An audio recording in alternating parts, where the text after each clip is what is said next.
televised live via YouTube. We would like to welcome and thank all viewers for tuning in.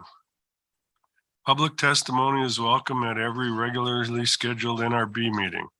The transparency of our meetings and the ability for the public to testify or comment to us is the benchmark of how the board has operated for over 50 years. I would like to give special thanks to our DNR IT staff, the Office of Communications, as well as Nick Majewski, Chief Casey Krieger, and his warden team for supporting the NRB meetings. Carly Zimmerman, our Wisconsin Conservation Congress liaison, who helps us work with our longstanding partners dealing with our natural resources. I'd also like to thank the DNR Deputy Secretary, Sarah Berry, Assistant Secretary, Steve Little, General Counsel Cheryl Heileman, and all department staff for their participation today in making presentations. Your time is valuable and respect that. Lastly, I like to recognize the 2,200 permanent and 1,477 limited term employees of the Department of Natural Resources for their continued commitment and tireless work for the Department of Natural Resources and all the citizens of this great state. Board members, any questions or comments? Ashley, please take the roll. William Bruins. Here. Sharon Adams. Here. Terry Hilgenberg. Here. Marcy West. Here. William Smith. Here. Dr. Frederick Crane. Here. And Greg Casimir. Here. We have a quorum of the board. All board members are present. Approval of the agenda for December 14, 2022. So moved. Well, does the department have any changes to the agenda? Yes, we would like to move item 6B on the North American model of wildlife conservation up to immediately following the consent agenda.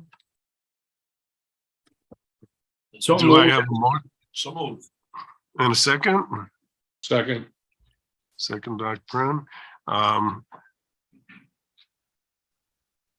All in favor of the motion as amended? Aye. Aye. Opposed? Aye. Motion carries. So there we go. Consent agenda.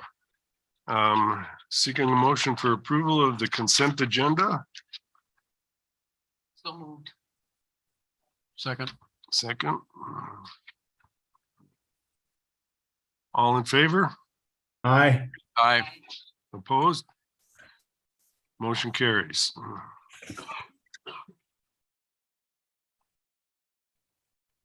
Is there any discussion on changing anything with the consent agenda? No. Okay. All right. This would be 4A, adoption. 6B. What? 6B. We're going to move to Oh, the presentation. right away? Yeah, Okay.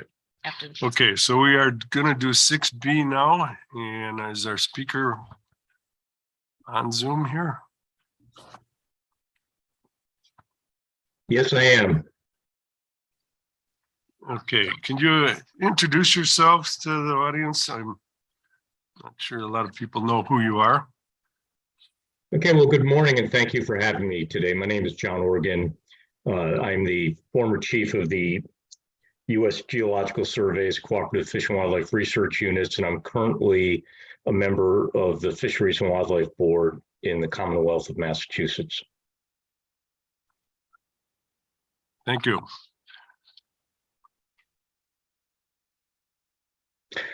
Okay, so today I was asked to give a presentation on the North American model of wildlife conservation. What I'm going to focus on in this talk is the origins and the purpose of the model.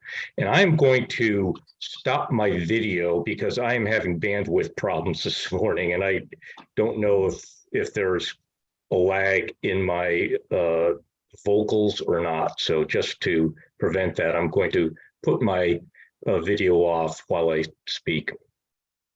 Okay, thank you. And if I could have the next slide, please. The North American model of wildlife conservation is a concept that was first articulated by Dr. Valerius Geist He's a professor emeritus of environmental science at the University of Calgary and was one of the premier wildlife biologists in the world. Geist was born in Eastern Europe and he lived under two different totalitarian regimes before emigrating to Canada as a young man. His PhD research on mountain sheep at the University of British Columbia under Ian McTaggart Cowan resulted in a classic book that won the Wildlife Society's Book of the Year Award in 1971. Having experienced how wildlife issues were governed under different regimes around the world, he observed that the United States and Canada had legal and policy initiatives that in combination made wildlife conservation in North America unique. He began to articulate these principles or tenets, calling them a model or example. And in collaboration with Shane Mahoney and myself, 7 legal and broad-based policy tenets were first published in 2001 as the North American model of wildlife conservation. Can I have the next slide, please? These references are the critical resources for anyone who's interested in fully understanding the basis for the North American model of wildlife conservation. And can I have the next slide, please? As wildlife conservation emerged in North America, a distinct form developed. The 7 components, tenets, or principles are not all unique to North America, but their collective association is. The North American model is not prescriptive. The term model is really intended to mean example. And its purpose is not to outline every conservation strategy and approach, but only to highlight those legal and broad-based policy underpinnings that collectively make North American conservation unique. Can I have the next slide, please? At this point, it is important to articulate certain precepts that underlie North American wildlife conservation. Wildlife has value when it's alive. Uncontrolled use leading to decline or extinction is unacceptable. And wildlife is a public resource. Governments conserve wildlife for the benefit of current and future generations. And wildlife can be perpetuated with sustainable use. Can I have the next slide, please? Sustainable use is a principle that is recognized globally and sanctioned by the International Union for the Conservation of Nature. But in order for sustainable use to be broadly accepted in society, 3 things really have to fall into play. That use needs to serve a practical purpose. And the species or population that is the subject of sustainable use is not threatened or endangered, and that use should not threaten or endanger it. And the method of take is considered acceptable. Can I have the next slide, please? These are the 7 tenets of the North American model of wildlife conservation. I'll describe each one in greater detail, but it's important to note that these are not intended to represent the entire suite of conservation approaches in North America. These represent those with broad-based underlying legal and policy foundations that collectively make North American wildlife conservation unique and distinct from other forms worldwide. The model is not game-centric or focused on hunting, but these tenets have each been applied more so to game species, principally because that's where the bulk of conservation funding has been directed. Recently, greater emphasis has been placed on applying some of these principles to other taxa, such as herpetofauna, turtles in particular. And I believe an achievement of this century will be the application as appropriate of these principles to all taxa. And can I have the next slide, please? The first tenet is really the keystone. Wildlife is a public trust resource. Next slide, please. The public trust doctrine is, in fact, a U.S. Supreme Court ruling from 1842. The case that came before Chief Justice Roger Taney, Martin v. Waddell, involved a landowner's claim to rights over oyster beds near the waterline of his property on the Raritan River in New Jersey. The landowner claimed exclusive right to the fishery based on the grant of land to his ancestors in the 1660s by King Charles II of England.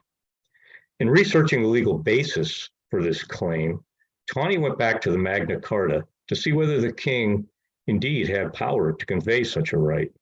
Magna Carta, in turn, had drawn from ancient Roman law, which was first articulated in the 2nd century AD under the Emperor Gaius, and first written in the 6th century under Emperor Justinian. Many scholars believe the concept of common ownership of wild things dates back to ancient Greek Hellenic law. Indeed, I suspect that the first humans held the notion that wild things could be owned by no one. Next slide, please. What Tawney discovered is that the English common law, under English common law, there are special kinds of property. These are held in trust by the king for the benefit of subjects, but not for his personal use. The king, in this sense, is a trustee, owning property for others and having special responsibilities that come with such trust. Next slide, please. The ancient Romans didn't define who the trustee was, but the English conveyed this responsibility to the king. Much of the current United States, particularly in the West, was derived from Spanish land grants as opposed to English. So it's useful to see how ownership of wild resources was addressed. Spanish and Mexican land grants placed ownership of wild resources in the trusteeship of the territorial governor. So it's quite similar to the English approach. Next slide, please. In America, the 13 original colonies were under English law, and the king was trustee. But after independence, there was no king, and trusteeship was not defined. Chief Justice Tawney, who was a staunch states' rights advocate, placed trusteeship in individual states in his landmark decision in Martin v. Waddell, which has become known as the public trust doctrine. In doing so, he declined the landowner's claim to exclusive rights to the oyster fishery. Next slide, please. Tawney added a caveat, though. He stated that the federal government could exert ownership if the Constitution provided such powers. 3 clauses of the U.S. Constitution allow for federal trusteeship of wildlife resources: the Commerce Clause, the Property Clause, and the Supremacy Clause.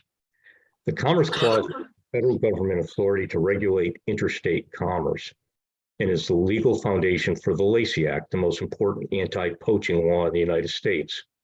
It also provides legal authority, in part, for the Endangered Species Act. The Property Clause gives the federal government ownership of resources on federal lands. This clause is broadly written, and federal authority over wildlife on federal lands continues to be contested by many states. The Supremacy Clause mandates that federal treaties are supreme law of the land. The 1916 Migratory Bird Treaty between the United States and Great Britain on behalf of Canada became the constitutional grounding for the 1918 Migratory Bird Treaty Act. This federal authority was contested in a 1920 Supreme Court case titled Missouri v. Ray P. Holland. Ray P. Holland was a federal game warden who arrested the Attorney General of Missouri for hunting waterfowl outside of the federal season framework. This test case affirmed federal authority over migratory birds vis-a-vis the 1916 treaty. Likewise, the treaty known as CITES, Convention on International Trade in Endangered Species of Wild Fauna and Flora, provided constitutional basis for the Endangered Species Act. Next slide, please. Chief Justice Tawney, in his decision, did not explicitly address wildlife, but it was assumed the broad language encompassed it.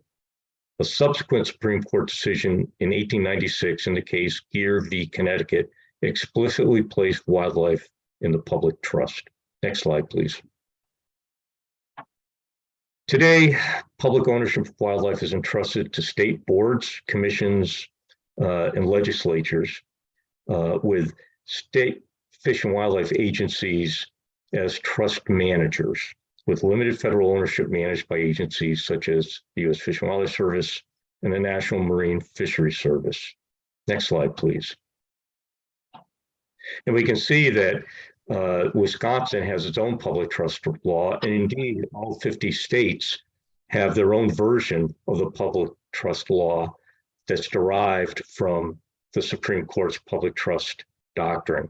And in Wisconsin, as I'm sure all of you are familiar with, it says that legal title to and custody and protection of all wild animals is vested in the state for regulating enjoyment, use, disposition, and conservation. The legal title to any wild animal remains in the state. Next slide, please. The preeminent scholar of the public trust doctrine, Joseph Sachs, who is from Michigan, outlined certain conditions that must be held true for the public trust to be viable. Under trust law, trust resources must be considered property. It's noteworthy that animal rights ideology rejects the notion of animals as property. It begs the question that if animal rights became law, would public ownership and by default the government's ability to regulate and protect wildlife have any legal foundation? Trust resources must be available for general use by the public, unless conserving the corpus of the trust requires restrictions. This applies to traditional uses such as recreation and fisheries. It also applies to what Joseph Sachs defined as natural uses that are peculiar to that resource. Hunting game could be construed as such a natural use. Sachs further stated that the free availability of such natural uses defined a civilization as one of citizens rather than serfs. Next slide, please. Further scholarship has suggested that certain other conditions must prevail in order for public trust to be viable. The public needs to preserve their rights, and they must be able to enforce it against mismanagement by the government. Also must be consistent with contemporary concerns. The ancient Romans likely could have appreciated this hunter, a friend of mine's, his desire to legally pursue and take that white-tailed buck that's in the photo. But they may not have comprehended our contemporary concern to protect the endangered Cardinal blue butterfly. Next slide, please. And this is the last one on the public trust doctrine. And I've spent a lot of time on this particular tenet because it is the keystone. I'll move faster as we go along. The public trust doctrine hasn't held up as an impenetrable fortress in case law. In some instances, the courts have ruled in favor of general public interest, such as economic concerns, and not recognized the greater obligation that comes with trusteeship. And it does raise the question as to whether the public trust doctrine is truly a judicially enforceable right. Next slide, please. The second tenet is elimination of markets for game, songbirds, and shorebirds. This represented one of the earliest crusades in the ancient wildlife conservation movement of the mid-19th century.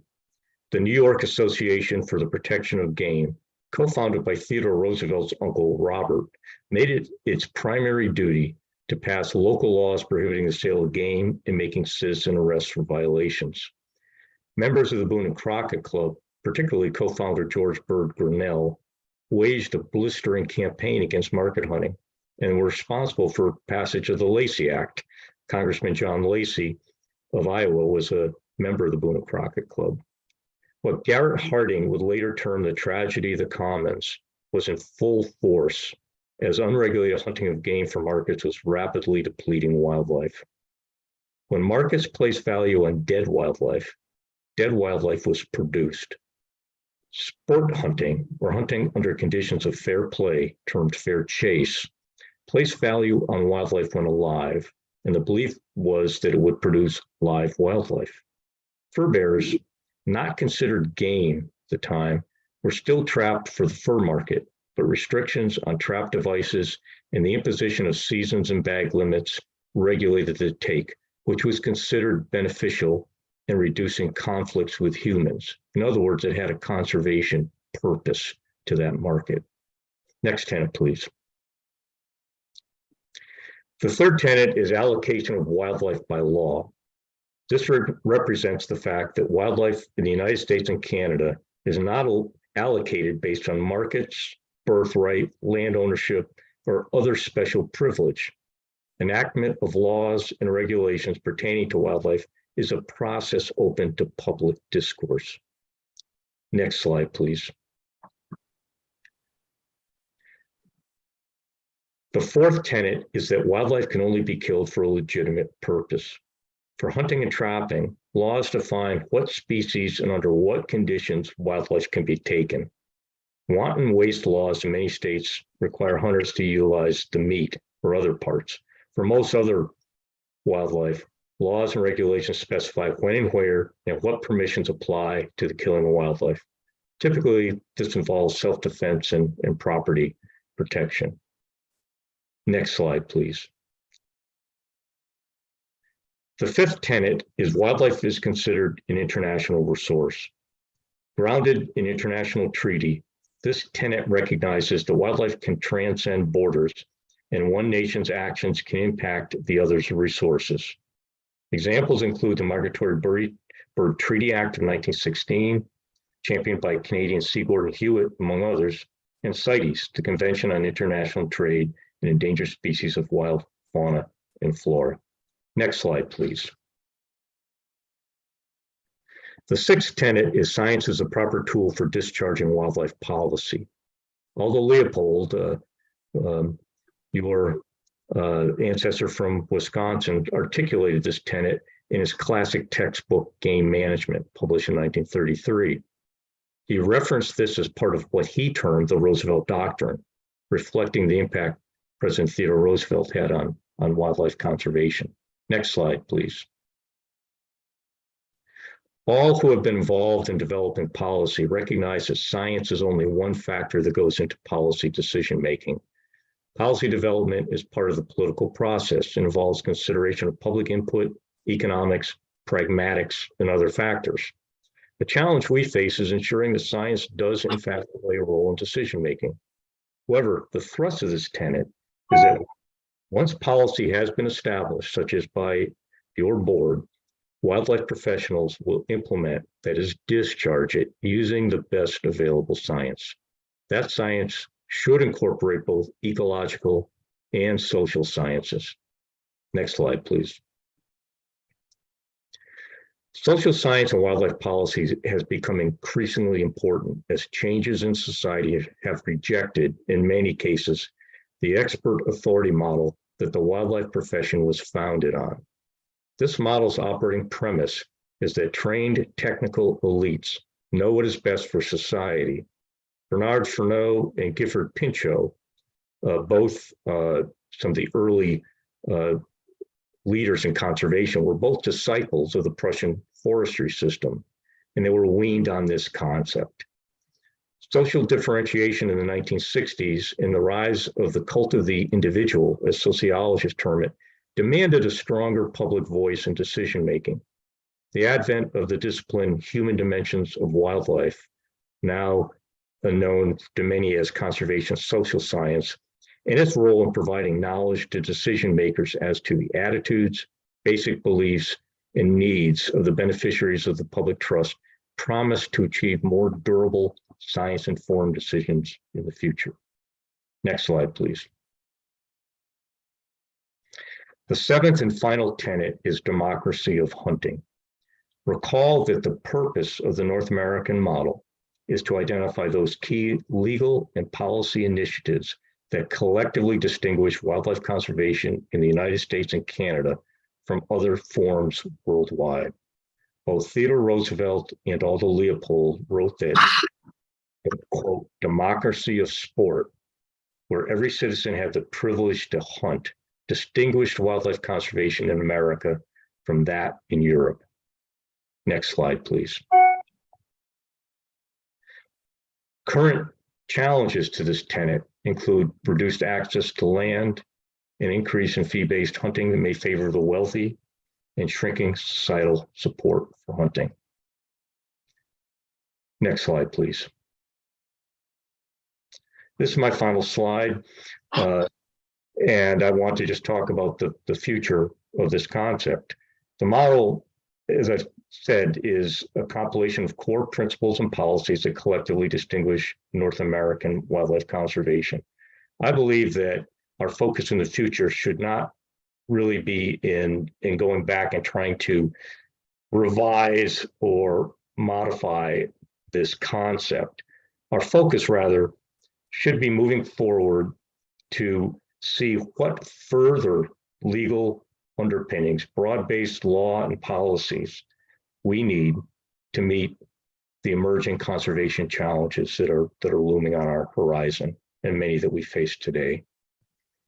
And with that, I will conclude my presentation and thank you for your patience. Thank you very much. Do we have any questions from the board or?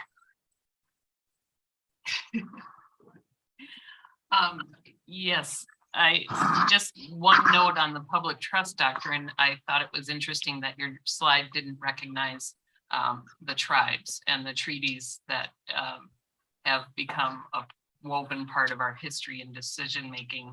But I do recognize that your final slide had an interesting photo reflecting that. So perhaps it's just that Wisconsin has 11 tribes. I'm not familiar with Massachusetts geography. So that was my only observation. And I think when issues come up, it's an interesting example to use, but I think there's a number of things that would come up in conversation, so to speak, on those decisions.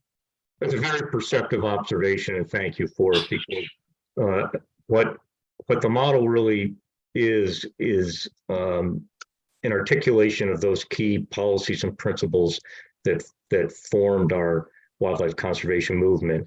And to really, I would say, the disgrace of our ancestors, we did not really incorporate traditional ecological knowledge and the views of our Native American tribes adequately. That is a need moving forward.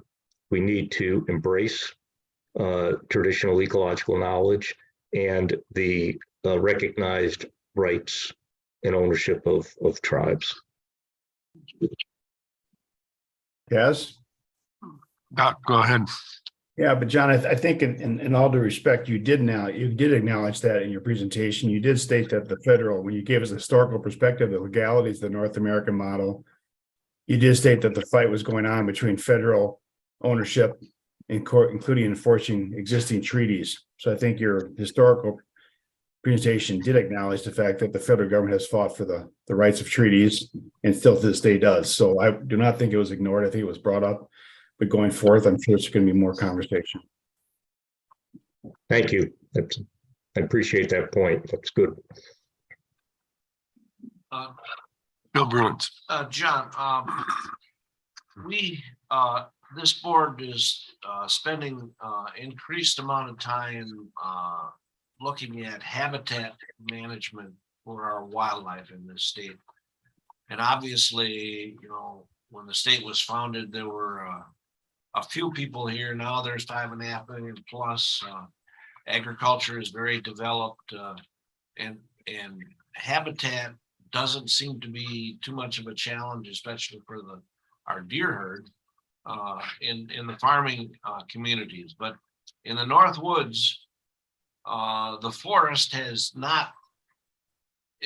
no longer friendly toward a sustainable deer population due to some reforestry notions.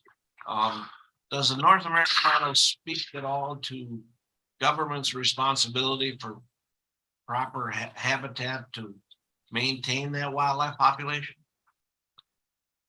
Well, certainly not explicit, and the reason for that, again, is that the model is those legal and policy, broad-based legal and policy tenets that distinguished North American wildlife conservation from other forms worldwide.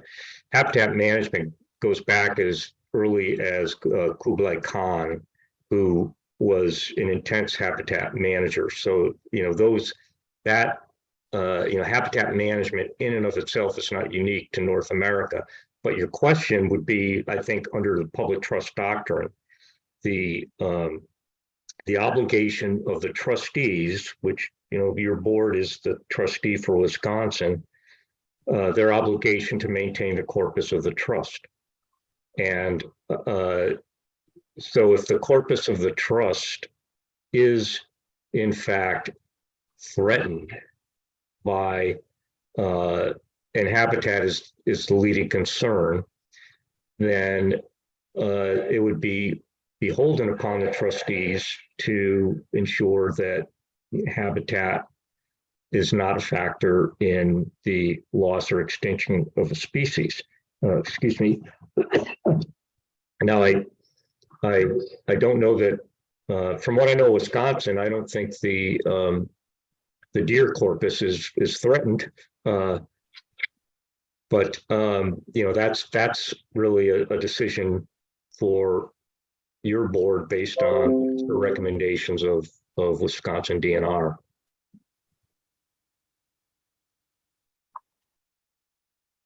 Anybody else? Well, I have actually, it's a spin-off of that same question. So today, the most controversial part of wildlife management is predators. And the amount of predators that's the right amount to have on the landscape. Recently, I just saw a special presentation on Yellowstone, and just to feed the grizzly bears in Yellowstone requires 22,000 pounds of meat per day just to feed that grizzly population. So that trickles back then to the habitat management.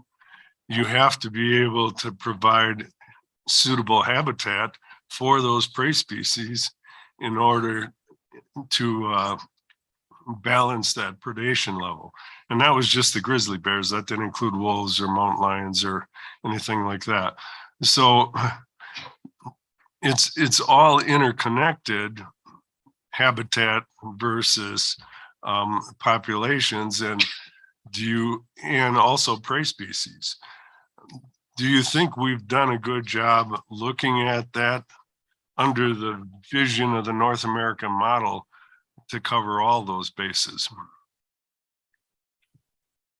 I think in general, I think the Wildlife Conservation Institution has done a remarkable job in the United States in particular. But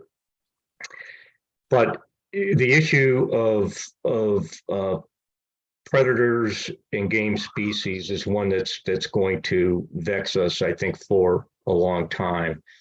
And what we really need, I think, is a better forum for bringing the issues to the table so that key stakeholders can come together, and ideally with a facilitation by wildlife professionals, come to an agreement as to the common objectives. And in that kind of a forum, the extreme views are likely to be ostracized. And then I think we can move forward with sound policy that's not litigated at every step. So a follow-up to that question, does a policy of no predator control lend itself to a resolution in the balance of predator and prey? So if I understand the question, you're asking me if an absolute ban on predator control would be a good policy? Correct. Yeah. No, I don't think so. I think that we have to have all options open, but the views of all stakeholders have to be weighted and balanced, and and factored into decision making. And so that's the integration of our biological science, which we do a really excellent job on, and our social science, which, quite honestly, across the board in North America hasn't been as rigorous as our biological science.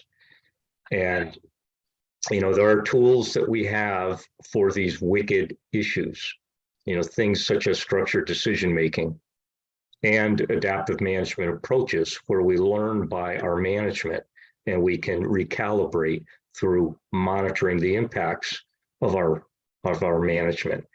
And for these really wicked, thorny issues, those are probably, the approaches we should take. They're resource intensive, they're not cheap, they're time consuming, but when we've got these kinds of issues, then we need to, I think, put all our resources to bear.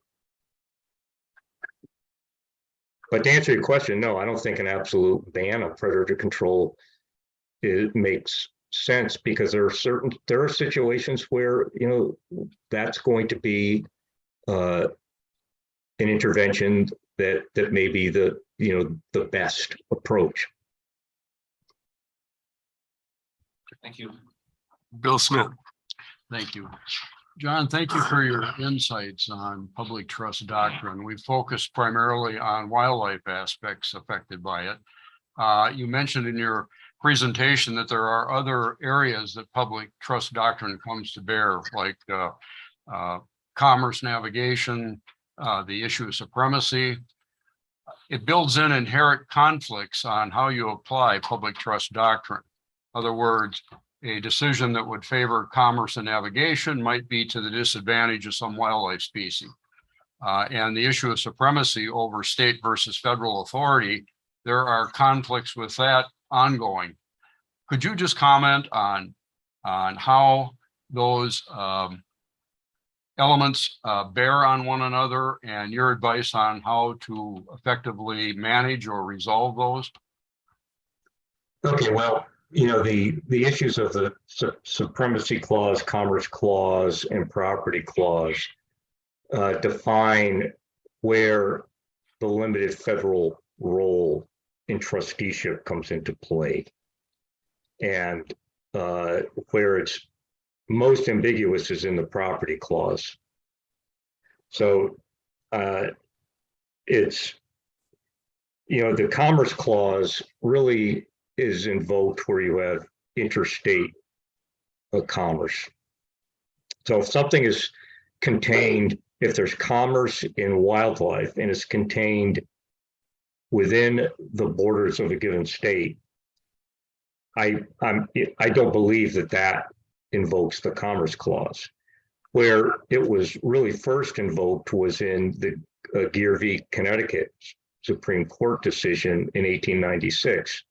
And that case involved waterfowl, ducks in particular, that were illegally taken in Connecticut and taken across the state border. So that invoked the Commerce Clause. And that was the basis, constitutional basis for the Lacey Act, which I'm sure you're all familiar with, which has very broad powers over animals and plants in terms of interstate trafficking.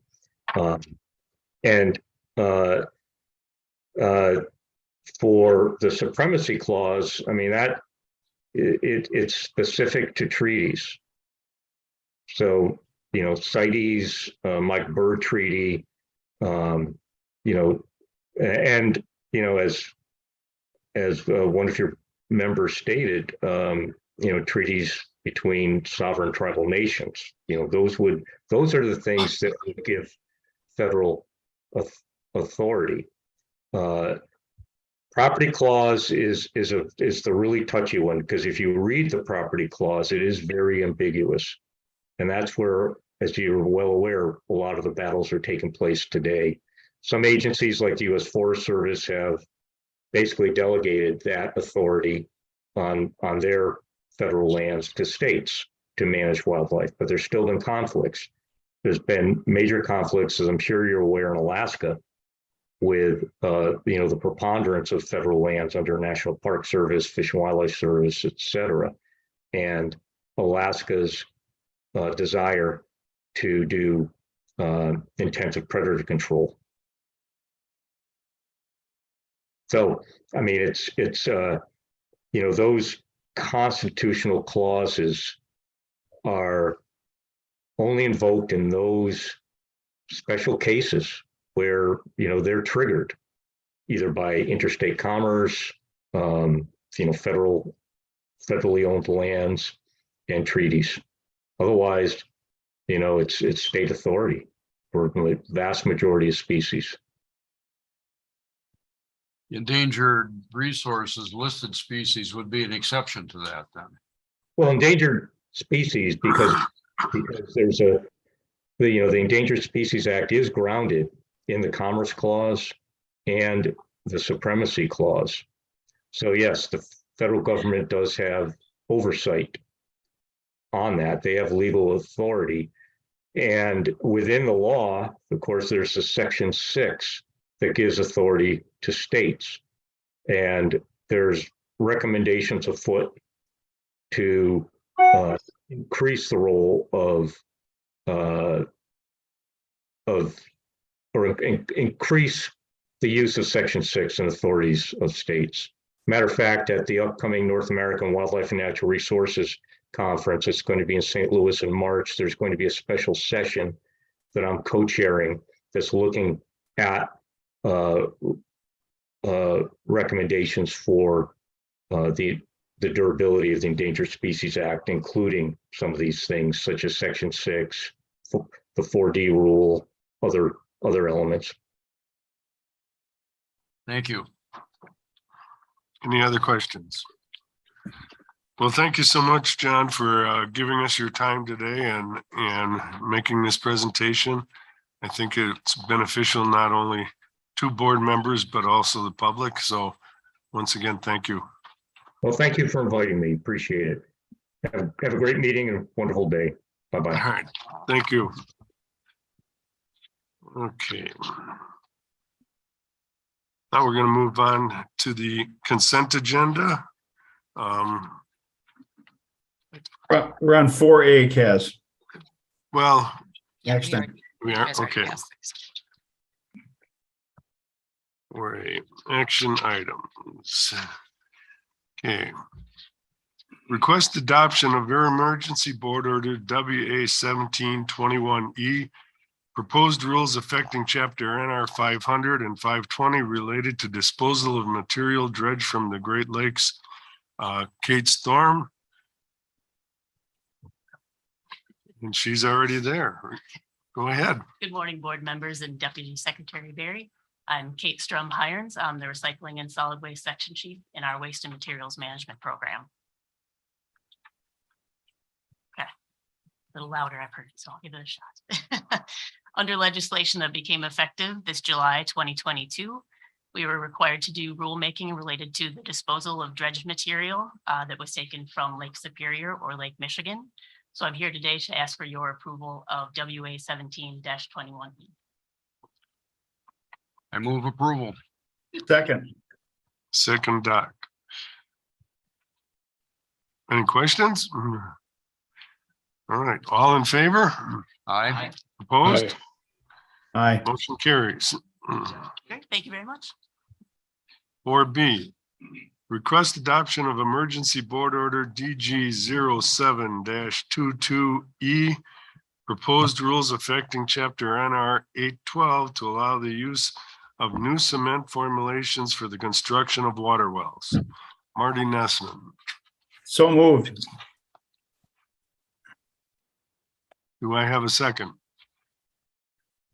Second. Second, Bill Smith. We are all in favor? Aye.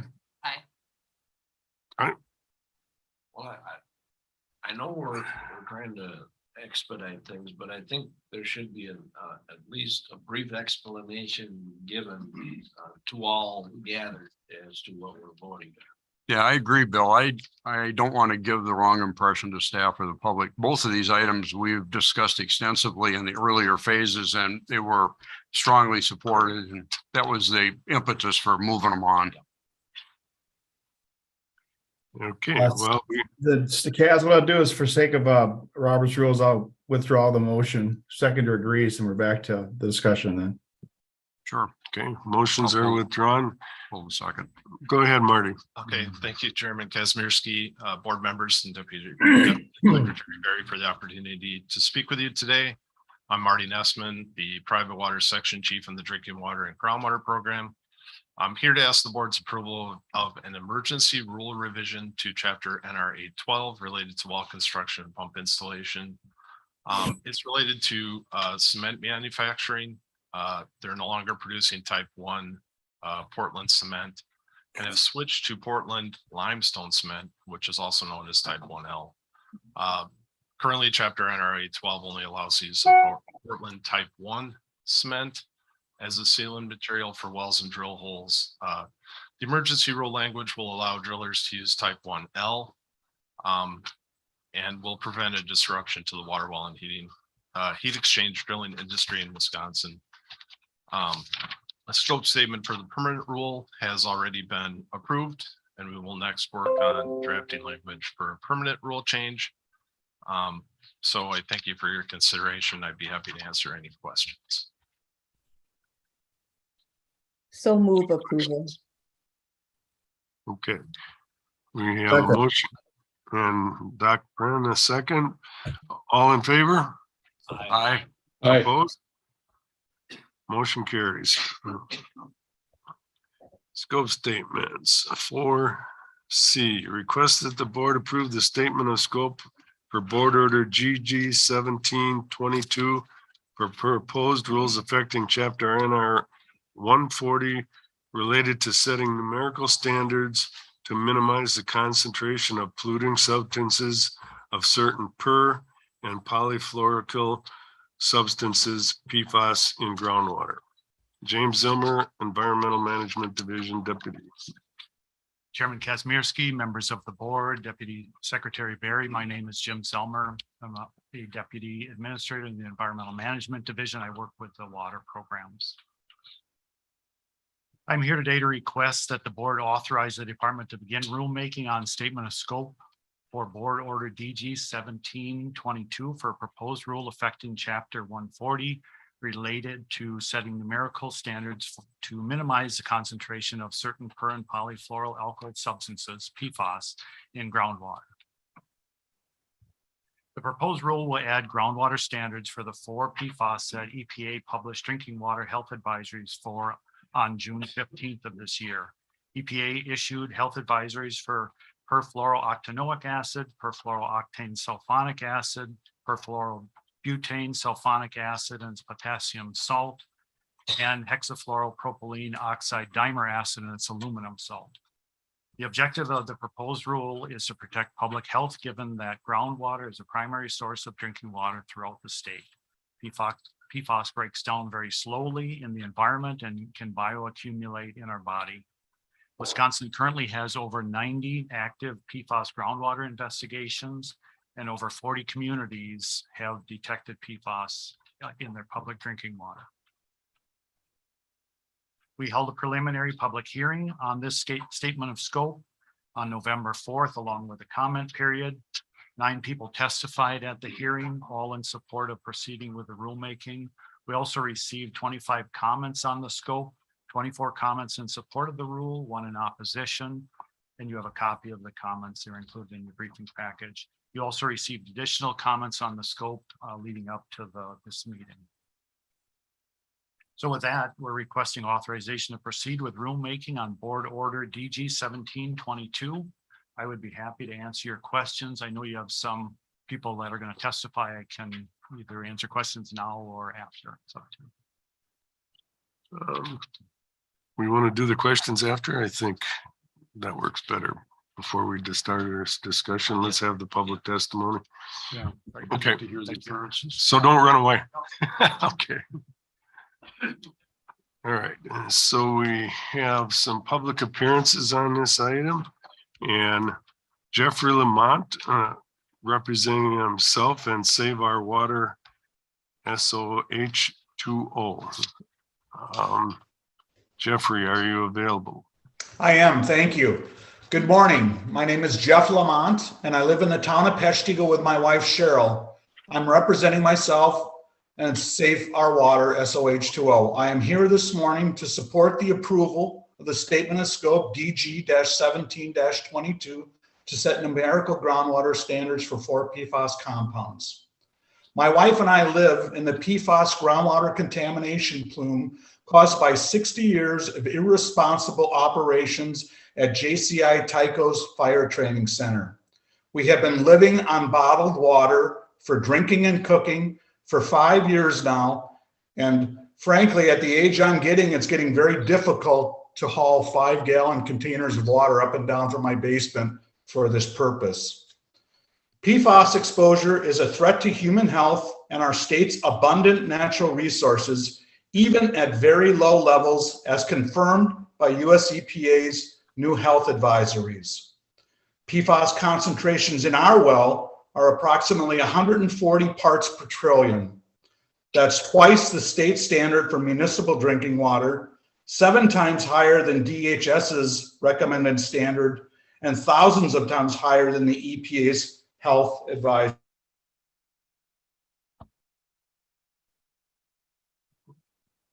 Oh, we lost the sound there.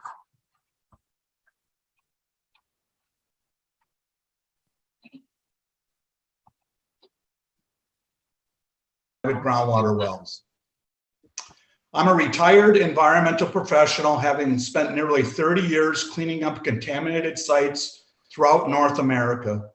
I have reviewed the written comments submitted by UMC and the consortium on this scope statement, and I would like to point out how faulty and irresponsible it is for UMC to support their argument against this scope statement with very misleading disinformation. The Natural Resources Board should approve scope statement DG 1722, which is before you today, to provide protections for the rest of the state that relies on private wells for their drinking water needs. Our state laws must protect all drinking water users. Thank you for allowing me to provide these comments this morning. All right, thank you very much for your testimony. Any questions? All right.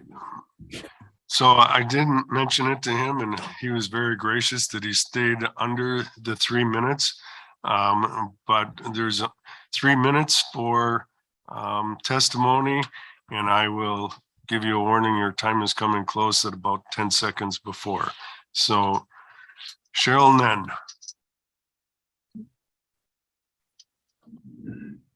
Good morning.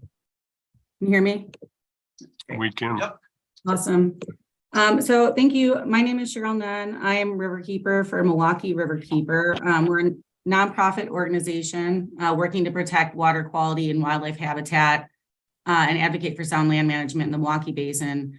And our visions for clean, fishable, swimmable, drinkable water that can be used by everyone in our community. So I'd just like to say on our behalf of Milwaukee Riverkeeper and our thousands of volunteers and members, we support DNR's plans to establish public health standards for PFOA, PFOS, PFBS, and GenX and groundwater to ensure clean, drinkable water for Wisconsinites. I think PFAS contamination, threatens waters, fish and wildlife, soil, sediment, public health of our communities. We know it accumulates in blood and tissue and organs, concentrates in breast milk, linked to several cancers and autoimmune diseases. And I think the new PFAS health advisories from EPA suggest that these chemicals are harmful to human health at even very low levels at the level of detection. So I think while DNR is studying how those health advisories may or may not impact our drinking water regulations that were just passed, it's imperative that the agency also simultaneously work on establishing groundwater standards as quickly as possible.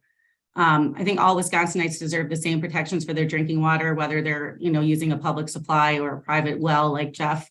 And it's important to note that, the federal government does not develop standards for groundwater. So I think at this time, the only way to protect our groundwater is through state-based standards. And I think while, some business entities have suggested that DNR should wait or postpone, moving forward with these regulations until EPA adopts, their standards or MCLs under the Safe Drinking Water Act. I think it's important to note that we've had no unregulated contaminant from the MCL list that have been approved by EPA since there were really significant amendments to the Safe Drinking Water Act in 1996. And those amendments have made it really impossible to add new contaminants at the federal level. Perchlorate was pretty close to adoption at one point, but never officially adopted by EPA despite some litigation. So I think many people, myself included, feel like the Safe Drinking Water Act is broken, and we shouldn't really wait around to see if EPA can fix it. I think while these contaminants are threatening the health of our citizens. And so, I think, as you know, we have a third of people in the Milwaukee Basin relying on groundwater, and it's around, I think, a third of Wisconsin residents getting their drinking water from private wells. And those folks are not subject to the same regulations as the public entities right now or the public water system. So I think, once the state sets groundwater standards, the DNR will have more tools to be able to test for PFAS, work with the sources to eliminate those sources, work with dischargers, and, to prohibit activities that we know 10 are seconds. problems. So, in short, we support DNR's scope statement to pass these protective regulations. We've seen this already working in West Bend and other areas in our basin where they have been Okay, able to. thank you. Reductions. Your time is, Yeah, all thank you. right. Any questions for Cheryl? Okay, let's moving on. It's Eric Cantor, Clean Water, Wisconsin.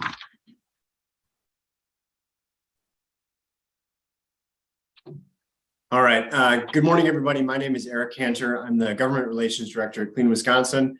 We're an environmental policy organization advocating for clean water, clean air, and clean energy.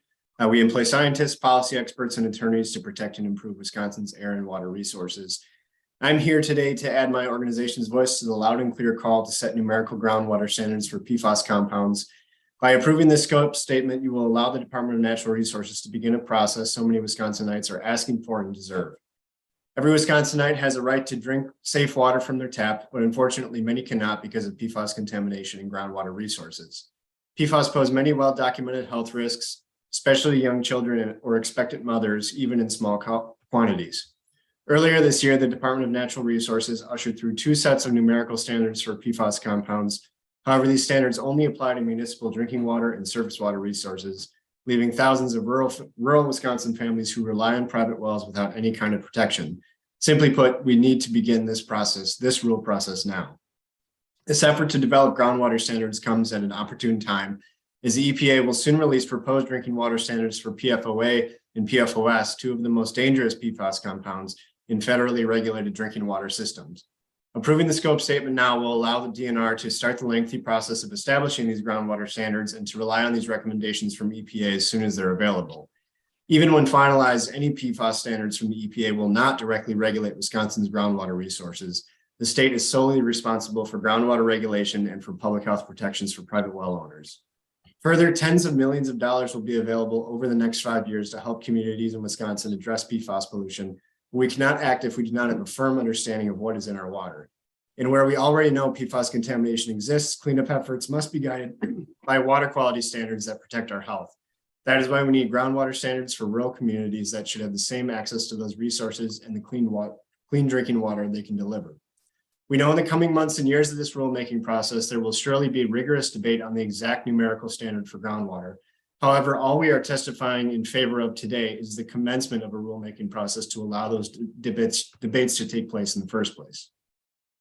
We believe this scope statement to be sufficient and appropriate in beginning that work.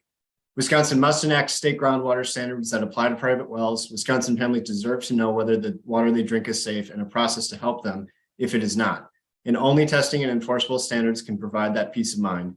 DG 17-22 provides fresh hope for private well owners across the state. We ask you to approve this scope statement today, and we look forward to the work ahead. Thank you. Any questions for Peter?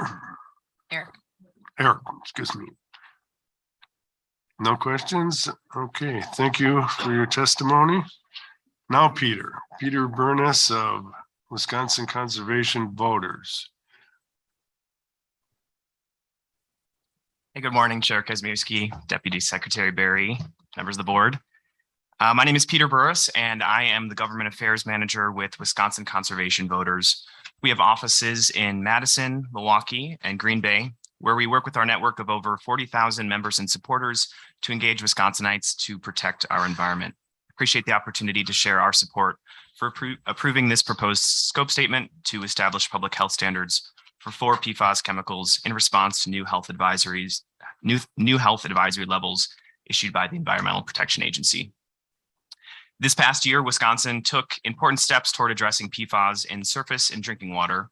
However, we failed to do the same for our groundwater. Approximately 70% of Wisconsinites and 97% of Wisconsin communities rely on groundwater for their water supply. Our groundwater is one of the state's biggest treasures, and yet we are not taking the necessary steps to protect it. That is why we appreciate this proposed rule. It is an important opportunity to correct inaction on PFAS groundwater contamination and deliver overdue results for communities across the state. These groundwater standards for PFAS would build on Wisconsin's near 40-year legacy of passing groundwater protections. Through our Comprehensive Groundwater Protection Act, we have set public health-based groundwater quality standards for 138 chemicals in Wisconsin, including arsenic, mercury, and PCBs. To this day, there is widespread support for new protections, and there has never been an instance in which an industry went out of business meeting new health-based standards. With 5 years of emerging contaminant-related funding coming to Wisconsin through the bipartisan infrastructure law, now is the time to identify contamination and begin to address it. Approving this scope statement is your opportunity to build on Wisconsin's legacy of putting the health of our communities first. Because there are no state or federal requirements for testing and cleaning up existing groundwater pollution, and because the federal government does not develop standards for groundwater, only you have the ability to set these standards for our state. Wisconsin residents living off of 5-gallon water jugs, the ones paying for testicular cancer treatment, the ones trying to decide whether to test their children's blood for PFAS contamination, they are all watching and counting on you. As members of the Natural Resources Board, you have the opportunity and responsibility to set policy that protects and enhances our natural resources, provides a healthy and sustainable environment, carries out the will of the public, and considers the health of future generations. With that responsibility in mind, we urge you to begin this process for setting these standards by approving the scope statement. And I thank you for your time. Thank you. Peter, any questions for Peter? All right. Tom Killian, representing Self. Tom, go ahead. Thank you. Good morning, Tom Killian, Alderperson, District 3, Wausau, also a member of Citizens for a Clean Wausau. I encourage the board and department to move ahead as quickly as possible to set groundwater standards for PFAS. Most municipal drinking water comes from groundwater, including in Wausau, and those in more rural areas of Wisconsin that do not have municipal water service drink out of private wells. In both scenarios, it is in the best interests of our citizens and their health that the DNR have the ability to test, assess, and take action on PFAS in groundwater. And there is really no reason to delay waiting for federal action. DHS can continue to review and make recommendations from evolving information, but we are already behind. I will give an example from my district in Wausau. If you search the DNR's database via BERTS for contaminated properties in Marathon County associated with PFAS contamination, it will return a result for a contaminated site in my district, 1300 Cleveland Avenue, which was part of the former Connor Forest Industries property. Historically, that property had a notorious reputation for illegal waste disposal and dumping. As a Wausonian, Dr. Prane, you're likely aware of Connor's environmental reputation there in the past. In fact, per DNR records, the company's employees used to say, "Where Connor goes, nothing grows." Well, recent soil testing there revealed what the DNR characterized in terms of any potential soil exceedances, non-actionable levels of PFAS in the soil. The department has requested that PFAS groundwater testing occur. But here's the catch. Problematically, there is currently no formal enforceable standard for those ultimate groundwater testing results to be assessed. And this situation would be like having a risky speeding area by a school and having the police sit and monitor for speeders there while having absolutely no formal enforceable speed limits that exist. This would obviously be a very illogical and dangerous situation for our citizens. And so in a similar way is the situation we currently find ourselves in with the lack of PFAS 15 groundwater standards in Wisconsin. I hope the board resolves this today. Thank you for your consideration. Thank you, Tom. Any questions for Tom?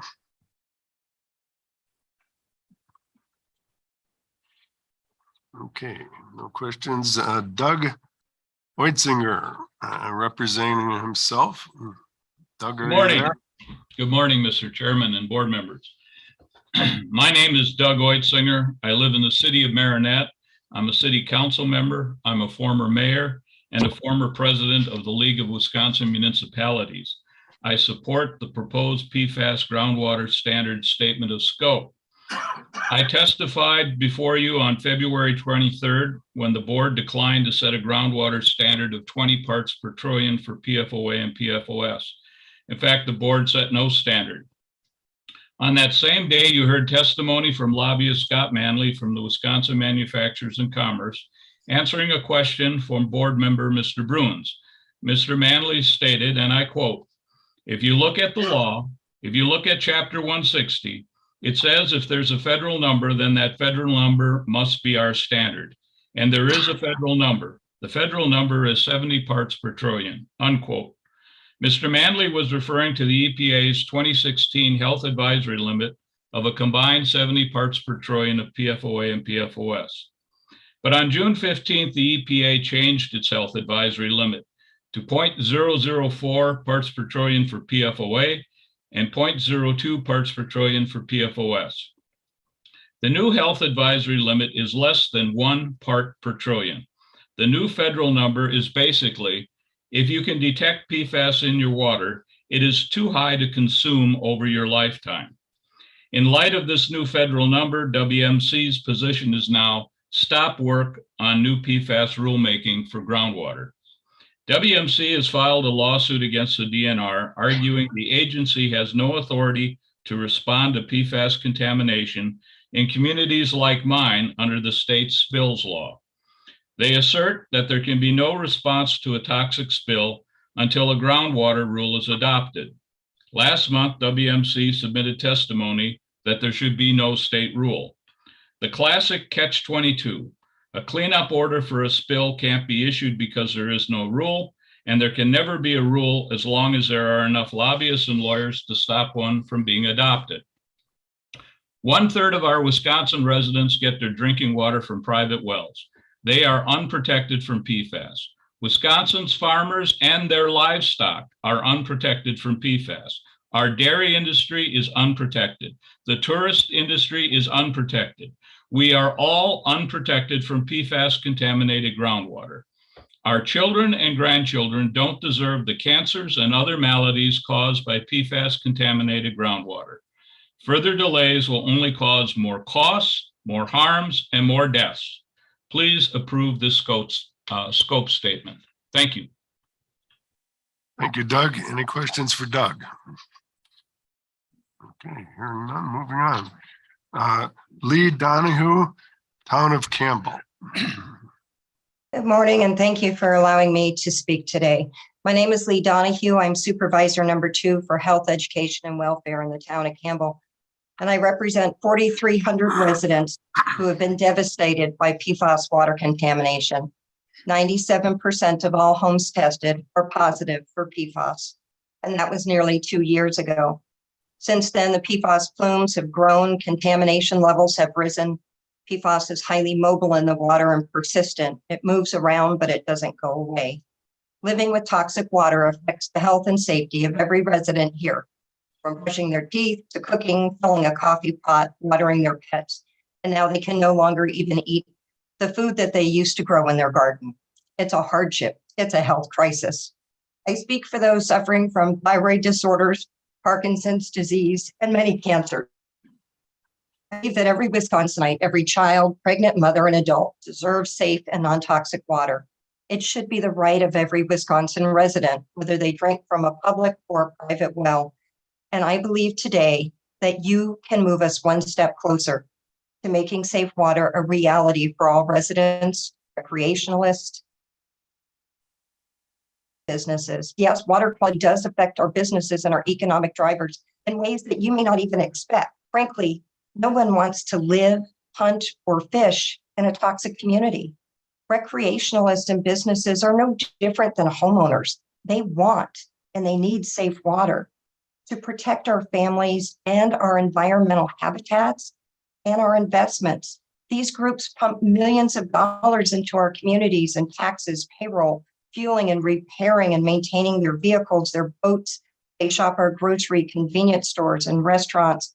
Our municipality and many others across the state simply cannot afford the financial devastation of not having a groundwater standard. People do not want to live, work, hunt, fish, or raise their families in a toxic environment. We deserve safe water for our health, our safety, and to attract and sustain our home and business owners and our sportsmen. Safe water protects our health. It inspires consumer confidence. It multiplies tourism and the investment of homeowners and businesses. At a recent holiday event, the second child to sit on Santa's lap in our community asked for safe water. Think about that. Not a toy, not a bicycle. They asked for safe water. These children are the future of Wisconsin.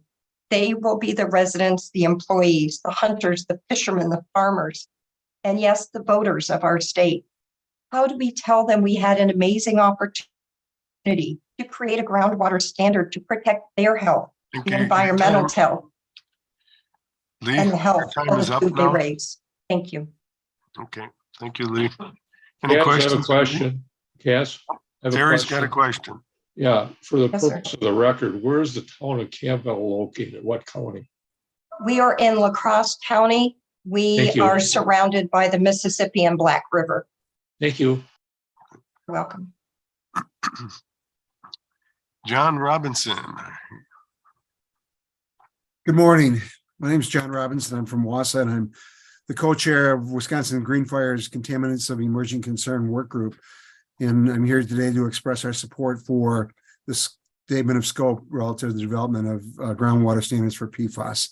In 2021, our organization issued Opportunities Now 2.0 PFAS Forever Chemicals in Wisconsin. In that report, we traced the development of PFAS and their use and prevalence, the health effects, and made a number of recommendations, including the development of science-based drinking surface and groundwater standards to protect the public health from these forever chemicals.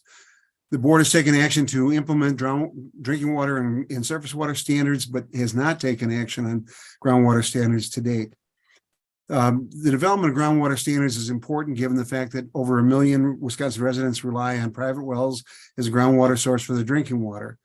Unless residents are in a regulated system, they don't necessarily know if it is safe or not. Groundwater standards are an important step in protecting the public and the environment, not only in the establishment of those standards, but in the development of enforcement standards and preventative action limits that drive environmental cleanups.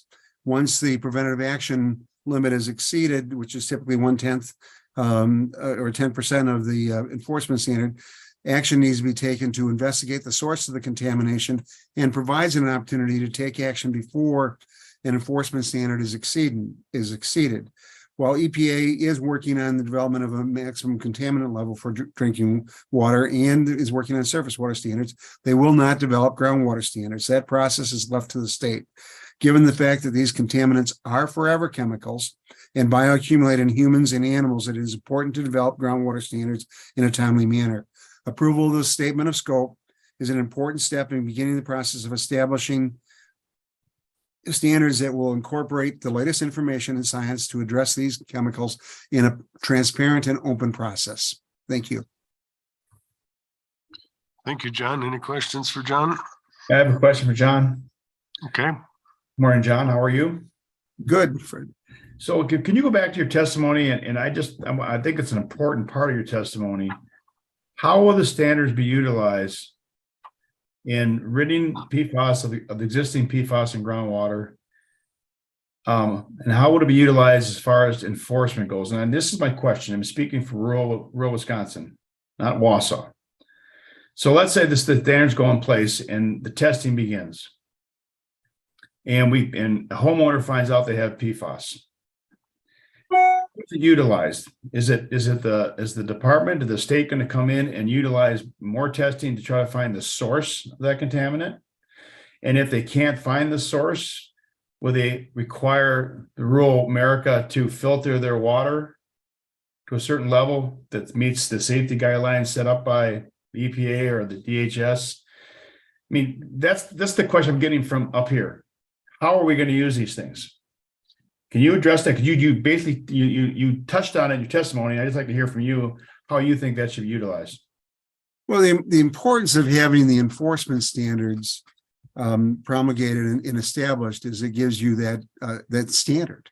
And if you look at Chapter 116 NR 140, there's also the development of the preventative action limit.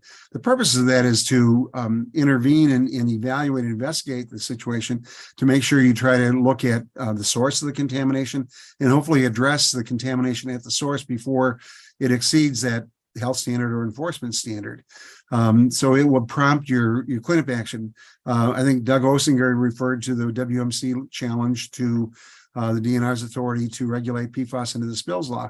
The lack of a standard complicates the ability to compel that cleanup, that investigation in the cleanup. By the establishment of the standard, you then get into the evaluation of the source, fate and transport, and hopefully we can take interim and final action to address it. But the lack of the standard complicates it due to the court challenges and the limits on the department's ability to enforce it. But hopefully through the development of the standard, you then look at adequate source control, removal, treatment, alternative sources of water. But there are a number of opportunities and challenges that are there. But you need the groundwater standard to trigger the NR 700 process for the cleanups. So is it your opinion, without that standard, that existing PFAS, which is a forever chemical in the water, if the source has been identified and the source is stopped, and then the enforcement of the cleanup would begin, it's a forever chemical. It's not going to go away. With this standard, with this proposal, give the state authority to mandate that private wells be screened. I don't even know if the technology is there now, but would the state be able to come in with this thing and say, well, your well, we found the source, they're beginning cleanup, but it's a forever chemical. It's not going away. You need to do something to your private well system for public safety. Would you compel the investigation of wells that are not known or attracted to a source? I don't believe so, but what it would do is, in the context of a site investigation under NR 716, require the determination of the degree and extent of the contamination. And then if you knew the source, that responsible party or the causer would be responsible for the replacement of those wells. Thank you. Any other questions? Okay, Beth Neary. Beth, are you there? Yes, I am. I'm just getting my video up. Okay, thank you. Is that working or not? Just give me a second here. Okay. Good morning. My name is Dr. Beth Neary. I'm a pediatrician, and I'm representing the Wisconsin Environmental Health Network, which is a division of Physicians for Social Responsibility. Can you hear me okay? Yes. Okay, great. I'm speaking to you today about the health effects of PFAS. I've heard in the medical community that PFAS is the DDT of our generation. It's very concerning to me. Regulation will protect everyone, but especially the most vulnerable. That includes children, infants, and the developing fetus. We know the health effects involve many issues, such as increased rate of testicular and kidney cancer, increased blood pressure in pregnant women, developmental problems in children, low birth weight children. I want to speak to you for just a few minutes about why it is so important for us to protect generation. So why are children, the developing fetus and infants, so acutely affected by this chemical? The reason is children drink more water in relation to their body weight. Also, all of their organs are growing and developing very rapidly, more so than us as adults. And third, they have a longer time to accumulate these chemicals. So even though we know many of the health effects and most of the studies are in adults, I don't think we really know the implications in children because they have a longer life. What we do know, and this is very disturbing to me in some of the literature that I've recently reviewed, is that we are seeing effects on the immune system in children, which says to me that when I give a child a vaccine in the clinic, they might not respond effectively to that vaccine. That deeply concerns me. We also know the immune system is very involved in cancer. So there's a lot of questions that still remain, but we do know there are health effects. And what I'm asking you today is, knowing that this chemical stays in the body for a long time, to think about our children, that we owe it to our children, and children can't wait. I can't wait 10 more years for us to do something for our children. So that what we can do is prevent that from entering the human body any longer. So I ask you today, think about our children, think about, I'm a grandmother. I don't know how you feel about things, but I feel like at this point in my life, I think about the next generation. I ask you to consider that today. Thank you very much. Thank you, Beth. Any questions for Beth? Hearing none, moving on to Cindy Boyle representing herself. Cindy's actually not available. Cindy's not coming. Okay. Well, that concludes the public testimony.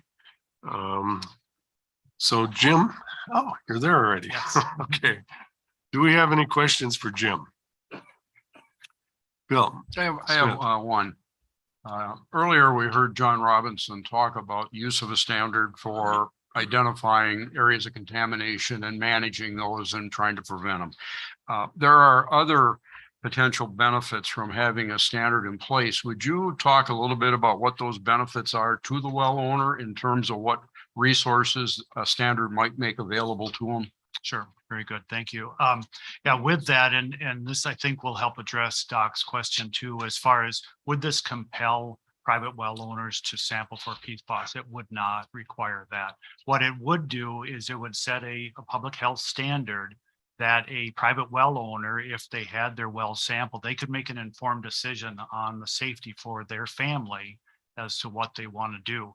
It also makes them eligible. We have an expanded well compensation program that would allow them to either to find a safe alternative source of water, be it drilling deeper to get away from the PFAS contamination, connecting to either a public water supply or another private well, or installing treatment if there's no source available. So it does afford them that opportunity to make that informed decision and then take action.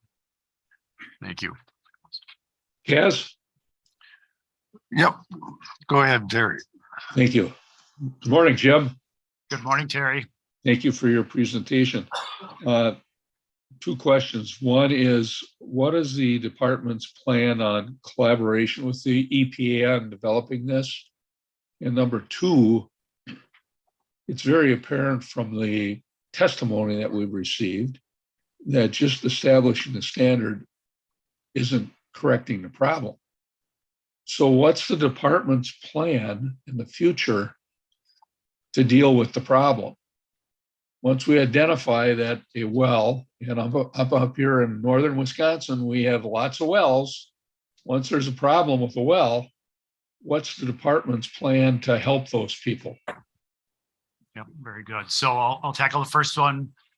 For your first question regarding our collaboration with EPA, we are in close collaboration with EPA on all developments related to PFAS, everything from facilities that are manufacturing and incorporating PFAS into products, as well as discharges of the PFAS, that being to either groundwater or other waste materials. So we'll continue to do that. As you know, the EPA will be coming out with a proposed national drinking water standard in the next couple of weeks. We'll be closely monitoring that, looking at that, and that will really help inform us as we move forward on our rulemaking to set the groundwater standard. Does that answer your question, Terry? Yes, thanks, Jim. Okay, very good. And then second, what will the state do as far as helping the private well owners with this? What we'll continue to do, what we are currently doing, we have private well owners right now that are experiencing high PFAS in their well. We are working very closely with them, along with both the local and state departments of health, again, to make sure that they're taking action, be it temporarily getting them bottled water, or taking steps to either replace the well, install treatment, or connect to a public water supply. The groundwater standard also then, and you heard, others testify, it allows us to evaluate and then take action for future discharges. So if it is in wastewater, solid waste that is discharged to the environment that could get to the groundwater, our agencies that work on that, DNR and other agencies, then would have the authority to work with those to prevent future discharges or minimize discharges to the groundwater. Also, as far as the cleanup, the 140, the groundwater standard has a range of actions that can be taken. You heard John Robinson talk about that, very familiar with the remediation program. There's a range of actions that can be taken once PFAS is identified in the groundwater. And so we would work on that range of actions, everything from more monitoring, changing an activity, to discontinuing activity. Is a whole range of actions that can be taken. Does that answer your question, Terry? Thank you, Jim. Yes. Doc, go ahead, Doc. Jim, how are you? I'm well, how are you? Good. Couple of questions. I think I'm asking these questions more for the public because this obviously topic is a hot one. If you're a landowner and you find out your well is contaminated with current technology, are we able to filter a private well to eliminate that? Do you know? Yes. Okay. Yes, we are. So number two, so what's in the quiver for the landowner in Wisconsin? If they find out because a lot of testing is going on everywhere because of this issue, it should. If the person finds out their well is contaminated, this standard would allow the department to gather that information. They can't make the landowner, you told us, but they could volunteer it, and then we could trace back to the source. So landowners got a couple options. Is current scientific data state that if we go lower, drill deeper, we might be able to get out of that groundwater that's contaminated? Is that one option that the landowner has? That is an option. No, we continue to learn, and we'll continue to learn as we sample more and more facilities.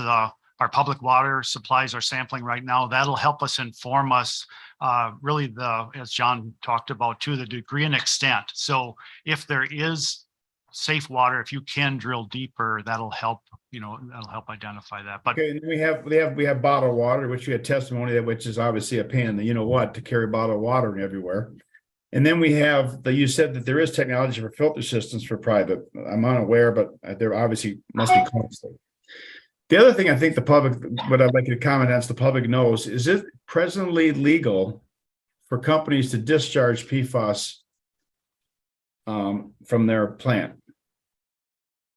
I mean, when you say you go back to point source, you going back to point source and say, hey, you're still doing it, it's already illegal, or you go back to point source and saying, hey, you did it and it came from you? Which one? Yeah, so it can be both. As we know with PFOA and PFOS, those have been mainly phased out over the last 10 to 20 years. They've been phased out. So we're generally dealing with a legacy situation there. So that would be mainly for past discharges. So we can go back, identify responsible parties, and then require that they investigate and take the appropriate action. As far as for current discharges, if we have a groundwater standard in place, for instance, for these 4 substances, then many of the other environmental regulations point to the groundwater standard and say, if you are doing an activity that could lead to a discharge to groundwater, you have to monitor for these substances. And if you find it, then you have to take action to reduce that or eliminate that from your activities. We're already seeing that in surface water where facilities are either changing projects, changing operations, so they're not discharging PFAS to the surface water. Then my last question would be, is current technology, are we able to remove contaminated groundwater from these chemicals? In other words, if we have a contamination, I mean, one of the Wausau aldermen testified that the industrial site on Thomas Street or in Cleveland Avenue area, it's been under remediation for 25 years. I mean, I worked there in high school, and since that time it was shut down, and there's been wells there working with creosote or whatever the contaminants are. Matter of fact, I think you should have a sign up there stating what you're all doing, because it would show the public, like, look what happens when we do something that's not in the best interest of the environment. I mean, there have been wells there for 20 or 30 years, and I don't know how long they're going to be there. It'd be nice to know that. But my question is simple. If we find out that there's contamination coming from company X, can we remove that from our contaminant, or we have to live with it because that's a forever chemical? Yeah, very good question, Doc. So number one, and we've done this in a few instances already, if we can identify a source and we have a hot spot, we can have the responsible party take action to remove that hot spot. But as far as the remaining contamination, as you're seeing up in Wausau, generally that would require treatment, because as far as technology to remove it from the groundwater, we have vast groundwater resources. And once it's contaminated, it would be very difficult to, for instance, a pump and treat type of system to get it below, depending on what the standard would be. So really the options there for public water supplies, as you see up in Wausau, would be to install treatment that's generally activated carbon that they would treat it, and they can get down to no detect. And you think that's possible for the private rural well person at some date? The cost right now is not what we're talking about, but the technology may be there to, if this problem evolves, that we can possibly have the rural America filter their system, or which is costly, and or bottled water.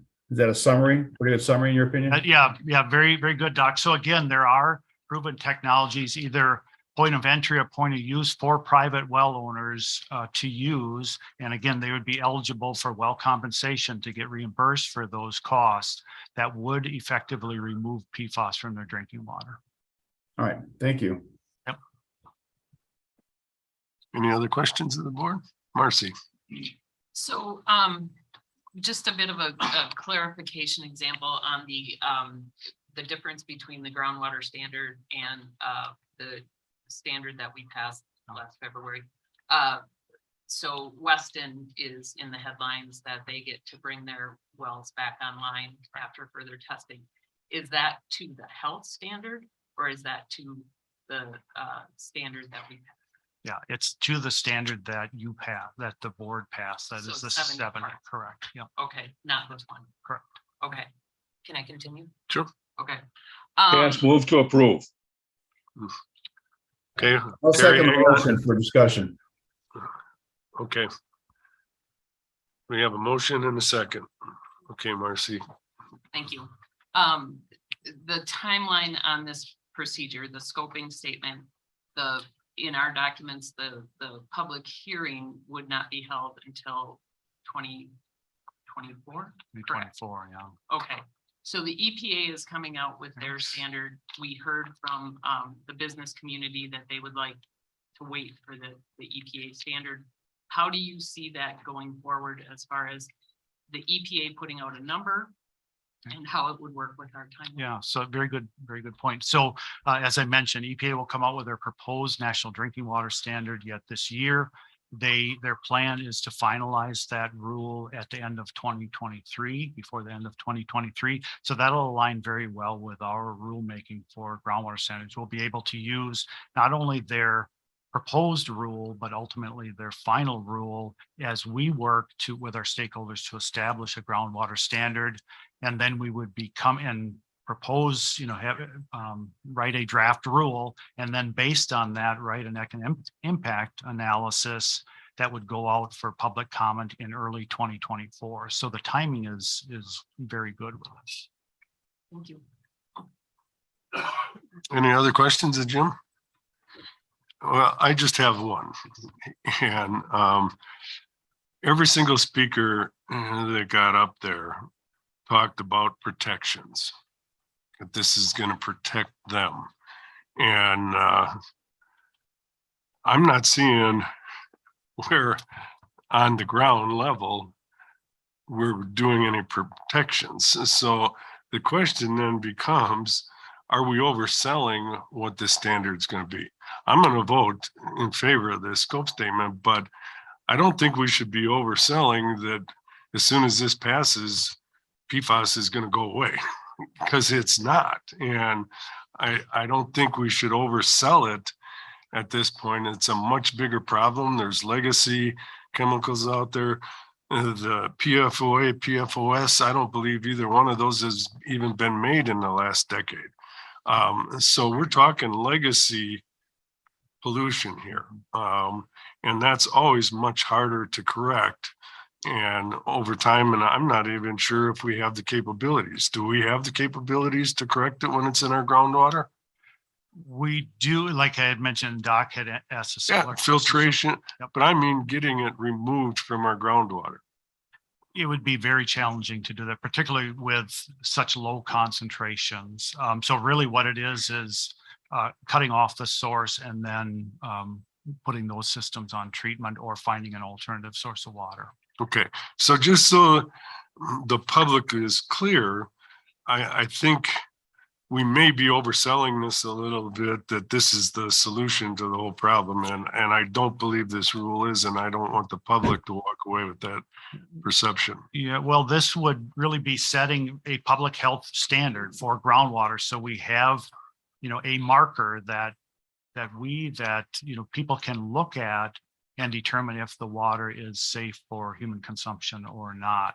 Now the science is evolving. We've seen over the last 10 years, EPA going from a couple hundred parts per trillion down to 70, down to subparts per trillion. So that science is evolving, and we undoubtedly would come back. We will hopefully move forward with this rulemaking, set a standard, and as we've done throughout the history of the groundwater standards, as new information comes available, we will evaluate that and would come back to the board if we need to either raise or lower the standard. But we already have that ability for the public. Okay, so if I get my well tested and it's at 0.004 parts per trillion, which is the new health advisory, to me, I would want to have 0 in my well.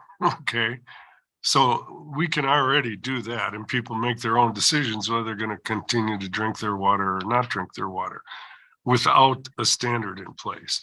So that's why I'm concerned that we're overselling this, that it's going to really have a huge impact. Yes. Go ahead, Doc. Yeah, I just want to jump on real quick, and that's the point I tried to make, because this is a real multifaceted problem. It's huge. And I think this is just another key to help solve it. I think the public should become aware that if we try to clean it up, come to Wausau and look at the wells that have been pumping for 25 or 30 years or longer. I don't know how long, Jim, but they've been up there a long time. And I don't think there's any end in sight. Nobody's told me it's going to end next year. So trying to clean it up for forever chemical is kind of like it's a great act of action, but it's not the fix. The fix is, number one, to prevent the discharge, which just helps identify. The fix is to take existing water that we have in Wisconsin, which for the most part is clean. And one of the things I don't like about what Wausau doing is they make it sound like we're a toxic dump up here. We're not. We are going for 0 level, 0 tolerance, and it's going to cost $20-30 million before they're done, in my opinion. So I think what the public has to understand is we do have the technology to eliminate these chemicals from our drinking water in municipalities. It's going to be extremely costly. One of the things I talked about last February was it's not going to be under $10 million. Wasn't even close, but it can be done. If the taxpayer is tolerant of the taxation to make that happen, utilities, WASA was just notified that we're going to go up 65% without the grants, perhaps. That's tough. But if that's what WASA wants to do and the citizens want that, then that's what WASA does. The question is, was every municipality in the state want to do the same thing? That's up to that municipality or state regulation. This is not the magical cure, like you, Kaz, you said. Absolutely correct. The public can't think, oh, good, the board acted. Now we don't have PFAS. Not far from it. We passed 2 of the 3. This one allows us to gather more data, which I've supported from the start. It's an ever-changing science. The EPA has come down drastically. I wouldn't doubt they come down to 0 because that's what's best for humans. What's tolerable? Some people say 20s. EPA said 70. They said 200 through 5 years ago. You tell me, is it anecdotal or is it scientific? We have epidemiological studies that show us what the level is. We don't have that yet. It's an evolving science, but this state should take the lead in at least gathering data. I caution the state, don't use the data as a weapon against the citizens. We need to use the data to try to correct the problem, try to solve the problem, and try to help the people cope with the problem and try to undo what we did. We did it with dioxin, we did it with DDT. It's still around in areas, but we put our head forward. So that when anybody thinks this board just buried their head and they didn't want to do it, was wrong. This is the first step to do it the right way for this aspect and this part of the problem. And so therefore, I second the motion and I will support it. Bill Smith. Just a quick comment. I think both Doc and Kaz, you made to me a very strong argument for the importance of prevention. We need a standard to initiate prevention. And this is just one very, very small step on an extremely long and complicated journey. But it's time sensitive. It's important that we open that door, we start the discussion, we get the standard so we can really start effective prevention out there. And I am strongly in favor of moving this ahead. The question I would have, and another point of clarity for the public, all this does is if it's passed, it initiates a rulemaking process. It's going to take in ballpark numbers around 3 years. And I would challenge the staff as this evolves to look for opportunities to compress that time frame as much as possible.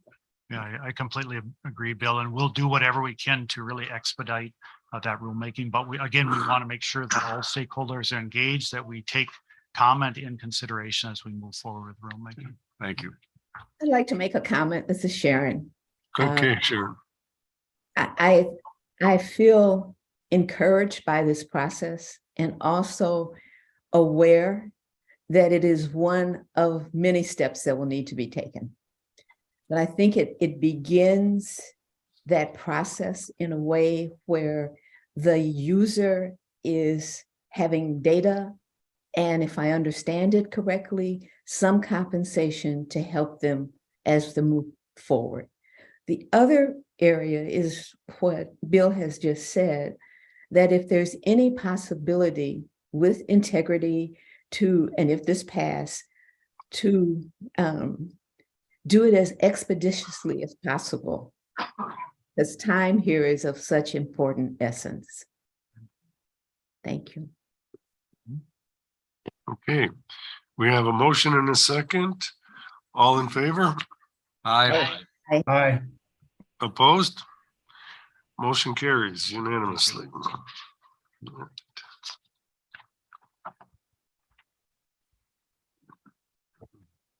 right. 4D, request that the board approve the statement of scope for board order FH 13-22 and conditionally approve the public hearing notice and notice of submittal of proposed rules to the legislative clearinghouse for proposed rules affecting chapters NR 19, 22, and 40 related to wild bait harvest regulations. Todd Kalish. Be Morning. brief. Good morning, Chair Kaz, Chair Kazmierski, Deputy Secretary Barry, and members of the board. Thank you for considering this scope statement to potentially make changes to the wild bait harvest rules and regulations. So the stage we're at now is the potential approval of the scope statement. If the scope statement is approved, we will actively engage stakeholders and interested parties to develop some potential rules and regulations that will come back to this board. So just to give you a little bit of history on this particular issue, within Wisconsin, we have folks that harvest wild bait for personal uses. So they harvest minnows and things from water bodies, and then they use those minnows to catch other fish for their personal purposes. We also have commercial bait harvesters. So folks that harvest wild bait commercially and sell it to bait dealers throughout the state.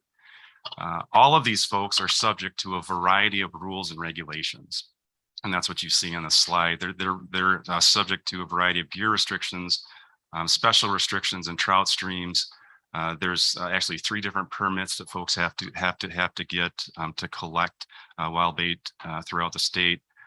And there's also a variety of rules and regulations involving the minimization of the spread of viral hemorrhagic septicemia, so VHS, which first occurred in Wisconsin in 2007. We actively work with and talk with the commercial and personal bait harvesters on a regular basis.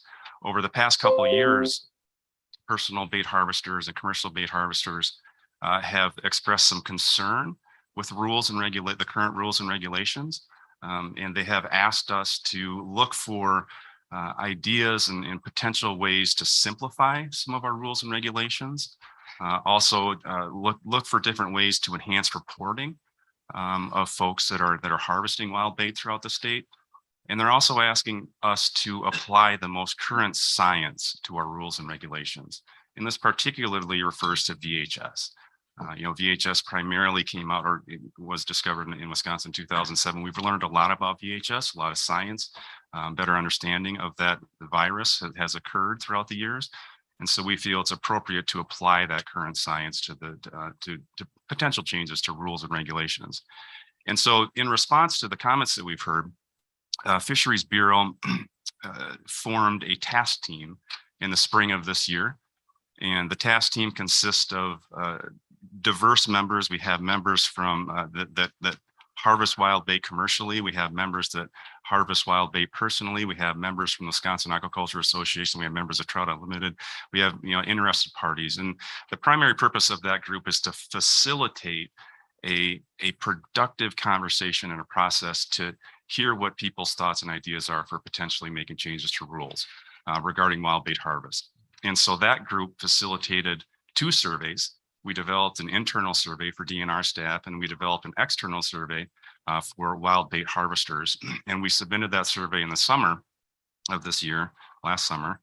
And the comments we got back, so the survey that went to externals went to every person that has applied for a wild bait harvest permit in the past several years. And the comments we got back are on the slide here. So those folks were interested in looking at potential changes to wild bait harvest permit duration, the requirements, the reporting requirements, white sucker harvest agreements, minnow harvest gear use regulations for bait and trout streams, personal minnow harvest limits. And another one too that's not on the slide is reevaluating the restrictions that we currently have for wild bait harvest in VHS positive or susceptible waters. VHS positive and susceptible waters are Lake Michigan, Lake Superior, the Mississippi, up to in connected waters up to the First Dam and Lake Winnebago. You currently cannot harvest wild bait in those areas. And so they're asking us to apply the current science for VHS and see if we could potentially allow some personal harvest of wild bait in those areas, as long as they don't take those bait or those fish from the VHS susceptible and positive areas. And so if the scope statement is approved, we will move forward. We'll work with that task team and we'll develop some potential rules and regulations to simplify the wild bait harvest rules and regulations, apply the most current science to these, the wild bait harvest rules and regulations that we currently have in the books. And I'd be happy to take any questions if you have any. Any questions? Does VHS, does that affect all species of fish? Great question. No, it does not. There are certain species that are susceptible to it. And so the VHS wild bait harvest rules and regulations that are in place only apply to VHS susceptible species, and not all species are susceptible. And in general, the level of VHS infections in the past several years, has it been increasing or has it been decreasing? Decreasing. So we, there in 2007, 2008, there were some, I worked for Michigan DNR at that time. I was in Michigan DNR, and in Michigan DNR, we had a large outbreak in Bud Lake, killed thousands of fish. But in Wisconsin in 2007, 2008, there were thousands of fish that died, primarily in the Winnebago system. We haven't seen large die-offs from VHS since then. And there's been a lot of research on VHS. We better understand the virus. We better understand testing procedures and precautionary procedures to assure that we don't transport it from one body of water to another. And so, long answer to your question, the amount of VHS that we have been seeing has gone down since the original occurrence in 2007, 2008. So moved. Do I have a second? Second. Second, Bill Smith. All in favor? Aye. Aye. Opposed? Motion carried. Okay, we're going to take a 10-minute break, only 10, and we'll get right back then to 4E after the break.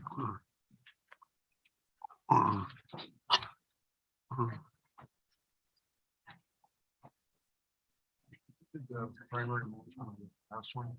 Heard it over the speakers that I think.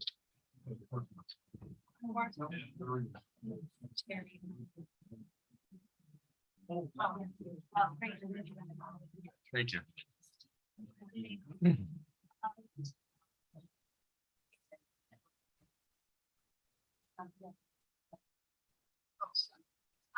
Maybe at lunch. Okay, yes.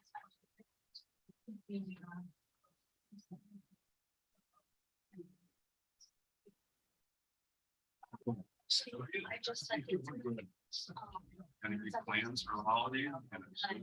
Well, a lot of family activities around the state, so we've got wrestling tournaments, and we've got Christmas in school and third programs.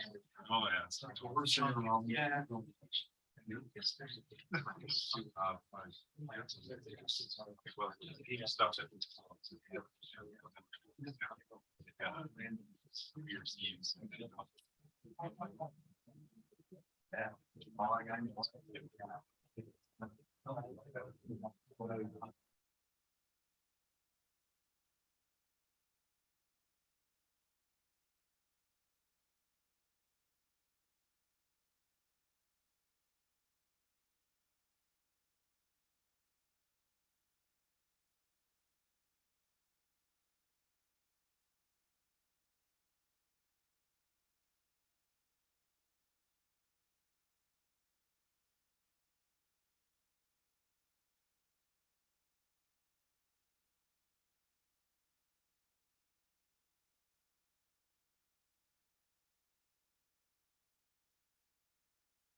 submit our migratory zones.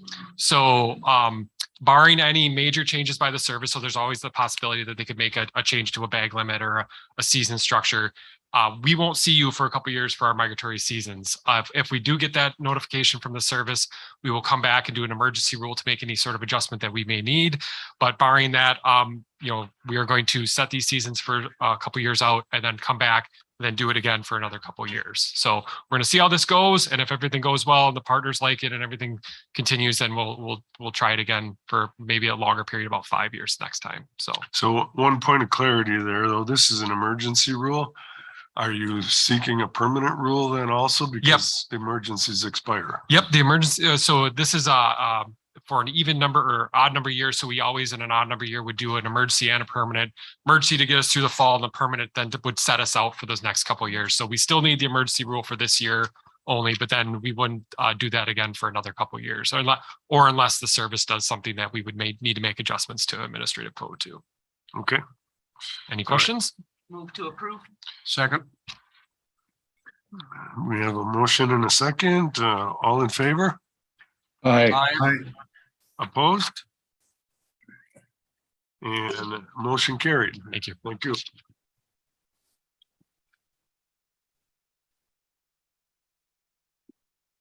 And we're on 4F. Request approval of the proposed Rib Mountain State Park Master Plan revision. Bill Reinish. All right. Good morning, everyone. Good morning, Chair Kazmierski, Deputy Secretary Barry, members of the board. I am Phil Reinish, the Property Planning Section Chief, and I'm here today with item 4F, requesting approval of the Rib Mountain State Park Master Plan. Rib Mountain State Park, as many of us know, is located near Wausau in Marathon County. It boasts beautiful views, as I was lucky to capture with a rainbow here one day while visiting the park. It is also surrounded by several other large blocks of public land in the area, including the 9-mile unit of the Marathon County Forest. So this project was to replace the 2005 Rib Mountain State Park Master Plan. So it was a master plan revision process. Unlike many of our current processes, this one was done as an individual property as directed by the board. And it describes the future use and management of Rib Mountain State Park as directed by NR 44. Public input in this process has been robust. There's been a lot of public interest in it, and the department has had a appropriately robust public input process to complement that. We've had 4 different formal public input periods, along with taking public input throughout the process. And then, of course, as we've seen, many folks have commented during this 5th formal public input process to the board. So not counting what's been submitted to the board, we were already over 6,000 public comments, which is just great to see that level of interest in one of our property plans. So the plan sets up 3 different goals. 1 is to enhance the park's value as a year-round community asset. 2 is to provide downhill skiing as long as feasible. The Granite Peak Ski Area is currently the lessee on that property and does offer that downhill skiing experience on state land. And then 3 is to maintain the park's high-quality ecological areas, forest canopy, historic and cultural features, and infrastructure. And the management that's described in this plan supports those goals. So the public use management, a quick overview of that's proposed in this plan, does expand the potential ski lease area by 100 acres. I say potential because that would still be subject to lease negotiations to come in the future. 65 of those acres would be to the east of the current area, while 35 acres are proposed to occur to the west. It also proposes an extensive mountain biking trail system with 12 to 20 miles anticipated throughout the park, including on the north slope, and that would include both single track, flow trails, and lift serve gravity mountain biking in the proposed plan. It also proposes a multiple use trail, and that's something that's been pretty popular with the public. It would go around the base of the mountain. It would offer kind of a more accessible experience to those that are looking for a little bit more leisurely recreation than maybe flying down the mountain on a mountain bike or doing the strenuous hiking up and down. It does continue to expand the hiking trail system, which is very popular there, up to 4 miles of additional hiking trails, including any reroutes that might be necessary for the ski area expansion or mountain bike trails. And finally, being a mountain with a lot of quartzite, there's a lot of interest in climbing, bouldering, and scrambling on that property. And the plan proposes working with the Wisconsin climbing community to identify areas where we can encourage climbing and still have limited effects on the resources that are there. From a real estate management perspective, it proposes a project boundary increase of 1,160 acres, but only an acquisition authority increase of 450 acres. And the reason for that, if you look at it, my bottom image on here is that southern boundary area, while it's much larger than the western boundary area, we propose only to increase the acquisition authority for that area by about 100 acres. And the idea is to expand the park south to County Highway N, and then hopefully work with the county as they expand north to create a corridor between these two large blocks of public property that'll give us both ecological and recreational opportunities there. The remainder of that project boundary expansion, that would be that western parcel you see on the top map, which has some great areas that could help with the objectives of this master plan. From a natural resources management standpoint, there is a state natural area adjustment in this. The current acreage of the state natural area is 215 acres, and that was drawn in past plans and was a fairly broad state natural area. What this plan proposes doing is taking that from 215, narrowing it down to the highest quality areas of 135 acres. And that's what you'll see proposed as Area 2. And that protects the Talus Forest and Felsamere communities that are present in this area. Further, right now, a lot of the forest structure is fairly even aged, and the plan is to maintain a mature mesic forest, but also diversify the structure and composition over time.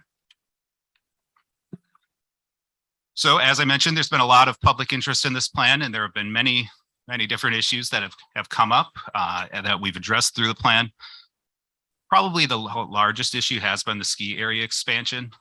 We've heard from both folks that are in favor of a larger expansion and from folks that want to see no expansion whatsoever. And we've tried to kind of strike a balance here with that'll help our partners at Granite Peak or the current lessee, as well as tend to be sensitive and strike that balance between those that want to see more expansion and less expansion. The South Slope day use area that I have up there was a day use area on the southern portion, southeast corner of the park, kind of near the State Park Road. That was an area where we thought it could serve as a nice staging area for the mountain bike trails, maybe have a parking lot, some toilet facilities and parking lot there that could host food trucks or other events, and maybe serve as a shuttle point for mountain bikers that want to go back up the hill. After talking to the community, there were some concerns about that from neighbors, and after working with them, we've decided that while that need still exists, as these mountain bike trails are designed, an area might present itself that is better suited to that opportunity. So the plan calls for a day use area on the South Slope, but says that there will be further public input in the future before we move forward with any such idea. The multiple use trail, as I mentioned earlier, has been a popular concept, and we have been encouraged to hear that. And then finally, the mountain bike trails has also been broadly popular as well. So with that, that's a brief overview of the plan, and I am happy to take any questions or wait till after public testimony. We prefer to wait till after the public testimony. Okay, Sure. well, Thank you. thank you, Phil, and we'll get started with public testimony. We're running a little bit ahead. Are most of the people, do we think, here? Okay. All right. So we're going to limit it to 3 minutes. At 15 seconds before, I will give you a warning that your time is almost up, and we're going to stick pretty tight to that because we have a lot of speakers. So we're going to start with Aaron Ruff. All right, very good. I'm online here. Can you guys all hear me okay? Okay. Yep, we can hear you. Very good. Appreciate it. Yeah, my name's Aaron Ruff. I'm the current president of the Central Wisconsin Off-Road Cycling Coalition, or CWAC as I'll refer to it.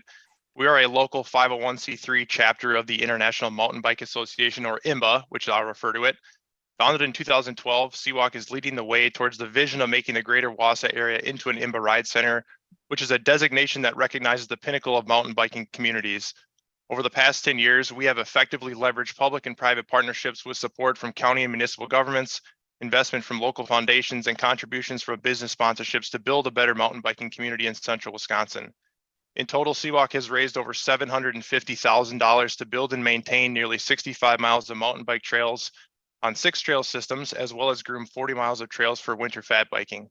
Over the past 5 years, we have contracted with professional mountain bike trail builders to construct 2 brand new mountain bike trail systems from the ground up. Sylvan Hill Mountain Bike Park, a community bike park located in the heart of a Wausau neighborhood, and Ringgold Trails, a cross-country flow trail system that surrounds the Marathon County Solid Waste Department facility. CWalk is here today because we are committed to being an active partner and look forward to working with the DNR, Granite Peak Ski Area, and the Greater Wausau Prosperity Partnership to make this proposed master plan a resounding success for generations to come. What we've learned over the past 10 years is that partnerships and trust matter, and we have a community who you're going to hear from today who is ready to seize this once-in-a-generation opportunity. What is outlined in the proposed master plan for Rib Mountain State Park is simply a dream come true for CWalk, and the addition of mountain bike trails at the state park is in direct alignment with our vision for how we can achieve IMBA Ride Center status. Constructing cross-country, flow, and gravity mountain bike trails is important, but it is high-quality lift access mountain biking experiences that will attract riders from throughout the Midwest to our community. It's important that we maximize our opportunity in partnership with Granite Peak Ski Area to build lift access mountain biking the right way at Rib Mountain State Park. The one last story I want to share happened after the last public input meeting for the plan in November. As I got home in time to tuck my 5-year-old son into bed, he asked, "Dad, were you at a bike meeting at 9 Mile again?" And I said, "No, I was at a bike meeting for Rib Mountain. You know the big mountain with the lookout tower? You and I are going to be riding our bikes up there someday." I'm not sure whose eyes or smile was bigger. This is about our future. Making our dream a reality starts today with the plan's adoption. Thank you. Any questions for Aaron? Marcy? Sorry. Thank you for your testimony, Aaron. Just a quick question on trail ethics. Does your coalition have a pledge of not riding when trails are wet? Obviously, the IMBA designs are, so that's my question, the best management practices and the trail ethics. Yes, we absolutely do. I mean, we're definitely good stewards of our local trail systems. We are on the ball with keeping trails open and closed based on weather conditions. That does play a factor. So yes, we are attuned with that, and we enforce it. Okay, Bill Smith. Aaron, thank you also for your testimony. I'm going to ask you a question that might have been better asked in the future, but while we have you here on the screen and the line, it's probably the best opportunity. You've talked about the importance of the IMBA Center goal and the certification process and the critical nature of lift access. Yep. And the partnership you have with the ski hill. The board has been presented with an awful lot of testimony in many different directions. We've got different variations of alternatives. There's the SE group. There's input from mountain biking professionals. We're sorting through a lot of data. And right now we've been presented with staff recommendations, which are somewhat short of the more complete development plans presented by SE group. And what I would like to know from you is, again, how critical the lift access is, and the plan presented by staff, does that give you the opportunity to achieve that certification? And would you comment on the relationship with the ski hill? We typically don't get into that in a master plan, but is your opportunity to coordinate with the ski hill viable? And do you believe you're going to be able to achieve that lift status through cooperation with them? Yeah, great question, Bill. I think the answer is yes. I think we can achieve a partnership. You know, it's already been happening over the last few years where we've been talking with them as part of this planning process. And I think from our perspective is what the plan outlines is a really extensive mountain bike trail network, which is awesome. I mean, it's understating for me to say how thrilled we are that we could be riding our mountain bikes at Rib Mountain. I think what really sort of elevates our status is getting the best possible lift access mountain biking that we can as part of this plan. And that's really what's gonna bring us to a higher IMBA ride level status, is making sure we have enough gravity or downhill runs and enough access through a lift access system. And so again, we're a partner in this. The DNR is a partner in this. Granite Peak is a partner in this. We want to be able to maximize the opportunity with all of our groups to really achieve the highest potential for this mountain biking network. And I think we can do that with increased access to lift access mountain biking.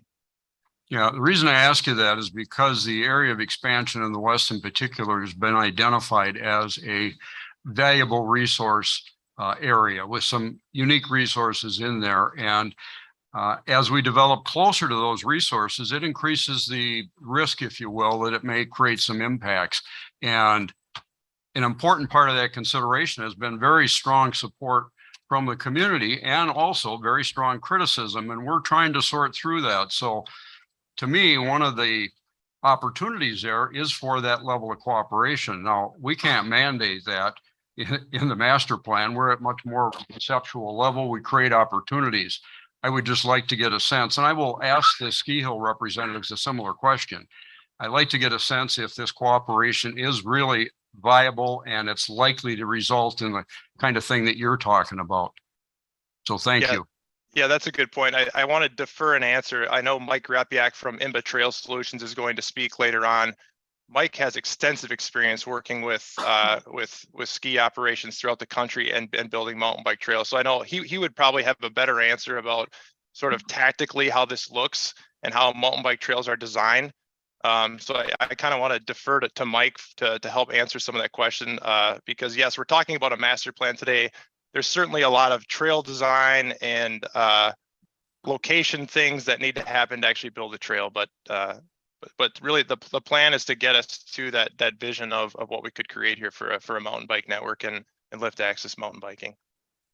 And Aaron, in that design process, there are some points that have been identified by the public of really important resources localized within the Western expansion area or near to it. In your design, are you open and flexible to work with staff and with community members to identify and minimize or avoid impact on those? Yes, absolutely. I think that's one of the main roles we can play. And that's why we're here today is we are willing to be a part of this process for the next 5, 10, 15, 20 years, as long as it takes us. We want to be an active partner. We want to help build the network of trails the right way. It's important to us. We all live here. We want to ride them, but we also want to be good stewards. So we're used to doing that. We work with landowners all the time. We work with our county parks department, our solid waste department, our city parks department. So we're willing to be at the table and be a good steward, be a good partner. Thank you. Okay, thank you. Any other questions? No? Okay, thank you, Aaron. And we'll move on to David Ekman.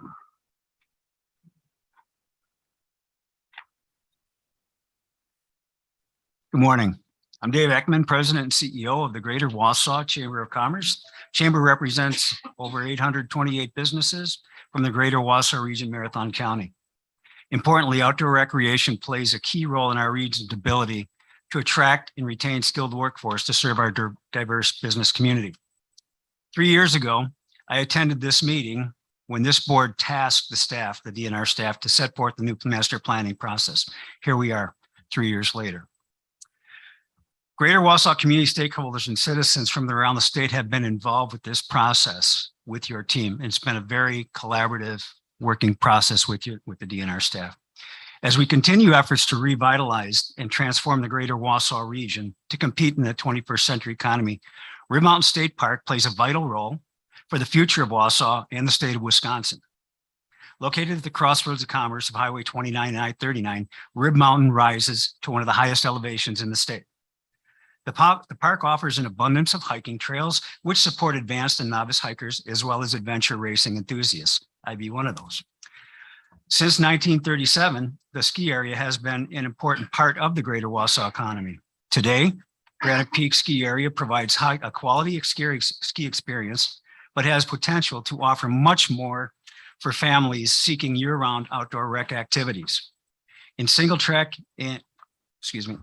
addition to the hiking and skiing, mountain elevation and topography provide opportunity for single track and gravity flow mountain biking. All these activities and more align with the state economy. To remain competitive, Granite Peak Ski Area must invest in a long-term strategy to maintain visitation and attract new recreationalists. While we support the proposed master plan as presented, the plan falls short in realizing two significant goals. The western development of Rib Mountain State Park Area 5, as represented in the proposed master plan, falls short for the state park to provide enhanced family-friendly skiing and a lift-served mountain biking uploading to the top of the mountain.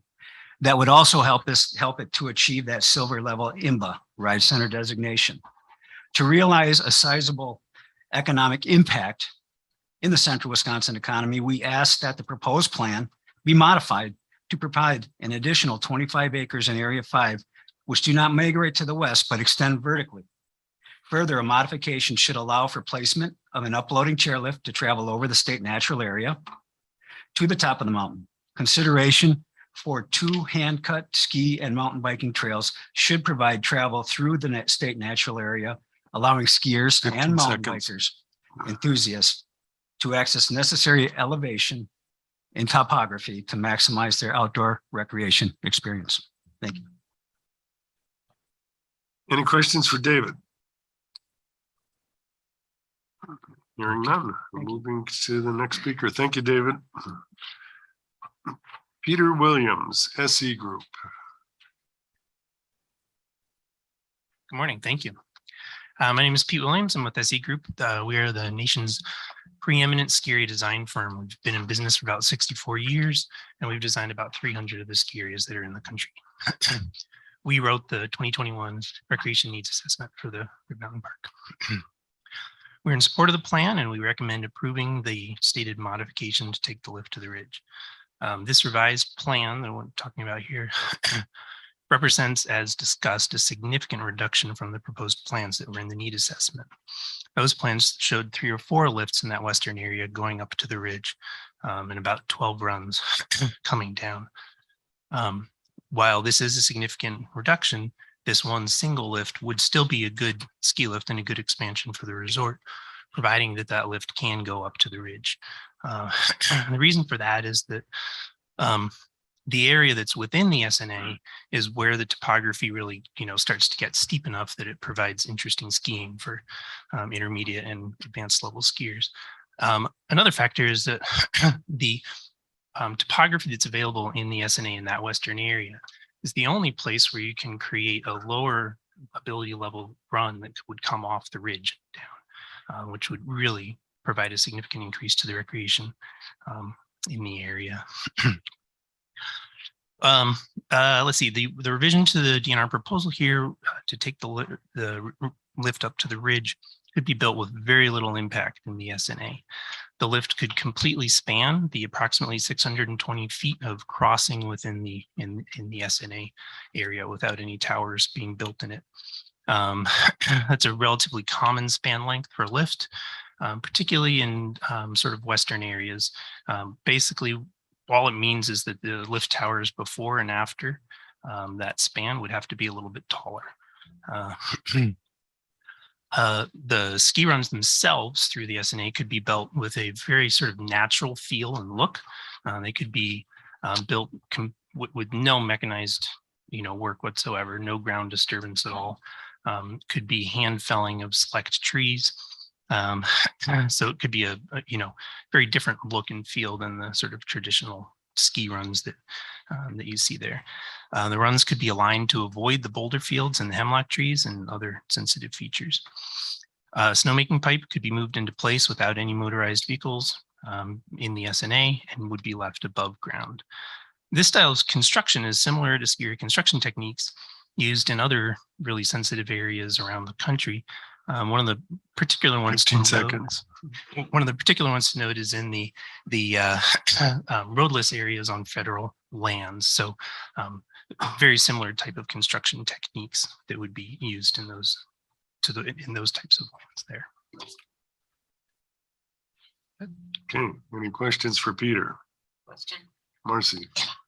So you've designed 300 ski areas. Are you involved in the maintenance afterwards as well? No, we're a planning and design firm for ski areas. So in a state, in a state natural area, those sensitive areas, don't they need access for maintenance of the lift and emergency? Well, so the lift there would be no portion of the lift that would touch that ground. So if there was maintenance required on the tower above or below it, they could access that in areas that, that were not in the SNA, right? So, Right, but I would envision the vegetation grows. I mean, you would have to maintain underneath the lift, right? oh, for sure, yes, there would need to be tree clearing and trimming. Yes, true, so that there weren't direct interference with the lift. Thank you. Guys, I do have a quick one. Bill Smith. Peter, thank you for your testimony.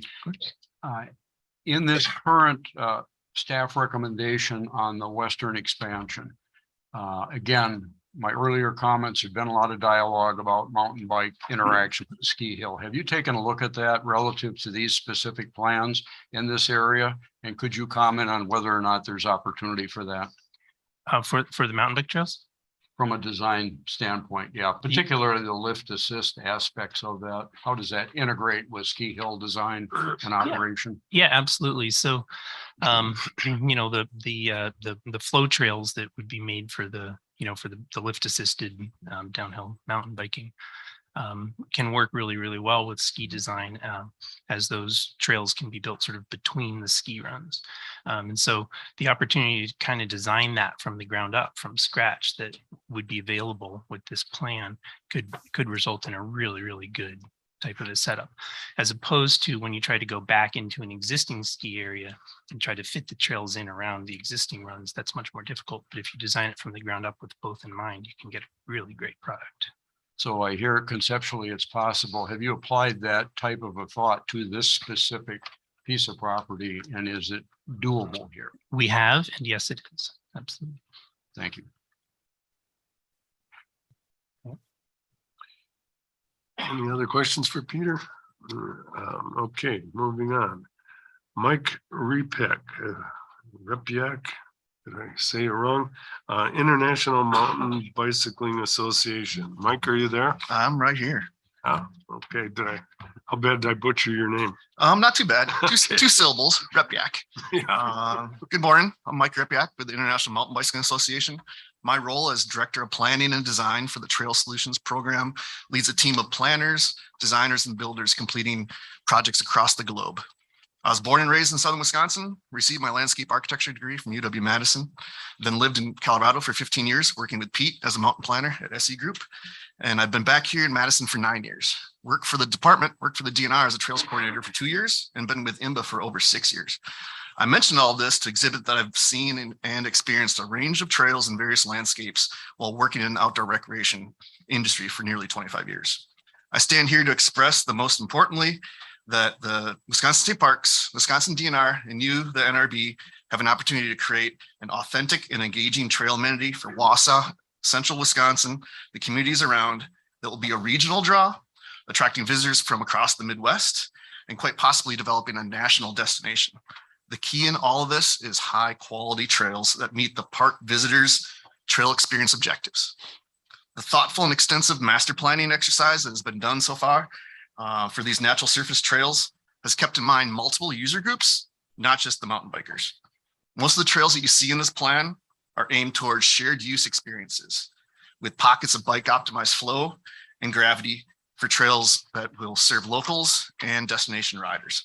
The plan even includes trail improvement projects with the goal of bringing many of the existing traditional trails up to environmentally sustainable, socially sustainable, and fiscally sustainable trail infrastructure.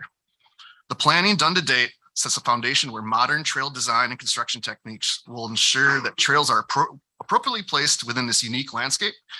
Natural surface trails developed following IMBA guidelines are hydrologically invisible with negligible ground disturbance. And I also like to mention the mountain bike uses do not impact local flora and fauna any more than the existing uses that occur there right now with trail runners, hikers, and others.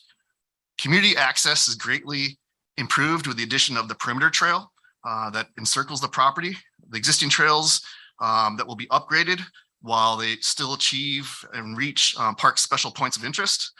Additional shared use trails extend the trail network for those looking for longer adventures, and the bike optimized trails incorporate a flow experience that modern riders are looking for. Finally, the interface with Granite Peak Ski Area adds a lift-served mountain bike trail experience that is few and far between here in the Midwest. While there are other lift-served opportunities a few hours away from Wausau, those have all been afterthoughts, trying to put trails on aging ski areas with aging lifts, which here at the opportunity that Pete just talked about, have an opportunity to work and collaborate together in developing this. While the current plan falls a little bit short, everybody is very excited for the trail opportunities that can happen here at Rib Mountain. Thank you for the opportunity to speak in front of you this morning. Any questions for Mike? Kaz? Nope. Okay. Kaz? Yep, go ahead, Doc. Mike, how are you? Good, how you doing, Fred?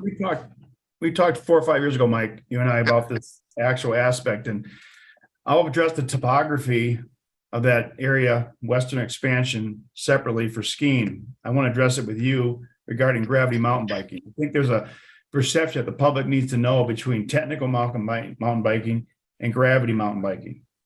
And when you incorporate a course into gravity mountain biking, the ground floor is paramount. Now, I've experienced this out in Steamboat, Colorado. They designed a course off the gondolas that was designed from the ground up.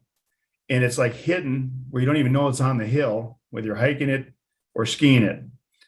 And so I have been told to confirm this, that gravity mountain biking with the baby boomers is becoming quite popular because some of us can't technically bike up and down some of the elevation that you design.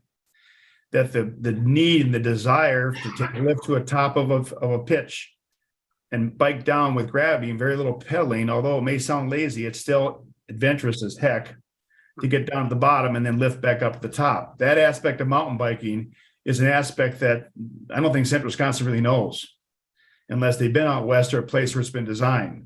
And I can speak firsthand that it is a riot and it's a draw and there's a line to get up nonstop to come down those well-planned out trails to experience that. So Area 4, with the current design that's come to us and the elevations of that Area 5, what's come to us, the southern part, is not the experience that I at least shared in Steamboat. Is in your opinion that's fairly flat and the get up to the top of the pitch would be necessary to enhance the experience to a point that Central Wisconsin would be delighted to have? There's definitely a terrain break from the upper portion of the mountain to the lower portion.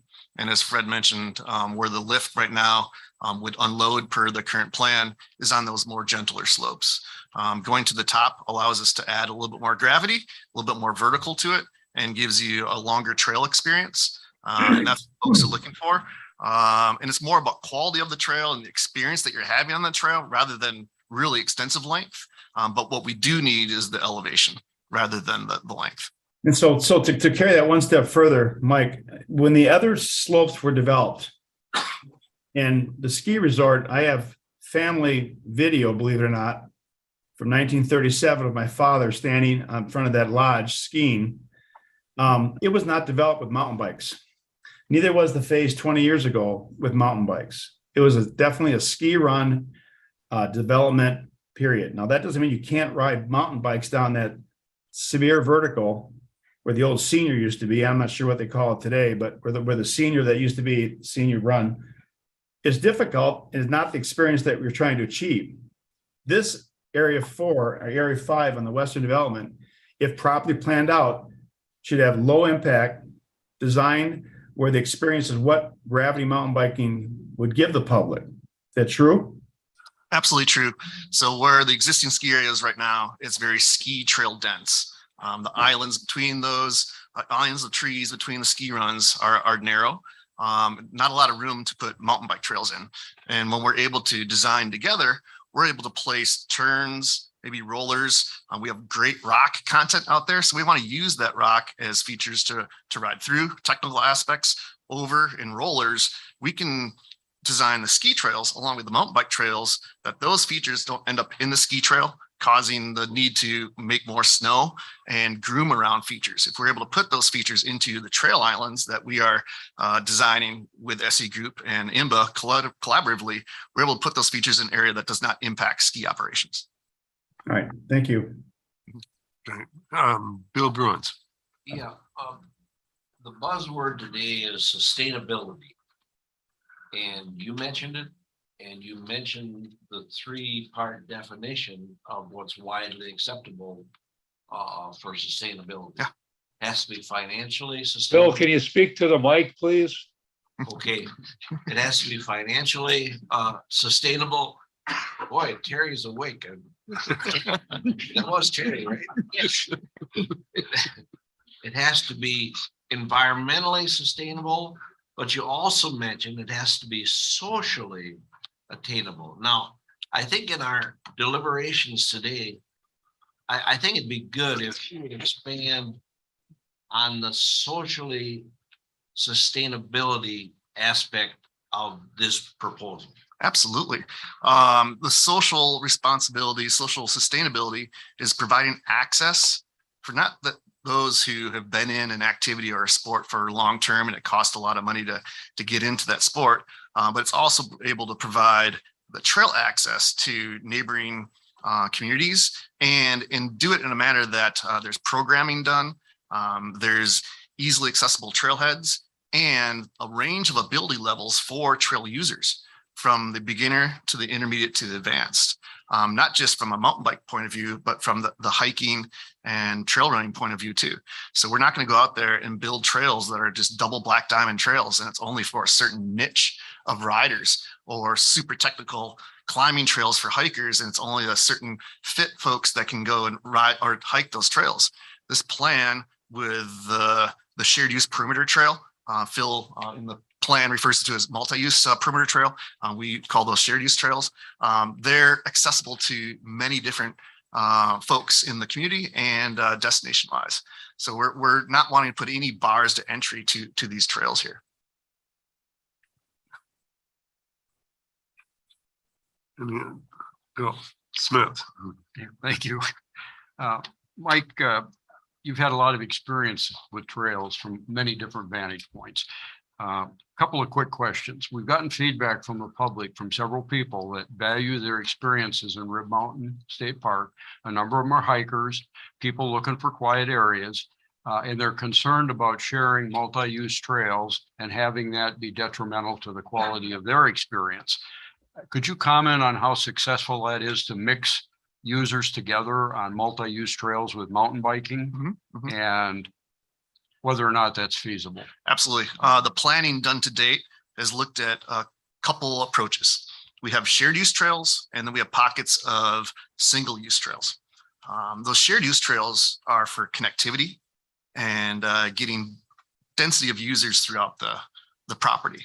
And then we get to areas, hiking only trails that remain in on this property with the trails that are there, improving those trails to make them more sustainable and using those shared use trails to get to bike only experiences. So we learned a lot through the pandemic with the huge increase in usership of trails.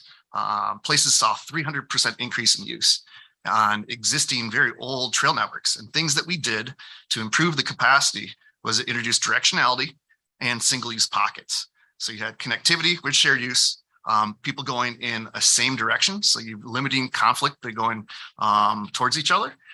And then also getting to their zones where they're meeting their trail experience objectives, not being impacted by others. So this planning that's been done so far, and I'm really excited to take it to the next level of design, because that's really get into the nuts and bolts of how we make it socially sustainable, how we make it environmentally sustainable, and then how along the whole way we're talking about maintenance and operations, that's the fiscally sustainable aspect of it.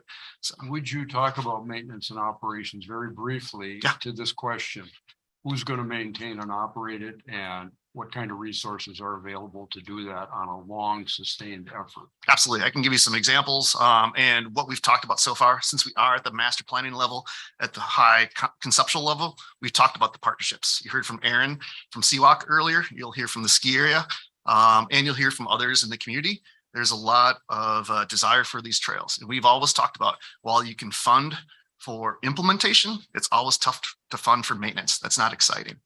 So maintenance funding has to be discussed in the whole process there, along with developing MOUs amongst the groups to make sure roles and responsibilities are outlined in maintenance. We see that happen elsewhere. Steamboat, Doc mentioned it earlier.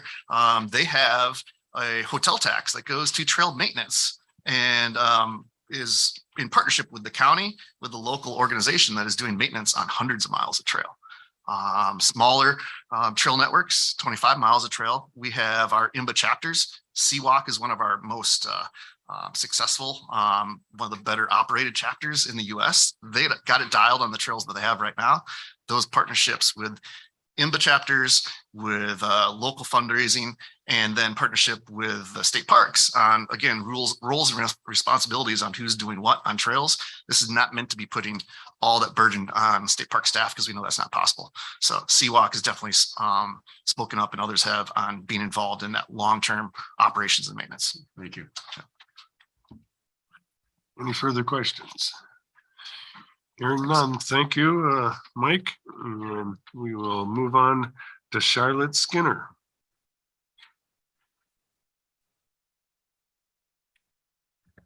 Hello, thank you, Chairman Kazmierski and members of the Natural Resource Board. My name is Charlotte Skinner. I am here today representing Granite Peak Ski Area, and Granite Peak is one of the 3 ski areas owned and operated by my father, Charles Skinner. I am the 3rd generation, following in the footsteps of my grandfather and my father. I grew up at the ski areas. I had my first job at the ski areas. I competed in middle school and in high school, all the way to college in skiing. And when I decided to go to business school, I wrote my admissions essays about gaining the experience I needed to join the family ski businesses. I have chosen to represent Granite Peak today because it is where my fiance and I will move in the very near future to start our family. As it was the dream of my grandfather and my father, it is my dream that in another 30 years, I will have a child or children who will want to join the family businesses. Now, I'd like to explain the importance of the additional 25 acres that we are asking for in the West for both skiing and for mountain biking. For skiing, getting to the top in the West is what will attract more skiers for longer stays by offering a top to bottom beginner intermediate ski experience for the whole family. Customers choose to come to Granite Peak Ski Area because it is the tallest ski area in Wisconsin. However, we currently have no beginner intermediate trails that run to the top because the existing terrain is too steep. This means that families who have a range of skier abilities cannot ski together if somebody is a beginner and others are intermediate or above. This is why we're asking for the expansion in the West, where the terrain is less steep, to allow 2 of these beginner-friendly runs from the top. This is the top thing that Granite Peak is lacking to attract families for longer vacations. For mountain biking, getting to the top in the West will allow Rib Mountain State Park to become a regionally significant destination for mountain biking. Gravity and flow trails that run from the top of the mountain are the critical component to secure this regional recognition. The runs in the East are too close together to allow room for these types of mountain biking trails. So the lift to the top in the West is the only option to make these trails a reality. The additional 25 acres requested to modify the current DNR plan with the 2 beginner intermediate runs to the top of the mountain and full-length gravity and flow trails will generate $26 million per year in economic impact. This is an additional $25 million per year versus the current DNR plan. That equates to $1 million per acre per year. We are so close to something that would truly benefit the community, both economically and recreationally, solidifying the greater Wausau area as a Midwest destination for year-round outdoor recreation. Thank you. Charlotte, thank you. Any questions for Charlotte? I do have one. Charlotte, how are you? You addressed it quite on point, but I want to bring this back up. Is one of the complaints skiing there my whole life and the prior generation was exactly what you said. It's expert or it's bunny. It's either extremely steep, black diamond type stuff, no double diamonds that I'm aware of, but it's pretty black diamond in some of those areas. And then there's the greens and the bottoms, as we call it. I've walked Rib Mountain zillions of times. I flew over it last weekend about 10 times, one more time, to look at the topography. The Western development topography allows that. And you stated today, and you testified today, that the way the ribs come off that mountain, you would allow it to have a intermediate, a blue, as we call it in skiing, a blue slope mixed in with maybe some black on one of the sides. And the point is the family can get off together, ski down together, and be at the bottom in the same area of the mountain. As it is now, that's not possible. Is that correct? Yes. Okay. Now that's the point that I talked about, the topography with the mountain bikers. That's the point I wanted to make with testimony today of the topography with skiing. And it's important for the board to understand that. Thank you. Marcy had a question. Yeah. Okay. So your family has a unique opportunity. I just want the public to understand. Marcy, can you speak into the mic, please? Sure, Terry, how's that? Thank you.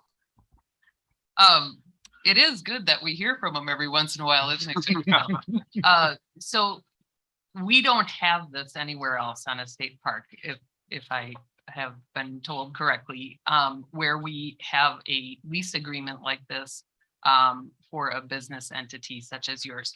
So it's a really unique situation. And to be honest, I had a hard time reading what we heard from the neighbors.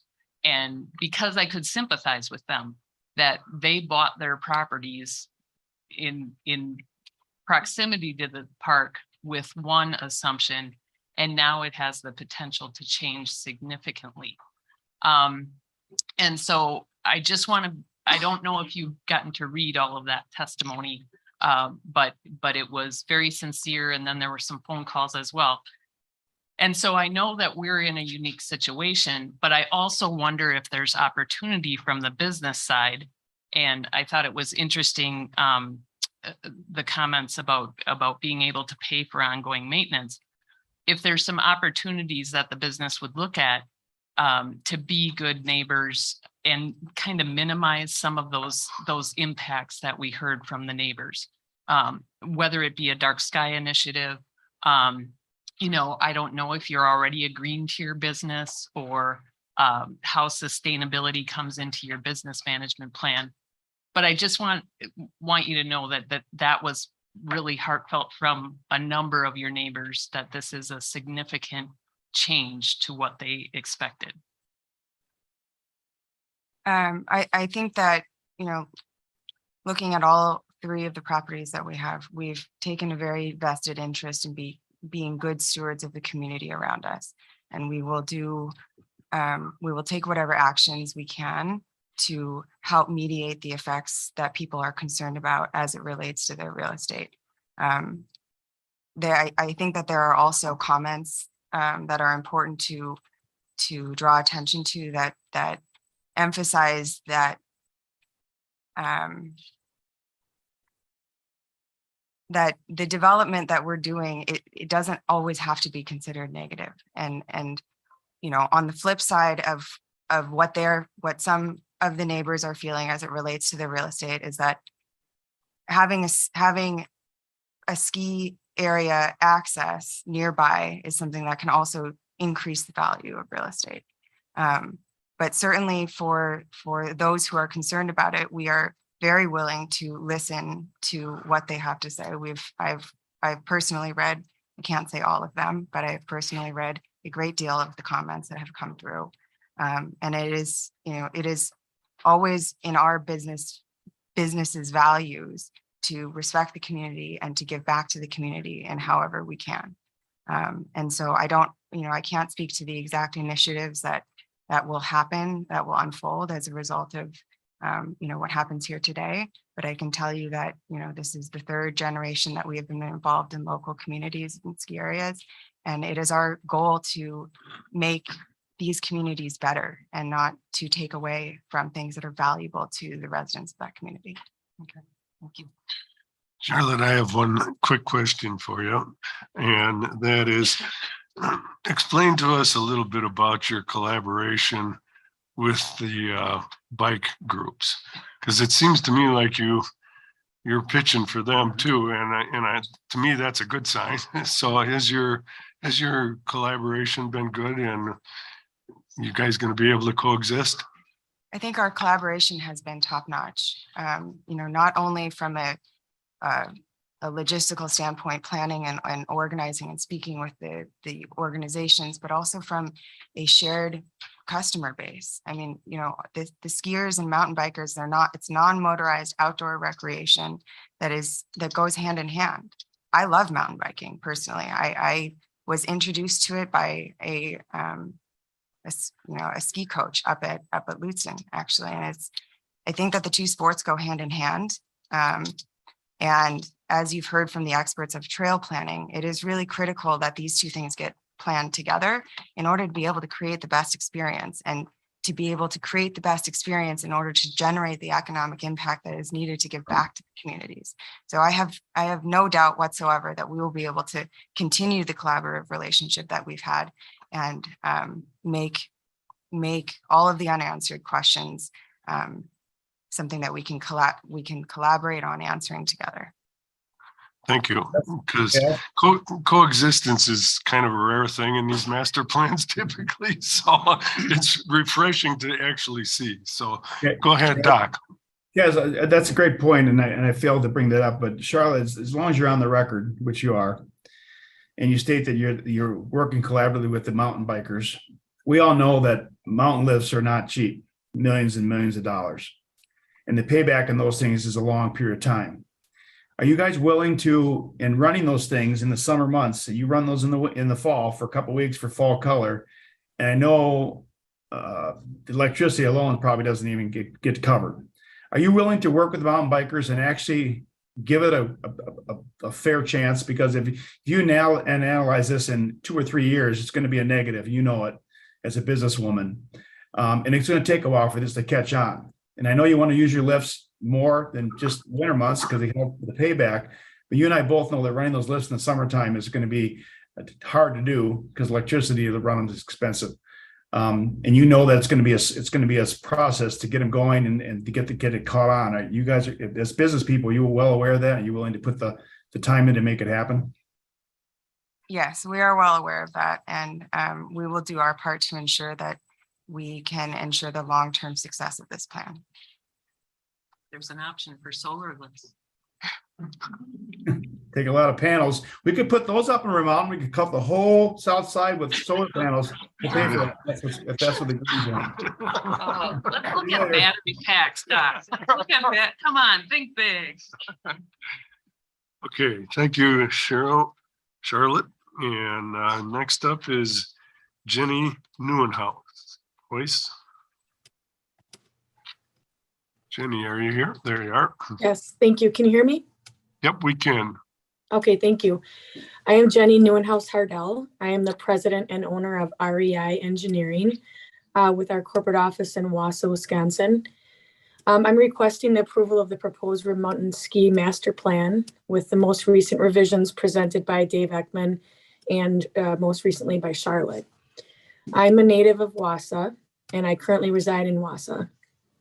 Rib Mountain State Park has been a huge part of my life. From field trips in elementary school, nature walks with my family, biking, hiking, downhill skiing, and snowshoeing in the park into my adulthood. From teaching my 3-year-old son how to ski, I can also attest greatly to it's difficult to have a family atmosphere without the additional runs that are being proposed. It's a great family sport. It's a wonderful activity for families to participate in and very difficult without those beginner and intermediate runs. I'd like to comment that Granite Peak has proven their cooperation and collaboration with the DNR and the community. Granite Peak continues to not just coexist, but to truly partner with regional businesses, educational institutions, user groups, and civil organizations to promote multi-uses at the park. Granite Peak has developed ways in which our community can enjoy numerous aspects of the park the chairlift rides in the fall, the hosting of community events, the partnering with nonprofit organizations, and so much more. Granite Peak continues to make deep investments for future through its enhancements at the Hill with enhanced infrastructure, amenities, communications, and local support. This community asset is critical to the goals of economic development and prosperity in our region and in our state. There are three primary reasons that I support the revised master plan that has been discussed today. Number one, the plan provides environmentally sustainable and well-planned long-term enjoyment of an extraordinary natural resource in our region and our state. Number two, the plan provides the opportunity for multiple stakeholders to appreciate, expand, and maintain this community staple for years to come. And number three, the master plan supports an incredible economic driver for our region, including retention and recruitment to our strong labor force and talent in our region.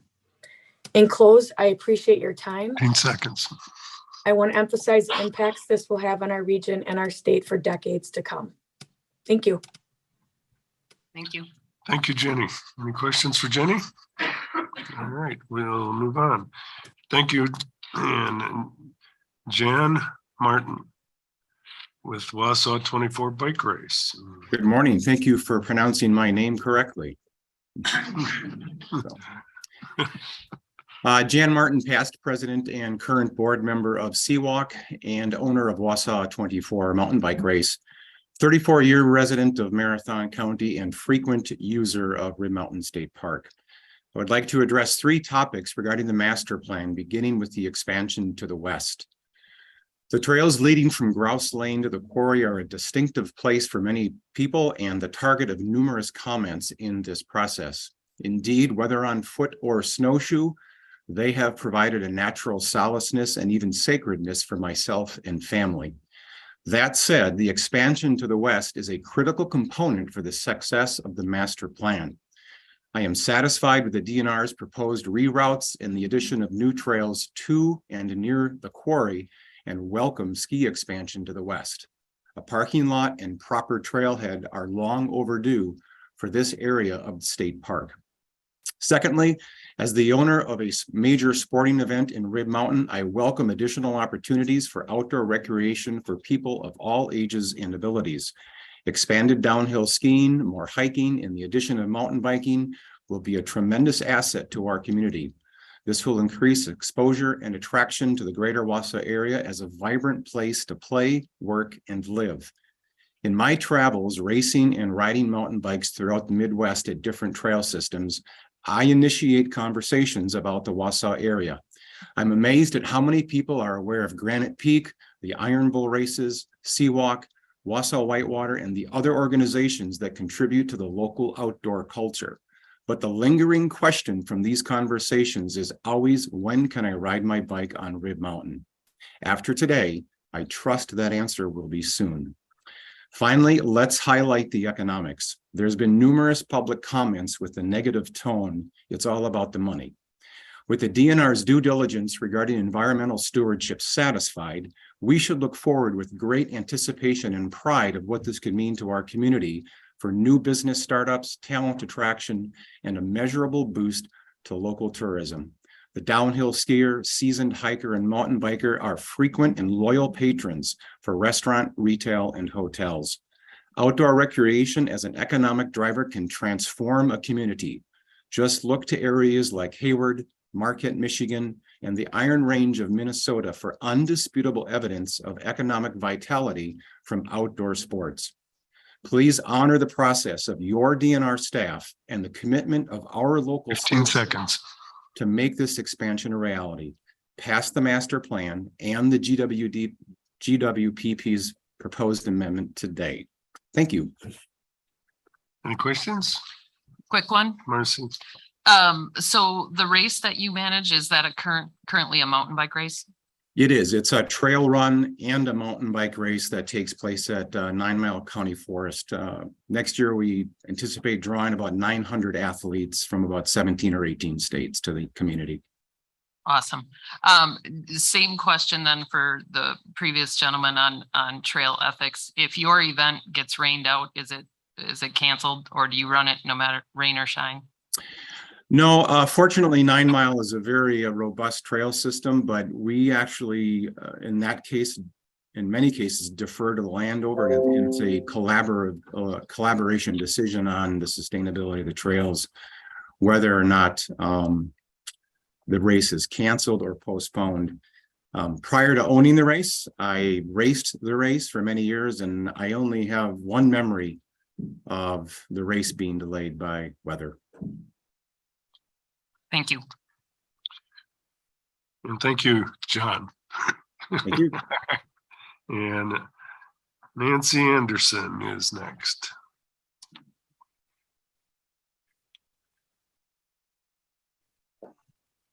Go ahead, Nancy. Thank you. Good morning. My name is Nancy Anderson, and I am from Rib Mountain, Wisconsin.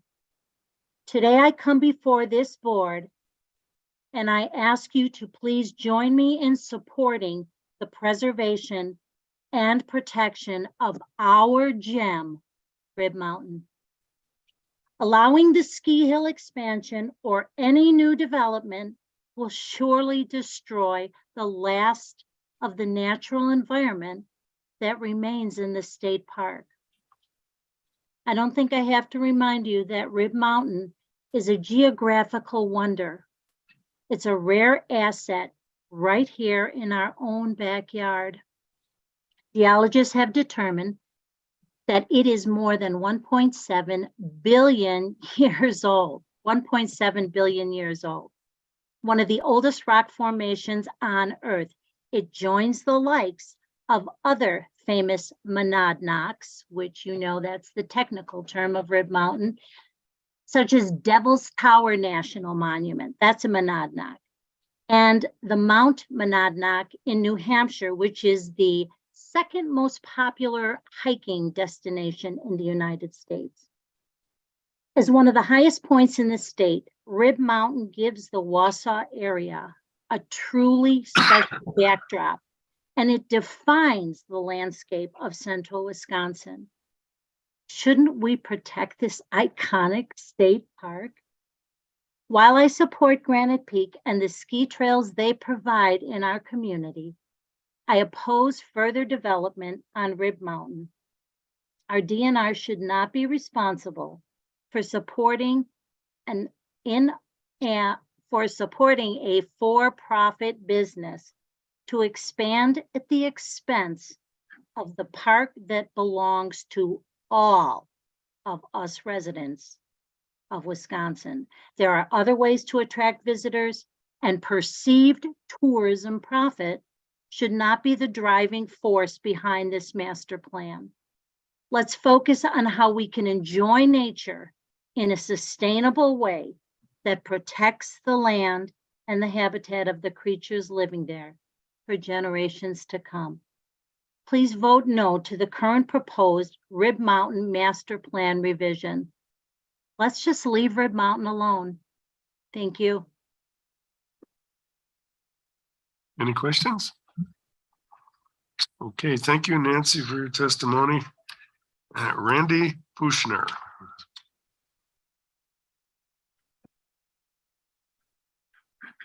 Hi there. Thank you for giving me the opportunity to speak today. My name is Randy Pushner, and I'm the owner of Smith's Bike Shop in La Crosse, Wisconsin, and the president of the Outdoor Recreation Alliance, our local trails group. I am interested in the Rib Mountain Comprehensive Plan because I live in a community of similar size to the Wausau community, and I know the impact shared use trails have had on my business and community. First, I would like to thank the DNR staff for preparing such a comprehensive and inclusive master plan. And I am in favor of the plan, but I'm asking for the modification to add mountain bike and ski acreage. Like the concerns you are hearing in your community, La Crosse has had the exact same pushback from hiking user groups. They were afraid of the what ifs and gave the most extreme examples when speaking out against the trails. They were afraid of mountain bikers bombing down shared use trails. I'm not going to say some users don't do that, but just like our roads, do we help new roads because of the few people who speed. The most outspoken neighbor to the property, who actually started a lawsuit against us before the trails were built, thanks me each time I see her out on the trails because she loves that she gets to access premier hiking trails right outside her front door. Remember, building sustainable trails shepherds users to the exact location you want them. Without trails, users roam where they want, and they trample our natural resources. It is important to help our citizens know where they should and should not be, and formal trails and related infrastructure do that. In 2020, this trail system was devised, and we encourage hiking, biking, and trail running, and rock climbing. And at that time, my mountain bike sales at my bike shop rose 15%, even after factoring out sales due to COVID. That 15% is enough revenue for me to hire a full-time employee. Most of our local trail users are families, like my 6-year-old daughter, who is learning to overcome obstacles of mountain biking our local trails. They're not all young white males that are bombing down the mountain bike trails.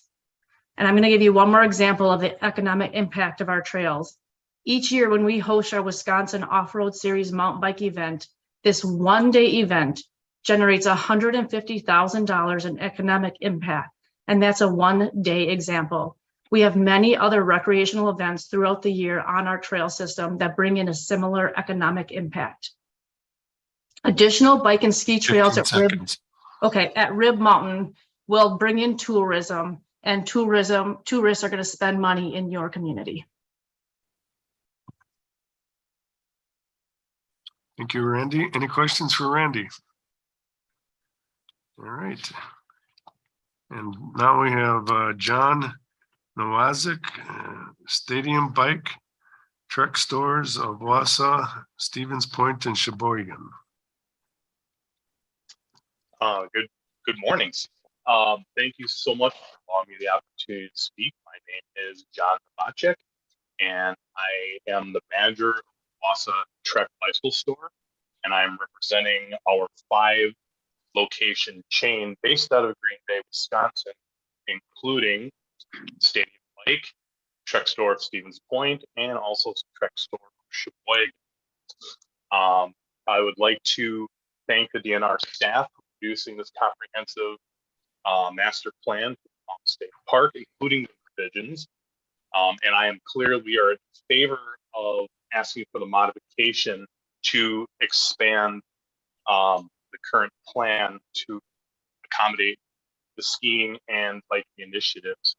The economic impact is a huge potential. More great cycling opportunities in our area is great for our business directly. And it will allow us to continue to not just be a seasonal entity, as most bike shops in the Midwest are. It will allow us to hire more people and increase our workforce and make our jobs actually more of a sustainable career for people.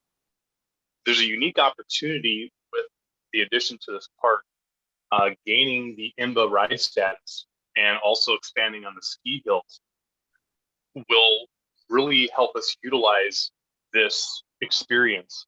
And I too can speak to the removing of barriers to entry for people, whether they're just getting into this or they're seasoned, experienced riders. I've witnessed similar trails at Copper Mountain, Colorado, and also out in Utah and Salt Lake City, Utah, and also in California. When it's done correctly, it draws lots of people, lots of economic, and when it's done correctly, it has very little ecological impact. I have the utmost faith in our local IMBA chapter of CWalk and their partnership with the Hill to do this correctly. I have witnessed their sustainable trail building, and they are true stewards, whether it be Granite Peak or CWalk, true stewards of our local trail systems. And they're main objective is the rider experience and low impact to our local ecology. And just really allowing this 15 to happen. seconds. Really do support this, and thank you again for your time and allowing me to speak. Thank you, John. Any questions for John? Okay, thank you. Benjamin Bartz, Snow River Mountain Resort. Good morning. Thank you for giving me the opportunity to speak today. My name is Benjamin Bartz. I grew up about 40 minutes north of Granite Peak in Tomahawk, Wisconsin. As a teenager, I spent nearly every Tuesday, Thursday night, and most Saturdays skiing down at Granite Peak with my friends. The opportunity to regularly get out and ski in proximity to where I grew up fostered a passion for the sport that has grown with me through the years. After high school, I pursued a degree in ski area management, driven by my love for skiing that was nurtured on the slopes of Rib Mountain. After graduation, I spent a year in Colorado before the expensive mountain lifestyle led me back home to the Midwest. Upon my return, I was hired as the mountain operations manager at Giants Ridge, a publicly owned ski area on the Iron Range in northern Minnesota. I spent the last 5 years there before joining the team at Midwest Family Ski Resorts as the general manager of Snow River Mountain Resort. During my tenure at Giants Ridge, I participated in the design, development, and maintenance of the area's mountain bike park, consisting of 10 top-to-bottom gravity flow trails and 10 miles of cross-country trail. The majority of these trails were developed adjacent to the existing ski runs, as the narrow tree islands between the runs do not allow for quality development of flow trails. As others have spoken about, the Western Section 5 provides the best opportunity to develop a high-quality downhill mountain bike park as part of the expanded ski area development. Giants Ridge, where I worked before, is owned by an agency of the state of Minnesota called the Iron Range Resources and Rehabilitation Department, an organization tasked with driving economic diversity and development in a region reliant primarily on mining operations. Studies by the University of Minnesota have shown that Giants Ridge provides millions of dollars in annual economic impact to the region, but this is an outcome reliant on millions of dollars of state subsidy to fund their operations and provide maintenance capital. Another publicly owned ski area, Spirit Mountain in nearby Duluth, relies on tourism taxes to subsidize their operations and provides funding for capital projects. Both ski areas are currently in the process of seeking millions in state bonding to modernize their facilities and replace aging infrastructure.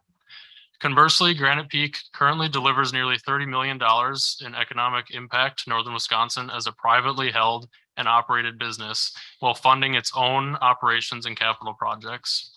I believe as a former community member from northern Wisconsin that the Rib Mountain State Park Master Plan should be modified to allow a lift on the western portion of the mountain to reach the top as proposed by Granite Peak.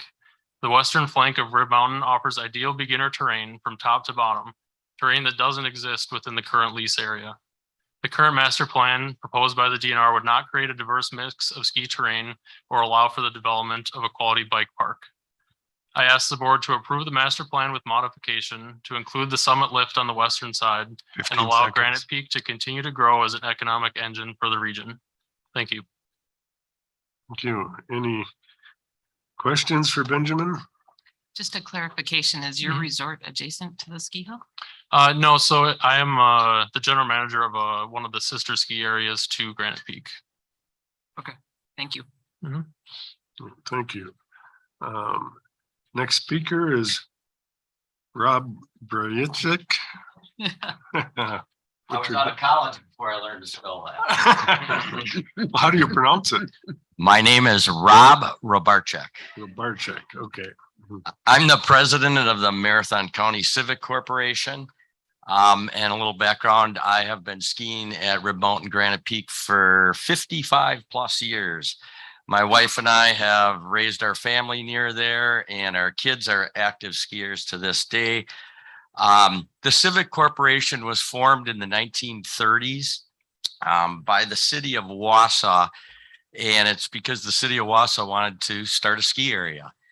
And the Marathon County Civic Corp made that a reality. The way they did that was to help raise funds through the city, and they were volunteers as part of that.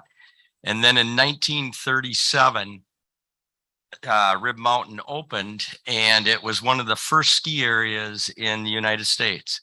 It had America's longest ski lift at that time.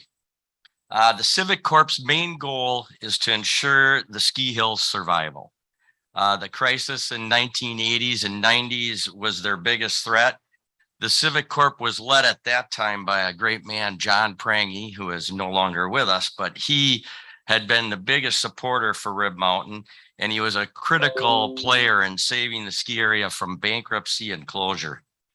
The main issue at that time was as all the other ski areas had expanded and done improvements. And at that time, Rib Mountain had just stayed stagnant. And as a result, they were unable to pay their DNR rent, and they, couldn't make any improvements. So then in 1984, John stepped in and raised funds for a new master plan that called for a dozen new runs in the area. And then 15 years later, the DNR issued the RFP allowing the expansion. In 2000, they selected Mr. Skinner to be the ski area operator, and all the new runs were completed. And just recently, WASA completed a strategic plan, which is prioritizing outdoor recreation. And it kind of coincided right with the DNR beginning their new master plan for the park. That's when WASA hired the SE group to go ahead and come up with their recommendations. And what they came up with was a much more expansive plan, which has been now condensed down. The Civic Corp is supporting the expansion plan with a lift going up to the west. And as for skiing there for 55 plus years, we need a spot for the beginners to get to the bottom and have the experience. Again, we are supporting it. Thank you. Any questions for Rob? Okay, moving on. Chris Jadorzy. Yes, good morning. My name is Chris Jadorzy. And thank you for the opportunity to speak to the board this morning. And I'm here to support the Rib Mountain State Park Master Plan. My company was started in Wausau, Wisconsin by my father over 50 years ago, and was born and raised in Wausau and grew up on Rib Mountain and skiing in Granite Peak, and developed my love for the outdoors in that setting. Today's an exciting day. A lot of people have come up here and talked to you about all the different things. What has struck me listening to everybody is the fact that having a shared success model is so foreign to us in this environment these days. It's always an either or, and we forget that there's an and. And the and here is that we are all together on this. We've worked with your DNR representatives. We had a tremendous planning process. Started before COVID, went through COVID. We weighed options, alternatives, whichever word you want to mix in there, and came out with the best suggestion that they can in this master plan. And it is an and. We found that we can have great hiking, great mountain biking, great skiing, bouldering, camping, all those sorts of things in one plan. We can do this. And when we do this and we have a shared success model, we can come together and look at, okay, is there a better alternative, or did we miss something? And I think what you've heard today from a number of our experts, that we have missed a little bit of something. If we can add 25 acres vertically in area 5, we can unlock a tremendous opportunity for economic development and impact in our community, what will carry us forward for a long time. I'm born and raised in Wausau. I'm not going anywhere with my family. I want to walk shoulder to shoulder with the people who are with us and against us for long term. So I encourage you to support the plan with the modification today. Any questions? Thank you, Chris. Any questions? Thank you for being conservative with your time. Gregory Fisher, represent itself. Still morning. Good morning. My name is Greg Fisher, and I am here to represent myself. But just so you all know, I am also the general manager of Granite Peak. I sit on 3 different boards: Chamber of Commerce board, the CVB board, as well as many national boards across the country for skiing. My wife and I moved out here with our 2 children in 2020. We came out here because of the opportunities for WASA. We've seen how this place has grown. We're looking at the city and expanding upon all the operations that are out there. My previous role was vice president of marketing and operations for Peak Resorts that oversaw 17 different ski resorts across the Northeast and the Midwest. What you have here in Wausau is this unbelievable, uncharted, beautiful piece of property. Mountain biking and skiing go hand in hand together. Mount Snow was where I was based out of in my previous role. That was in Vermont. Back in the day, Mount Snow was a mountain bike mecca. It hosted numerous World Cups, downhill mountain bike championships. I personally have hosted USA Cycling National Championships and Northern Nationals. These have been by far some of the biggest events that Mount Snow has ever hosted in its entire career, in my entire career. Had over 15,000 visitors coming for a 4-day weekend. Things have changed though over the course of time with mountain biking and sustainability. At that time, 20 years ago, mountain biking, they went straight down the hill over rocky terrain and through areas known as things like yard sale, which you can imagine was very rocky and difficult terrain. Mike and a bunch of the other guys from Seawalk and some others talked about flow charts and flow biking. I have a 6-year-old son. I have a 9-year-old son. Both of them got into mountain biking this past year. I'm not going to send them down a downhill trail. I want them to go on a flow trail. For them to be able to do that, for these guys to be able to build these types of trails, they need nice, easy terrain. Some of the stuff that's been presented in the East for mountain bike trails really won't work that well. The Western side of things, I think Dr. Prane has already talked about this, offers a little bit more slope and flowability. From a skiing standpoint, Granite Peak also has an Achilles heel. That Achilles heel is for families to get to the top of the mountain and to ski down. It worked at Mount Snow at a green trail, 2.5 miles. Wildcat Mountain in New Hampshire, where we most recently lived, almost 3 miles long to the top. 15 seconds. It is something as a beginner skier to get to the top of the mountain, to ski down, whether it's a black diamond or a green trail, is a huge accomplishment. And I just ask for the board to consider that while you're thinking about all the other things on your table. Thank you. Thank you, Greg. Any questions? Marcy? Did you provided testimony as well, right? Did you have A written letter? Yeah. Yes. Yeah, okay, I noted that. We love the boomerangs in Wisconsin, or the folks in your age group that come back or reside here. I'm not originally from here. No, no, you're right. So out east, was it on public property on those? It was. sites? Mount Snow actually worked off of a U.S. Forest Service lease. Okay, so it was a federal property? Yes, Okay. actually, we would run national championships from the summit down for downhill trails, which will give about a 1,700-foot vertical from the top down. This was a unique situation, and then we would go back and reveg the surface. Actually, a funny story, I found out that I was allergic to hay that we were revegging and went to the hospital. So now they use straw to do that. Yeah, well, life lessons, right? Yes. Okay, so similar to the discussion I had with Ms. Skinner, the neighbors and the issues with what they're bringing to our attention, I'm sure you can empathize with them that they expected one thing and now there's another. In our area, it's the rivers. People purchase the land and then all of a sudden there's a canoe livery next to it or what have you, or an expansion of those kind of things. And so I just, again, from the business side of things, that kind of neighborhood, this unique arrangement, what would you foresee kind of mitigating that concern?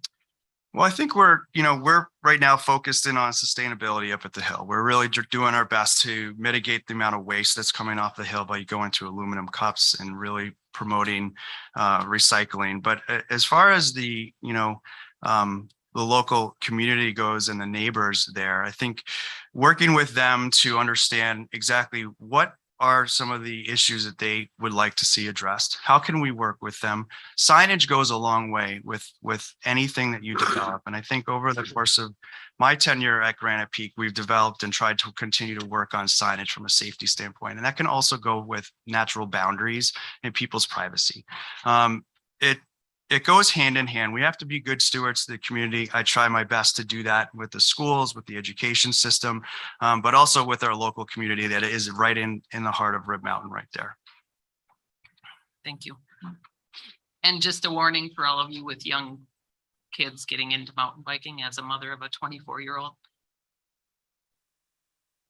Oh yeah. Be ready. Well, I have two You kids that always they're have a- always, You always have a Christmas present ready, but holy cow, they can really, there's never enough bikes. luckily my kids are 3 years apart. So one gets the new stuff and then the other one gets the hand-me-downs. Yeah, let me know how that goes. Yeah, that's great. Thank you, I Greg, hated for the your hand-me-down. testimony. Thank you. And Amber Taylor. She's representing herself. Morning. Rib Mountain State Park is more than a location to me and my family. It is our home. I grew up in Rib Mountain's tranquility, and I'm concerned the proposed plan provides too much benefits to interest to mountain biking and downhill skiing, and does not strike the correct balance with the current trail system users like me and other members of the park's surrounding community. I do appreciate the partnership in regarding and removing the proposed Area 8 South Slope Day area from the plan. However, I'm concerned this area will be considered again in the future. Therefore, I still find the language of the master plan to be very ambiguous by stating that there is still a need for a South Slope Day area use, but with the TBD location. First, I asked the DNR to revisit the plan to clearly state that this 37.8 acre parcel located behind Fern Lane will not be considered for any use in the future. This parcel has a very unique history. It was originally purchased by residents and friends group for $100,000 and the state for $125,000 in 1997. The intent of the residents' contribution was to ensure preservation for this site as a non-developed status, even for multi-trail uses. Secondly, I strongly oppose the developments of the multi-purpose trail and bike trail. The proposed plan states to have Wausau become an international mountain bike association ride center. This interest is overstated in the plan. Even if biking and hiking trails are separate, the tranquil woods would be filled with the cranking of bike gears, brakes, and whirling tires, deteriorating the current use and enjoyment of quiet hiking and walking in the park.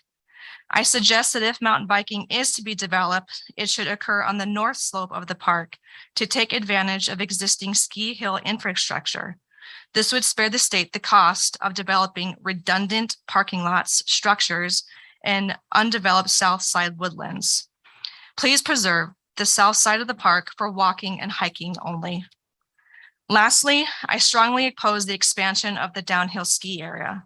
These expansions negatively impact local residents by taking more water out of Rib River to make snow, removing more green space, increasing light and noise pollution from the additional equipment, and habitat loss. In closing, Rib Mountain State Park is a year-round attraction. The parking lots are full with friends, families, or solo walkers who enjoy our local treasures year-round. And I challenge the group to protect the natural resources that local residents love and not to 15 fall seconds. pressure from groups and partners who want to run Rib Mountain State Park into a revenue stream. Thank you. Thank you, Amber. Any questions? Okay. Galen Roden, Town of Rib Mountain.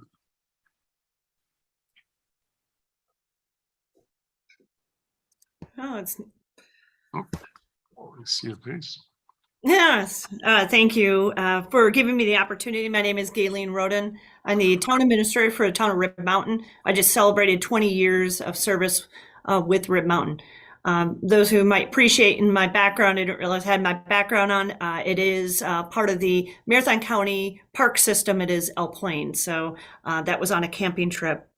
I would like to want to say thank you again for allowing me to join remotely due to the inclement weather that my friends in Wausau or friends down in Madison are probably not experiencing, would have to drive back for. I just want to touch upon some of the information that the Rib Mountain Town Board supervisors submitted on November 1st as part of our comment. Once some of the areas that were highlighted in our letter to the state master plan included the trail connectivity within the master plan.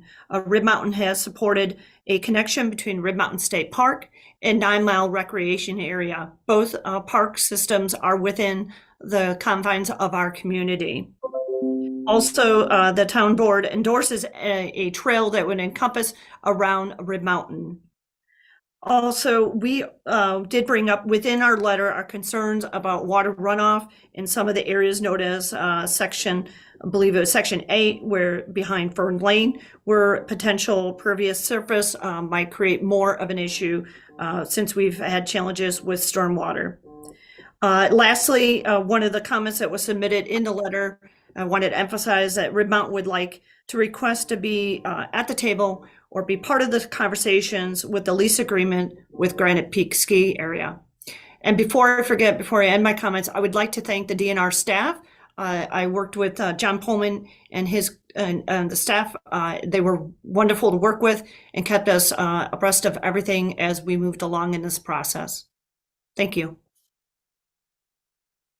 Thank you, Galen. Any questions? Okay. Angel Whitehead from Centergy. Claire. Good afternoon, I think now. My name is Angel Whitehead. I am the president and CEO for Centergy. Centergy is the regional marketing and economic development organization that services central Wisconsin. Our purpose is to foster collaboration amongst private and public sector leaders throughout the 5 counties that we serve, which is Adams, Lincoln, Marathon, Portage, and Wood County. Our brand and what we do effectively leverages the collaborative efforts of economic power in our region, and this plan is a perfect example of that impact. Centergy is in support of the master plan with the revisions made by Mr. Ekman to optimize the recreation and the environment. As the committee and many of us in the room are aware, Wisconsin as a whole has made recreation a priority in our state. The central Wisconsin region has also prioritized this for our future development. The plan in front of you is crucial to the economic infrastructure, not only for the immediate local area, but the region and the state as an entirety. The plan will not only encourage recreation growth, but it will also aid in the retention and attraction of families and individuals to central Wisconsin. Each community will benefit as it makes, as this plan makes it the area as a whole a tourist destination and possibly a place that these people could call home. I want to thank everyone today for their time and consideration as we continue to grow our region. Thank you. And thank you. Any questions for Angel? All right.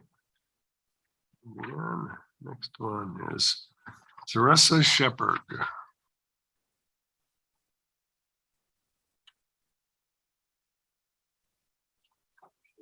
Okay. My name is Teresa Shepherd.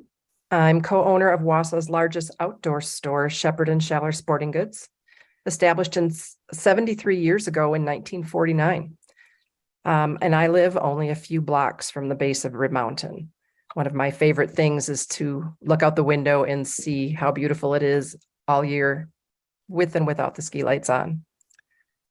We provide service at our sporting goods store to local and visiting skiers and cyclists year-round, along with hikers, campers, and paddlers.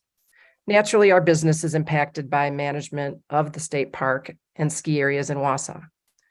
We're in a unique position to receive feedback from thousands of visitors to Rib Mountain and Granite Peak Ski Area each year. And today I'll concentrate on the skiers. After 50 years in business, our sales were stagnant in the 80s and 90s that Mr. Rybarczyk mentioned. They were the last years of Rib Mountain Ski Area operated by Neil Mix. And during those years, we were lucky to sell a few hundred pair of skis a year. Business was hard. Following the improvements made by Granite Peak Ski Area, store visits and sales of equipment, clothing, and accessories have quadrupled. Even in the current economy, we're enjoying a very healthy ski season early this year. In numbers, that translates for a little mom and pop shop in a small town to sales of nearly 3,000 pair of skis last year. Service like tune-ups and waxing and such, and repair to another 3,000 items. We sold over 5,000 articles of clothing and over 3,000 pair of socks. I know that sounds real small compared to the big picture thinking that we've been hearing about today, but I feel like this is what it all boils down to as we look at what's happening in our community. Thank you to the Granite Peak Ski Area. Because of what they've done for our community, we've created 8 full-time careers for outdoor professionals and reinvested in our building and in our tune shop. Local skiers visit us through December, and then we don't see them anymore. January through March, we're serving nearly exclusively the tourists who come from all over the country. Ski racers from Minnesota and Illinois now train at Granite Peak and bring their teams and families several weekends each season. Suitable terrain is in place for those users. But feedback from locals and tourists about the skiing in the community has always been positive, except for a desire for the additional beginner terrain and longer runs we've been hearing about today, specifically related to Section 5. 15 seconds. I believe the master plan begins to address all of the concerns shared today, and I urge the board to approve it with the addition of the extra land at the peak. Thank you, Theresa. Any questions for Theresa? Thank you very much. And we will move on to William Bertram.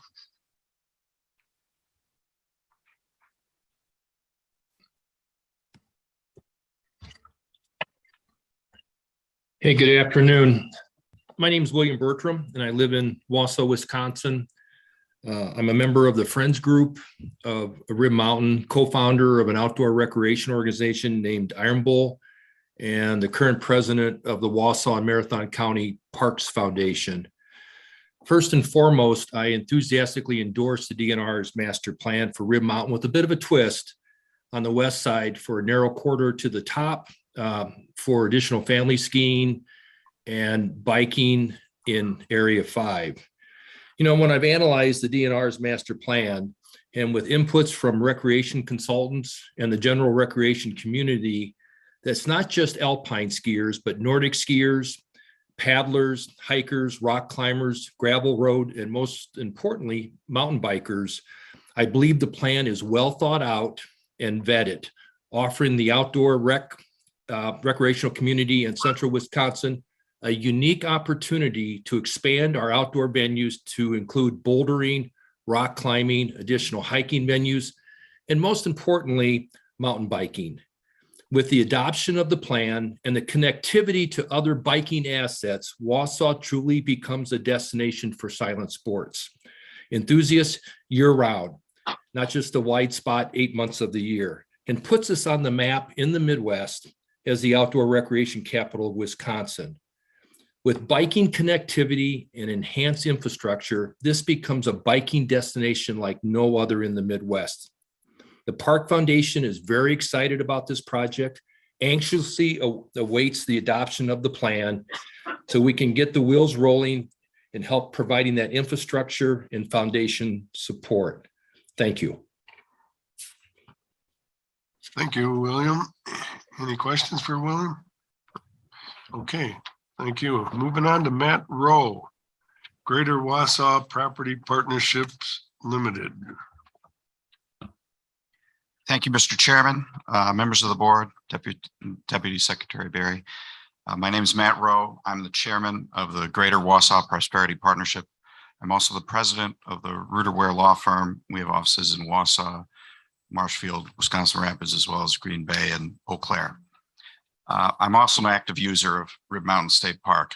Yes, as a skier, but also as a hiker and a snowshoer.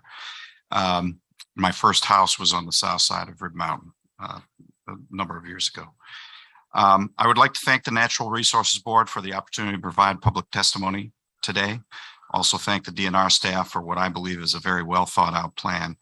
I'm speaking in support of that plan with the modification that has been discussed by other citizens today. And that is adding an additional 25 acres to the west side of the leased area. I believe that will have a wide range of benefits. Many of those have already been discussed today. So I'm going to just share a quick personal story that I think sheds light on some of the other commentary. I'm the father of 3 daughters, 21, 18, and 16. I've survived that so far. I taught each of them to ski at Granite Peak. And it was a wonderful experience, but there were some challenges. The topography, many have mentioned, it's very steep at the top and it's much flatter at the bottom. I spent about 6 years of my life not really seeing the top of Rib Mountain because I was teaching the girls how to ski. It was a really big deal when I got them to go all the way to the top. In fact, because of the topography, my wife didn't participate in that. She is a skier, but she's just not as confident or not as crazy. I'm not sure which one. So we weren't able to do that as a family. And I think as others have alluded to, the west side expansion, the modest amendment to the plan that we're talking about, that's going to allow these more gradual runs for families. It's going to expose this wonderful resource to a wider range of Wisconsin residents. That's in addition to all the ancillary benefits that have already been discussed, the economic impact, the mountain biking impact, all of those things I'm fully in support of. So I'm confident that this can be done with very minimal impacts to the state natural area, working with the DNR staff closely. And I hope that other trails can be developed in some of the more than 1,100 acres that the plan proposes be added to the project boundary. There's some talk I saw in the plan about further to the west, and I'm excited about what opportunities those provide. So thank you to the board for considering the plan, as well as the modification that we're proposing here today. Very much appreciate the staff's hard work on the plan. Thank you. Any questions for Matt? Okay. Lucas Lindner.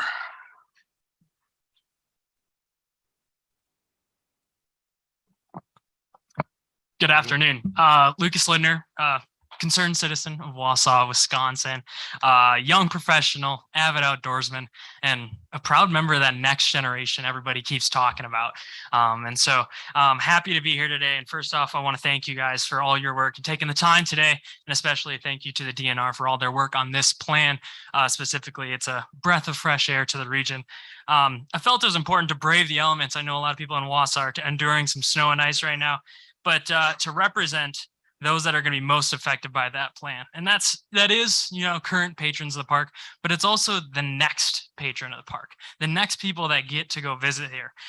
It's the college students that are looking for a vibrant place to plant their roots. It's the young family that want to instill outdoor values into their children. And it's many others just like me that are looking for a community to start their career, start their family, and to have the importance of outdoors in their life. Those are the people that I want to talk about today. Wausau and Rib Mountain State Park have an unbelievable opportunity when it comes to capitalizing on those people coming to this area. My house in Wausau, Wisconsin is a revolving door of my friends who come and stay for the weekends and take in all that Rib Mountain State Park has to offer. And that is just a sign to me that the future is bright for this organization. At Rib Mountain State Park, you have a partner in growth with Granite Peak Ski Area and the Skinner family. Just like Rib Mountain State Park, Granite Peak was my partner in growth. With my first job being there at 15 years old, they fostered my growth all the way through graduating with my master's degree. That is why, looking at the future partnerships of Granite Peak, you have a partner in growth with them, and I cannot support the growth of that area more. In my very limited free time, I choose to volunteer and coach youth skiers at the Granite Peak because I want the next group of skiers to enjoy Granite Peak the way that I have for the last 10 years. The biggest issue any coach or instructor faces when they're teaching on Granite Peak is the lack of beginner and intermediate terrain. This obstacle commonly leads instructors to put skiers on terrain they are not ready to navigate. And that is why I'm asking you to support this plan and the modification of the western side of the plan. As a community, Wausau needs this. As our businesses, they need this. Our young professionals need this, and Wisconsin needs this. In central Wisconsin, we know that we're the heart of Wisconsin. It's everywhere everybody loves to come, but it's time that we can become the home of Wisconsin. And so at that time, thank you, and any questions you have. Thank you. Any questions from the board? Thank you. Thank you, Lucas. Jamie Poley. She's with the Wausau Marathon County Parks, Recreation, and Forestry Department. Thank you very much. Thank you for offering the opportunity to speak today. That is correct. My name is Jamie Polly. I'm the Director of Parks, Recreation, and Forestry for the City of Wausau and Marathon County. And I am testifying today in support of approving the Rib Mountain Master Plan that's being presented. I was born and raised in Wausau, and having left for 11 years, came back to take my position and realizing that we have so many opportunities within our park system. And Rib Mountain is a significant component of the park system in our area. It has recreation opportunities, and by enhancing the opportunities of biking, hiking, and skiing for the residents of Wisconsin, as well as visitors, this contributes to the county's mission of being the safest, healthiest, and most prosperous county in the state.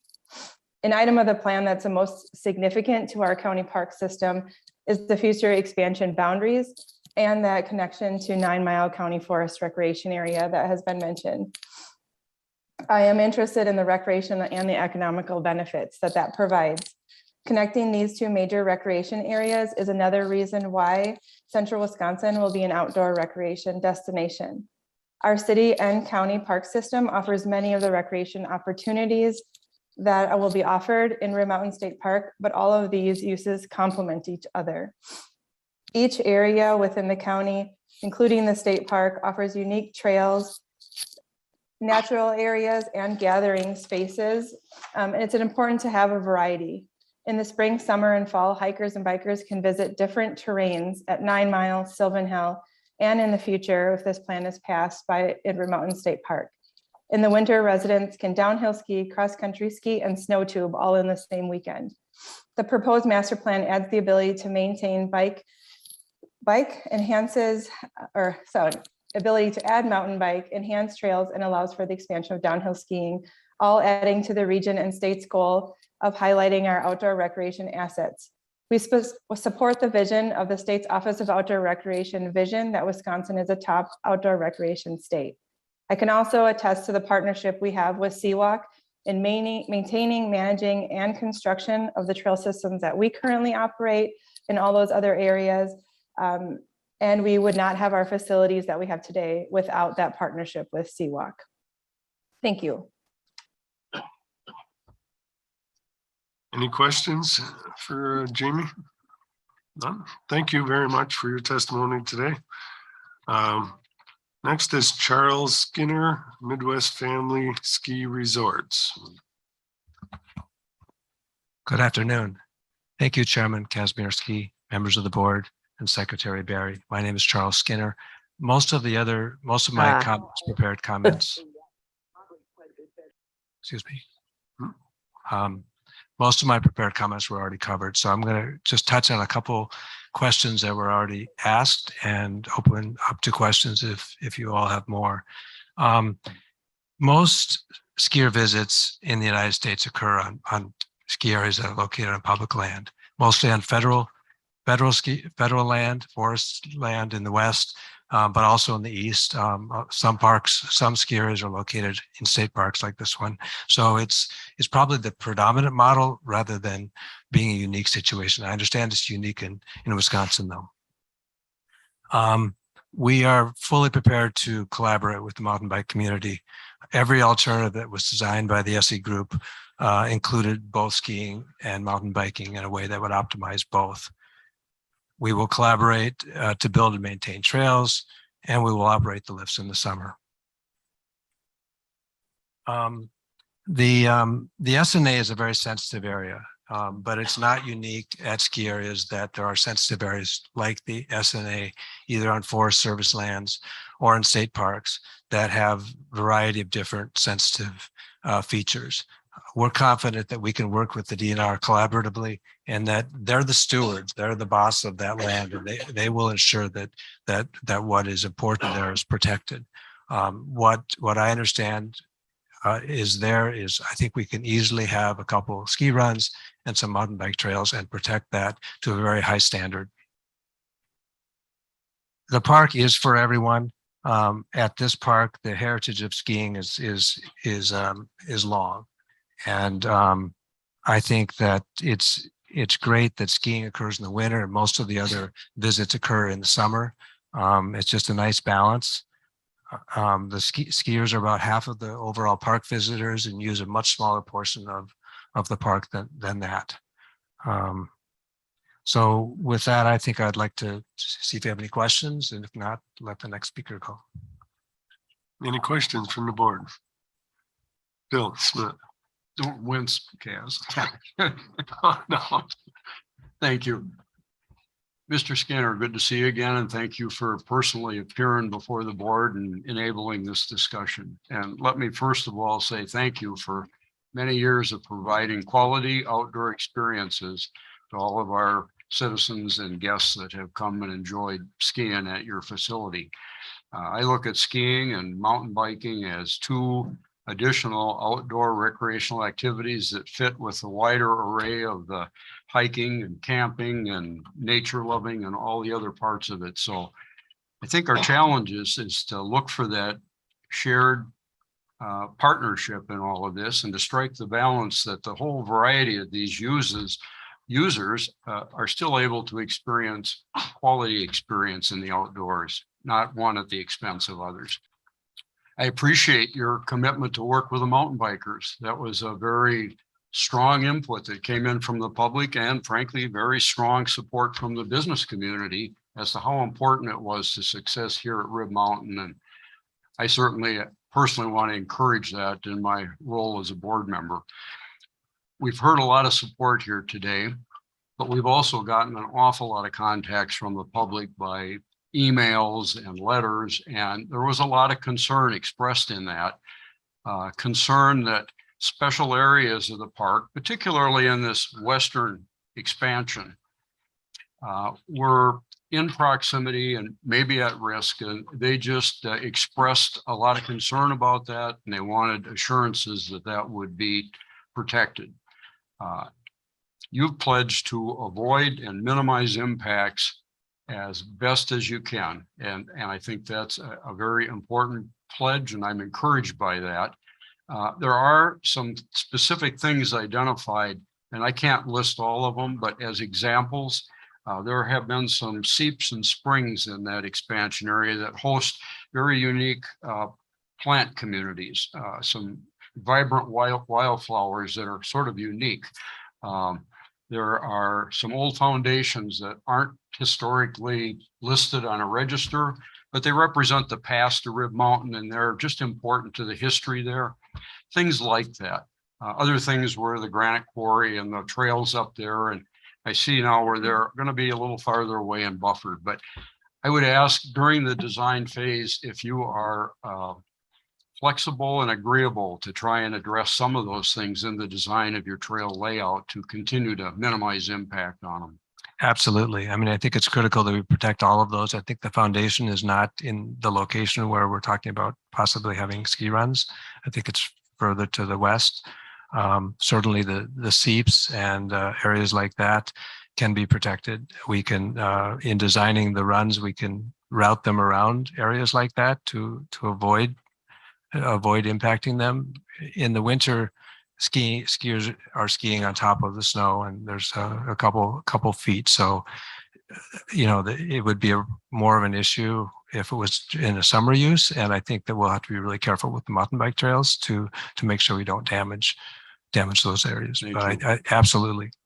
I'm encouraged by the enthusiasm and the depth of feeling coming from the community on this, and encouraged by the opportunities that are there. I just want to be as thorough as I can to make sure that in the end, we've got the balance we need for that kind of shared success. Balance between skiing, mountain biking, hiking, and protection of those really rare ecological communities. Mhm. It all has to work. And for some of these other uses in the West, I think there's a huge opportunity to make them better from an objective standpoint. Maybe they'll be different and maybe not everybody will agree that they're better, but I think that we've looked at several different alternatives, a dozen or more for the West. Now that, if we have one in particular to go forward with, hopefully we will, then we can start to plan specifically how to make those other uses better. I think that neighbors and people are typically afraid of something that might impact them in a negative way. They're concerned about it. Oftentimes the concerns don't pan out to be true, and we're committed to making sure that they don't pan out to be true. Thank you. Thank you. Any other questions? It's like Sharon might. Yes, I do. It's really encouraging. I've listened and I've also read so much about those who are concerned. Is there a way to mediate concerns about light pollution or noise pollution so that there is an actionable item or items in supporting the people who live around the area? We have a long list of steps that we're taking in this area. The first one, and you mentioned light pollution. We've been installing special LED lights that rather than bouncing off the snow and reflecting into the sky, just don't do that at all. And that's making a huge difference. We're pretty far along on that project.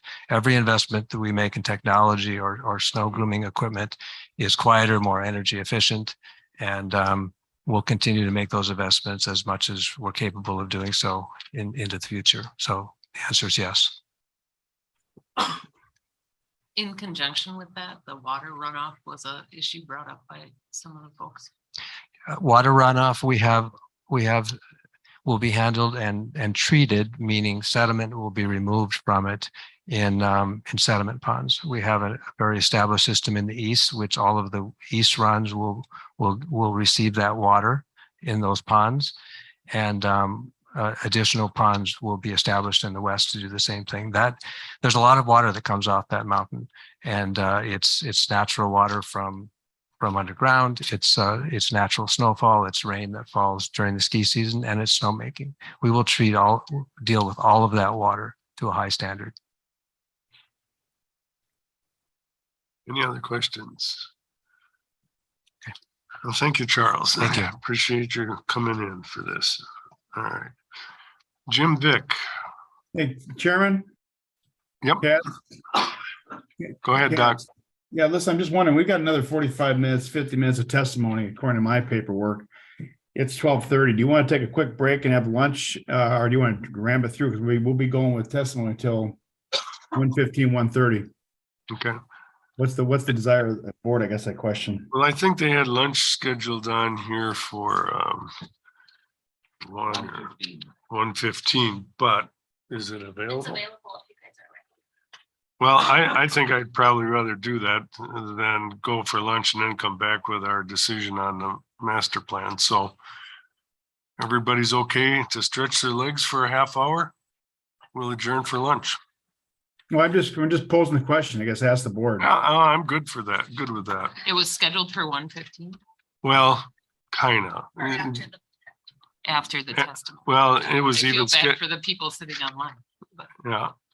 It was, well, they may want to stretch too. They've been here a long time. So Yes. yeah, How many more people do we have to testify? we have 15, I believe. Mhm. Kaz, I'm also wondering about the people that have traveled down from Wausau area as to what weather conditions are and what the forecast is for their travel back, and if this time delay would be particularly crucial for them or not. Well, they're going to kind of probably want to stay until we vote. We're having, If we were going to do that after lunch. Yeah. we're having sleet up here right now in Shawano. So Yeah, we got about a half inch of ice in Wausau, so it's going to be interesting drive home, I'll tell you that. I personally think we should just keep going with these people's testimony because some of them, you know, all right. have jobs that they have to take care of too. Okay. All right, then we'll keep moving on. All right. Could we take just a 5-minute break? Yeah, let's do that. All right. Okay, 5-minute break. Okay. Sharon was bleeding. Good for you, Sharon. Sometimes people have to go to the bathroom.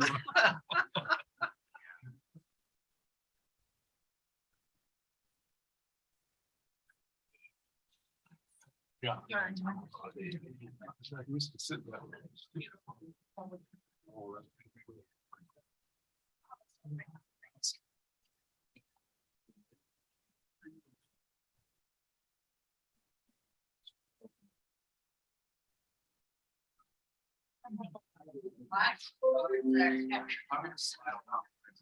Hey, Bill. How you doing? How are you? Good.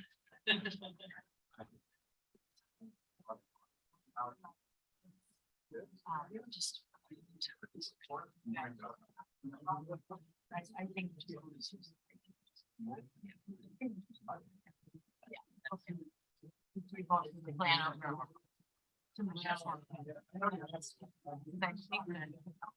Since there's a lot of support, so something for it. Plus we can deal with.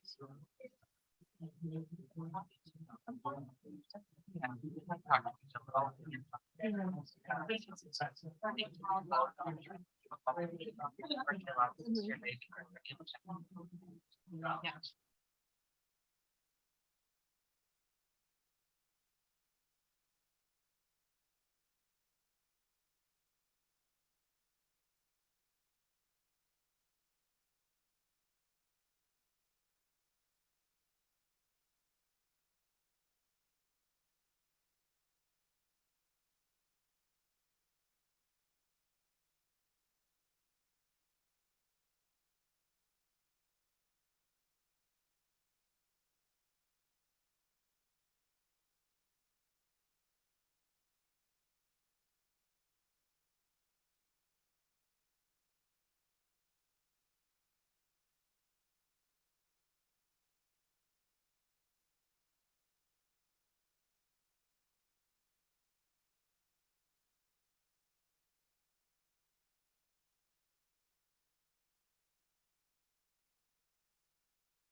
We have to keep this train rolling. That's right.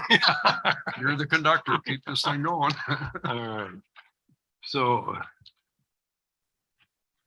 Uh, and who's next? Is it Jim? Yeah. Jim Vick, are you there? He's there. I am. All right. Thanks for the break, Jim. 3 minutes. So thank you for the opportunity to speak to the board and thank you for the short break. It was welcomed. My name is Jim Vick. I currently serve the role as General Manager at Lutsen Mountains, one of the 3 ski areas owned by the Skinner family. I started working at Lutsen in 1985. I was hired by Charles' father, Charlie Sr., or Charlie Skinner Sr. I have worked closely with Charles for more than 30 years. I was Charlotte's ski coach when she was in high school. Working with 3 generations of this family business has given me a unique perspective into the motivations, the vision, and the impact of operating these resorts. Decisions for expansion and investment are motivated by the experience we strive to deliver. Skiing is a unique, multi-generational sport where children, parents, and grandparents can participate together. We constantly evaluate that guest experience, the expectations that are set by other leisure activities and other resorts, and the steps we need to take to remain a sustainable business. I can speak directly to the workplace these resorts provide, the jobs both direct and ancillary, and the ability for individuals and families to live and work in a rural or small town, and the vibrancy that a ski resort can bring to the community. This winter activity is part of what makes a year-round sustainable tourism economy. Understanding this responsibility, the ski area in Lutsen has been a founding member in our County Tourism Association, the County Chamber of Commerce, and the State Association of Ski Areas. Ensuring that all the stakeholders are successful is the only path to our own success. In a world where it seems like there are coffee shops in every corner, the uniqueness of relatively few ski areas makes them a curiosity.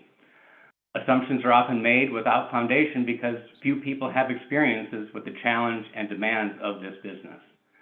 When we buy a new gondola, it is the only one in the state. It's shiny and new, it looks expensive, it is expensive, and it has a persona of wealth. What is not seen is an idea that started in 1987, a used gondola that was installed in 1989, 20 years of lifespan from the used lift, 10 years of planning for a replacement, and the strategic debt moving forward. It is only possible with strategic intention. When we raise the price of a lift ticket, there's a perception for the public that we are padding our own pockets, but the opposite is true. These user 15 fees are a seconds. direct source of reinvestment in the facilities and infrastructure that our guests demand. I encourage you to approve the master plan to ensure that this business can remain sustainable and the community can enjoy the facility for generations to come. Thank you, Jim. Any questions for Jim? Seeing none, we're moving on. Alex Shinners, Iron Bull Inc. Good afternoon. My name is Alex Shinners. I'm the Assistant Director of Iron Bull. We're a nonprofit race organization based in Marathon County that promotes outdoor adventure sports in central Wisconsin, and I'll be speaking on their behalf today. We aim to drive economic development, benefit community organizations, and attract and retain a talented workforce through the production of high-quality races and events that promote healthy living in our community.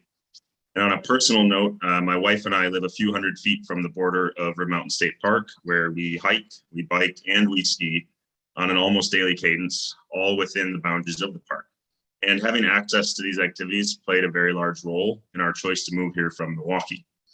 So continuing to develop and best use this natural area for all current and future residents is important to us. Mountain State Park is an integral part of Iron Bull's success as a race organization. Having such an incredible and unique piece of land right in our backyard allows us to host races typically reserved for higher elevation areas in the Western states. From ultramarathons with thousands of feet of vertical gain to gravel cycling races complete with full speed descents down the mountain, Summit Running Challenge slated for 2023, and anything else that future development allows us to create, Rib Mountain is our canvas on which to design the best silent sports races in the Midwest. And we plan to grow our offerings every year. From the start, we've worked closely with the Parks Department, Rib Mountain State Park, Granite Peak Ski Area, and other like-minded organizations like Seawalk and the local population in the hopes of being the best host we can be both for our racers and to our neighbors. Iron Bull encourages the thoughtful and environmentally responsible development of the park in order to serve the future generations of Marathon County and of our athletes. When the Rib Mountain Master Plan was revised years ago, the decision was made to model the approach on the one taken by Bend, Oregon, a faraway place that incidentally shares many things historically with Marathon County. Both had seen the heyday of their timber industries come and go. Both watched as their younger population moved away in search of better opportunities, and both needed to reinvent their image to meet the demands of the future. So we asked ourselves, how do we become the next Bend? Well, that town has since grown into a thriving outdoor adventure sports mecca in the West, and Marathon County has taken its first steps towards successfully imitating Bend's transformation.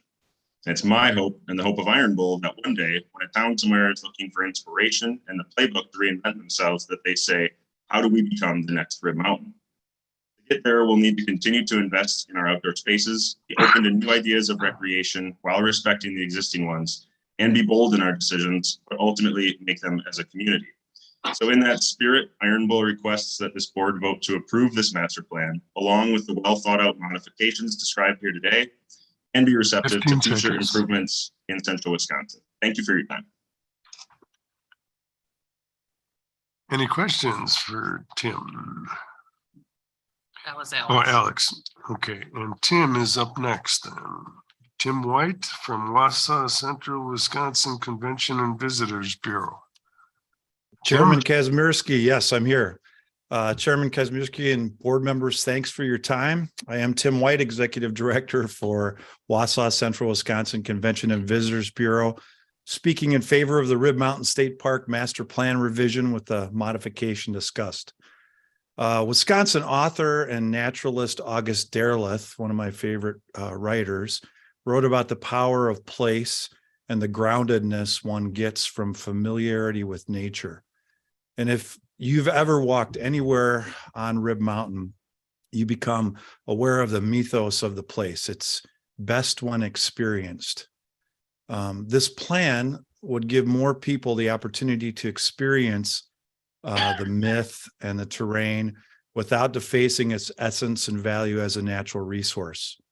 With outdoor rec being one of the most sustainable and cost-effective endeavors, Rib Mountain, along with our amazing waterways, our dynamic municipalities, and our innovative industries, stand high above many areas nationally with similar populations, including how we work together as a community.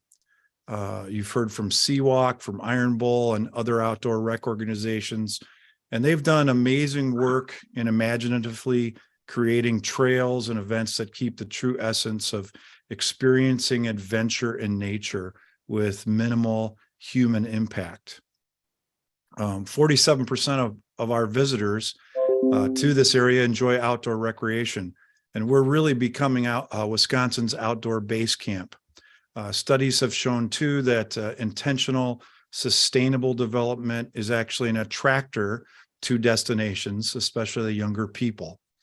And we are a four-season destination, due in great part to Rib Mountain and Granite Peak. Granite Peak has created a new vibe with state-of-the-art snowmaking that provides a consistent and enjoyable experience at one of the oldest ski hills in the nation.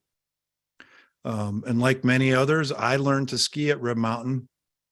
When I was 13, I was too dumb to realize the vertical drop wasn't for beginners.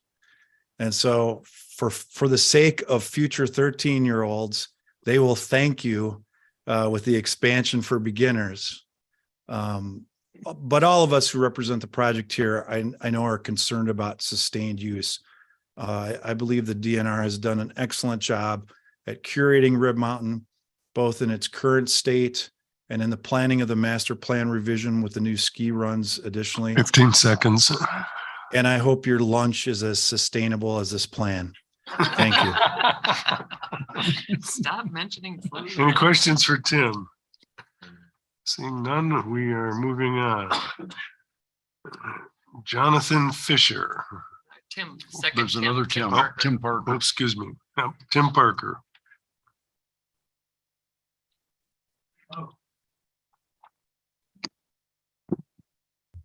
My name is Tim Parker and I live at 6 North Hill Road in Wausau. Fred might be familiar with that property, but it's kitty corner across downtown Wausau from Rib Mountain. So we're on the other ledge northwest of Rib Mountain. So we can see the glory of that space even when we're at home, which is wonderful.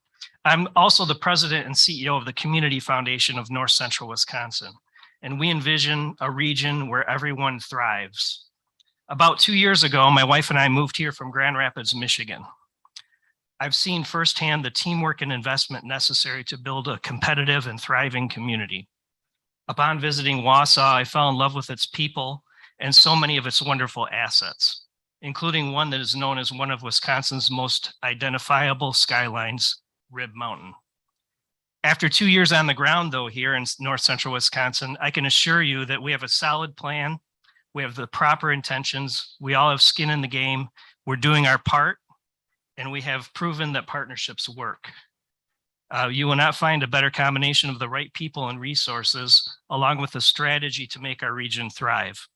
What seemed impossible is now in sight, and what is left is for each of us to lean just a little bit harder.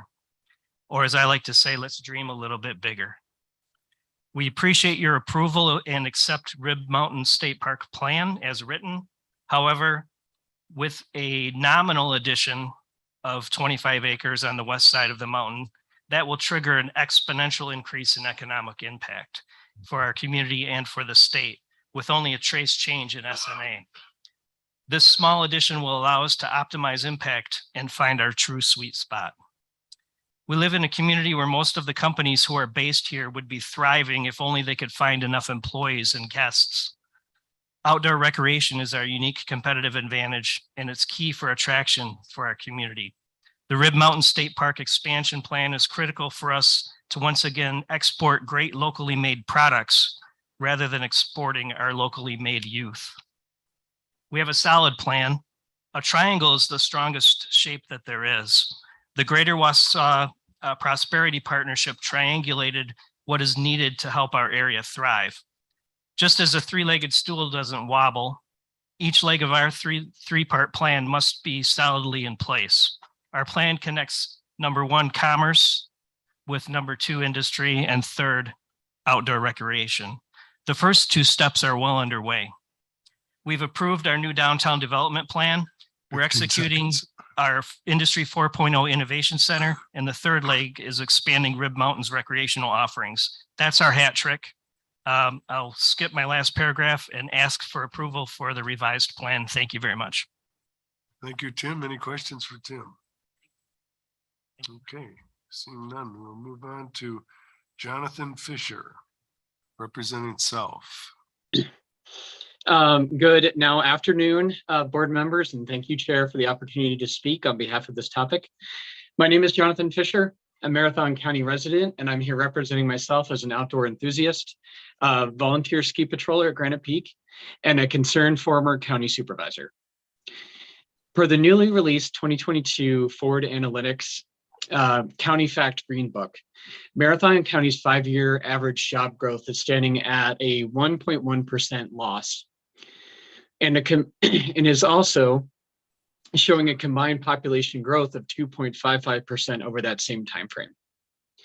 This shows Marathon County job loss greater than the overall state average of a loss of 1%, with a population gain ahead of the overall state average of 1.48%.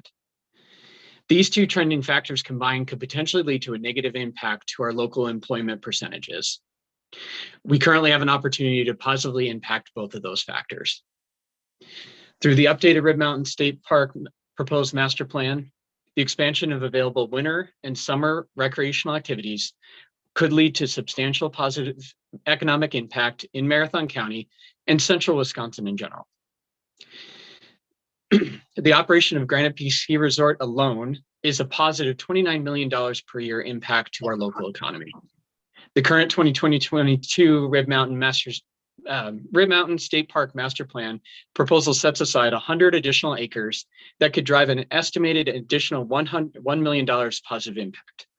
However, allowing for an additional 25 usable lift accessed acreage to reach the Western Ridge Summit for both winter skiing and summer mountain biking could drive substantially more year-round local economic impact due to increased visitor attraction from across the Midwest and influx of outside tourism dollars. This is an opportunity today to increase inbound year-round, not just seasonal tourism funds that would benefit our businesses, the overall local economy, and support job growth opportunities over the next several decades. I believe that while ensuring proper environmental protections are in place, additional expansion of both winter and summer recreational activities at Rib Mountain State Park above the current DNR proposal will substantially benefit both residents of Marathon County and Wisconsin in general. Thank you for your time and opportunity. Thank you, Jonathan. Any questions for Jonathan? All right. Timothy Vandiak, Hilton Garden Inn. Hi, good afternoon. I'll work to limit my redundancies. Hilton Garden Inn, I sit on the board of the CVB. Recently had the opportunity to participate in the city of Wausa's strategic planning process. And coming into this time of the year, it is extremely exciting for our region. We all talked about the economic impact that the park outdoor recreation has, but we get to walking through our hotels and personally getting to talk to our guests, talk so favorably and positively about what their experience means. I've watched kids take their first ski trips down, learn to ski and come back year after year. It's pretty awesome. So I get the good end of that deal. But working with Granite Peak, it's been a fantastic experience. The collaborative, the proactive nature in which they go about their business has been something that helps breed their success. And like many others have stated, I too have a daughter learning to ski, hoping to be able to go down the trails with her soon this year. I support the proposed master plan and the hopeful expansion to the west of the 25 acres and that development.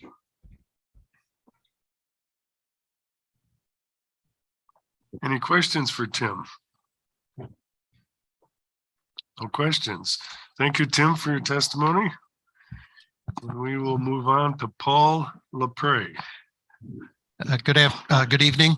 My name is Paul LaPree, Vice President of Business Development with Myron Construction. I'm not going to bore you with whatever everyone has already covered what I said or what I wanted to say today, so I'll bore you with a story. Both of my kids, the first time they strapped on skis was at Granite Peak. Both of them got their first lessons from Grandma Jane, who was both of the instructor for both of my kids. As they grew up and we spent every weekend and couple weekday evenings at Granite Peak, they made sure to go give their hugs from Grandma Jane every time that they were there. They are both coming home next week for the holidays. Both have asked me to dig out their skis and get them tuned up at Shepherd and Schaller. And both of them are bringing their significant others to spend the weekend at Granite Peak. I strongly encourage this modification plan and include the 25 acres to Area 5. You've heard from people a heck of a lot smarter than me that we can do it with minimal economic impact. But more importantly, let's keep the hugs coming. Thank you for your time. Thank you, Paul. Any questions? Nope, he's gone already. All right. Brian Grief. Brian's not here? I am here. Oh, there he is. Yes, Didn't want to fly in this weather. Yep. Okay, go ahead. Good afternoon. I'm Brian Griefy. I'm the airport director for the Central Wisconsin Airport in Moseley, Wisconsin. Is there many planes coming in right now, Brian? We had everything leave today. Yes. One didn't make it in last night. But our afternoon turns are still scheduled to come in. Good. We're keeping it open. I'm also a resident of Rib Mountain. I'm one of the neighbors. I hike, I bike, I ski, and I trail run with my family. Interestingly enough, I'm the only person on the airport team that is excited about the 8 inches of snow that we're expected to get today. Thank you for the opportunity to provide testimony in support of the proposed Rib Mountain State Park. On July 9th, 2021, the Central Wisconsin Joint Airport Board of Marathon and Portage Counties moved to support Alternative 4 of the master plan study, which promoted the full potential for summer and winter activities of Rib Mountain State Park, while seeking to minimize disturbances in the area with the highest ecological concern.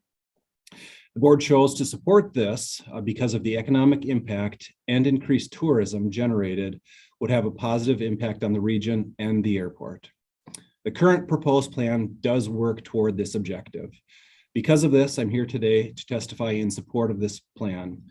I will follow the Greater Wausau Prosperity Partnership's lead and most of the testimonies today, and respectfully request the small modification that would add an additional 25 acres to the west to Area 5 for skiing and lift-assisted mountain biking. The estimated additional 25 million in economic impact to our region annually would better align with the objectives of the airport board. Thank you for your time today. Thank you, Brian. Any questions for Brian? No. Okay, moving on. Rich Totsky from Greenheck Group. Yep, very good. So knowing that there's been a lot of comments that it would be redundant, and this is the most dangerous spot to be in between you and lunch. We're going to keep this relatively quick. So my name is Rich Totsky. I have the good fortune of being the CEO of the Greenheck Group in Wausau, Wisconsin. We're a family-owned, privately held organization located, headquartered in Wausau, one of the largest in the state, and you've probably never heard of us, which is a good thing, right? So I'm going to avoid redundancy. My ask or observation is, there's been a lot of questions from this side of the room. Bill, you talked about partnerships, right? And so we have locations kind of across the country. And what I can tell you is every community is facing the same challenge. How do you attract and retain people to their cities, right? Because without the people, how do you have growth? And without growth, how do you support the United Ways? And how do you support the churches? And how do you, there's so many connections that it goes well beyond just a business making money. For example, so our team members in Marathon County contribute to the United Way at the 4th highest rate across the entire state outside of Milwaukee and Madison, right? So when we talk about the ability to attract and retain, it's about the ability for the good of the community, because our team members are giving back to the community, right? Marcy, you talked about the boomerang effect. That's the challenge we have. Wisconsin as a whole has that challenge, right? Where do our young people go besides Lucas? Lucas is staying, but where do they go? They go to Minneapolis, they go to Chicago, they go elsewhere, right? And so this is an opportunity for us to say, how do we keep those people in our state for the good of everybody? And so we have a gem in Rib Mountain. There's no question. And I speak to that gem as a father who, my kids have skied. I've taught them to ski. In the summer we hike, we bike, we use the road to go to the top and go to the top of the tower, right? But we also bring, from a professional perspective, we bring 2,500 people to the state of Wisconsin. And you know where we take them every time? We take them to the top of Rib Mountain, because then they can see what the Wausau community looks like. So my last comment, across the country, the communities are all facing the same issue. The ones who are going to win are the ones who have, it's the private business, and it's the partnerships with not-for-profits, which we've heard all about. And it's the partnerships with the governments and the municipalities, right?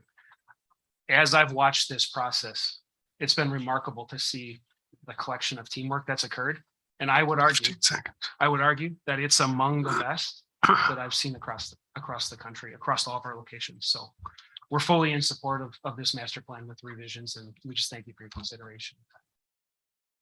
Any questions? Thank you. Any questions? Marcy, go ahead. It was pointed. So, yeah. just so you and others understand, I'm not anti-economic development. I don't think you I are. worked in No. it. When we look at issues like this, it's long-term. For sure. And so area of new impact, we never get that back. Right. So that's where my issue is. Yeah. So, I 100%, I understand your position. yeah. And I think don't there's- think you're anti-economic development, just for the record.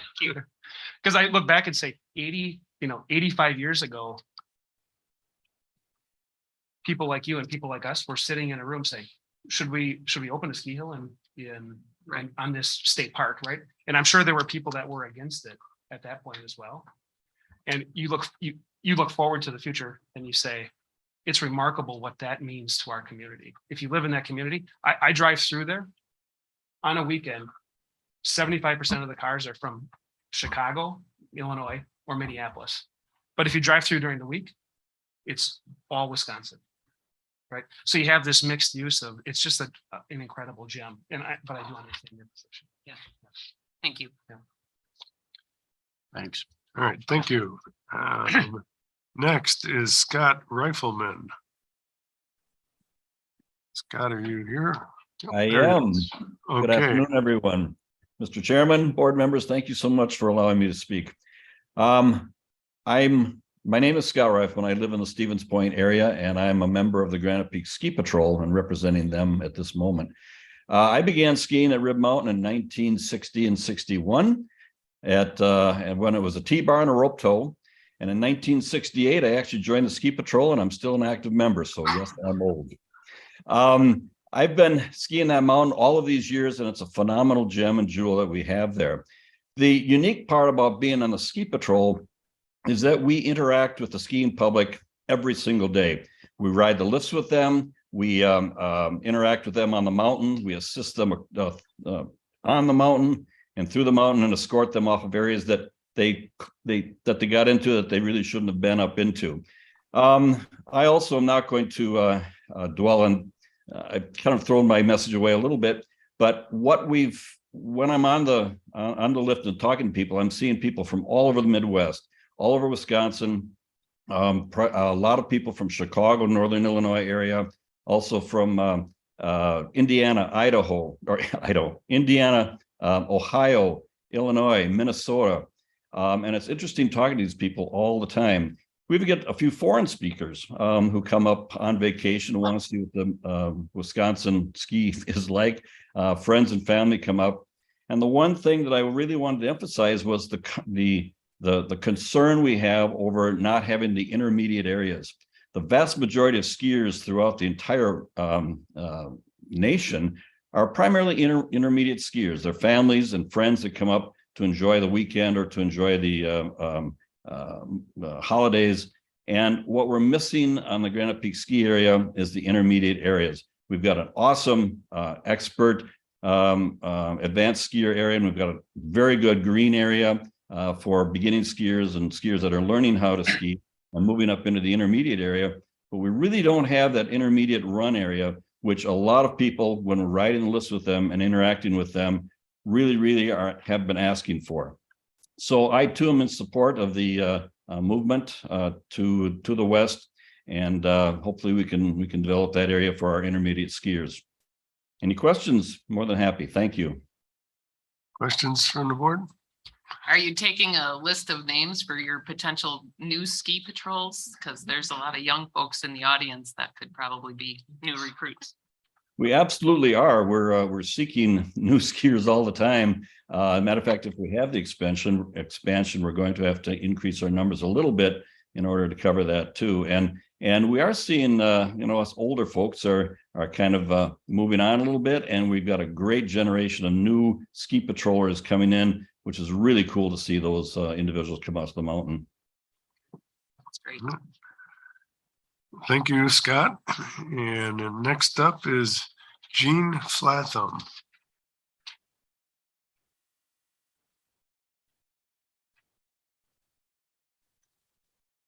They're supposed to be virtual, so they may not. Do we know if they're on? Yep, I don't think. Oh, okay. And the next one is Karen Graff, representing herself. Karen, are you there? Yes, right here.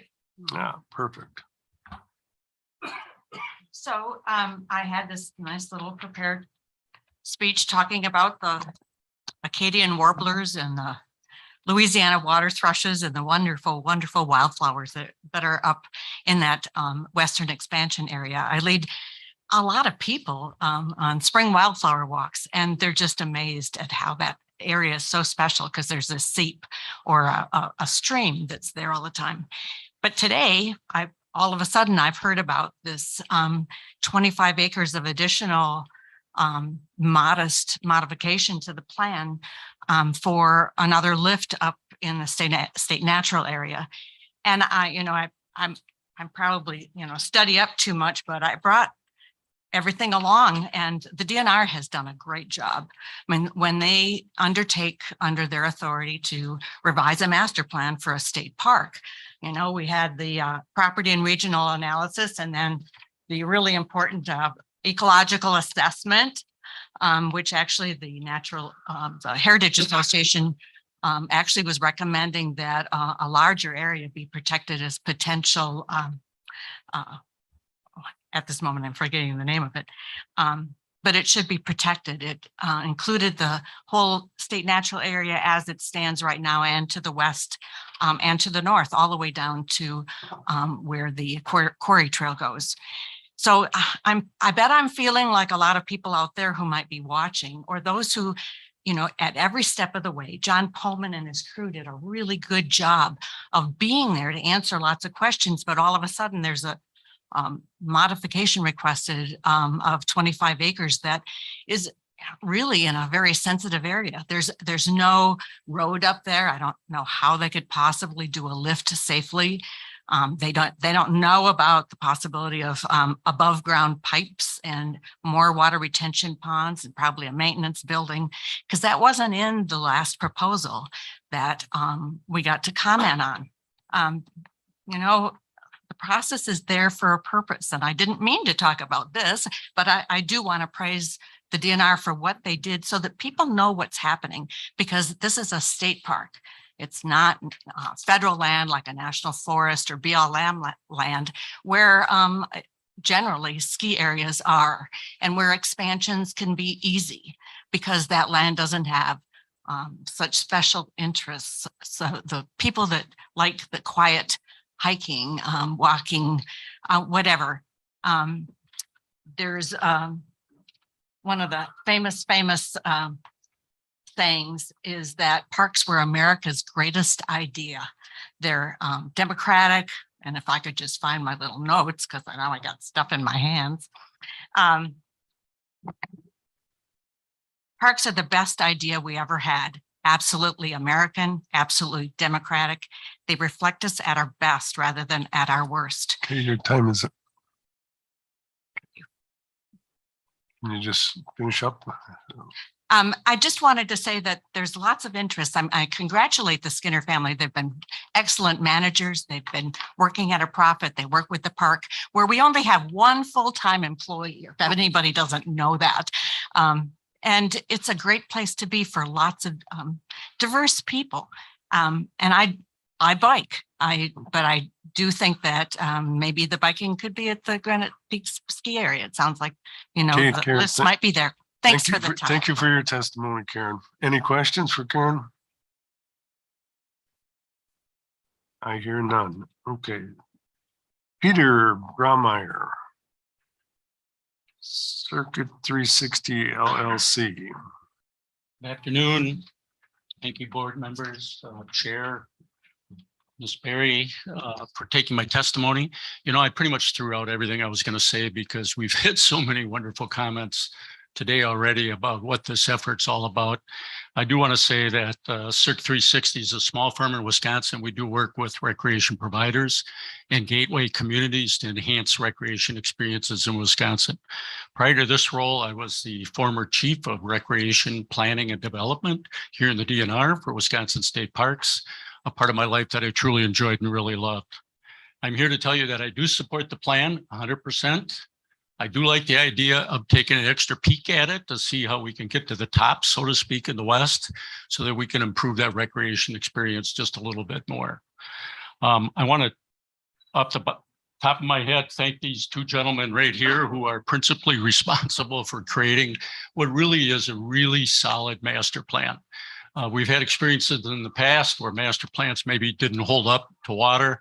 This is an extremely well put together plan, very well vetted with the public. Stakeholders have had strong opportunities to come in and speak.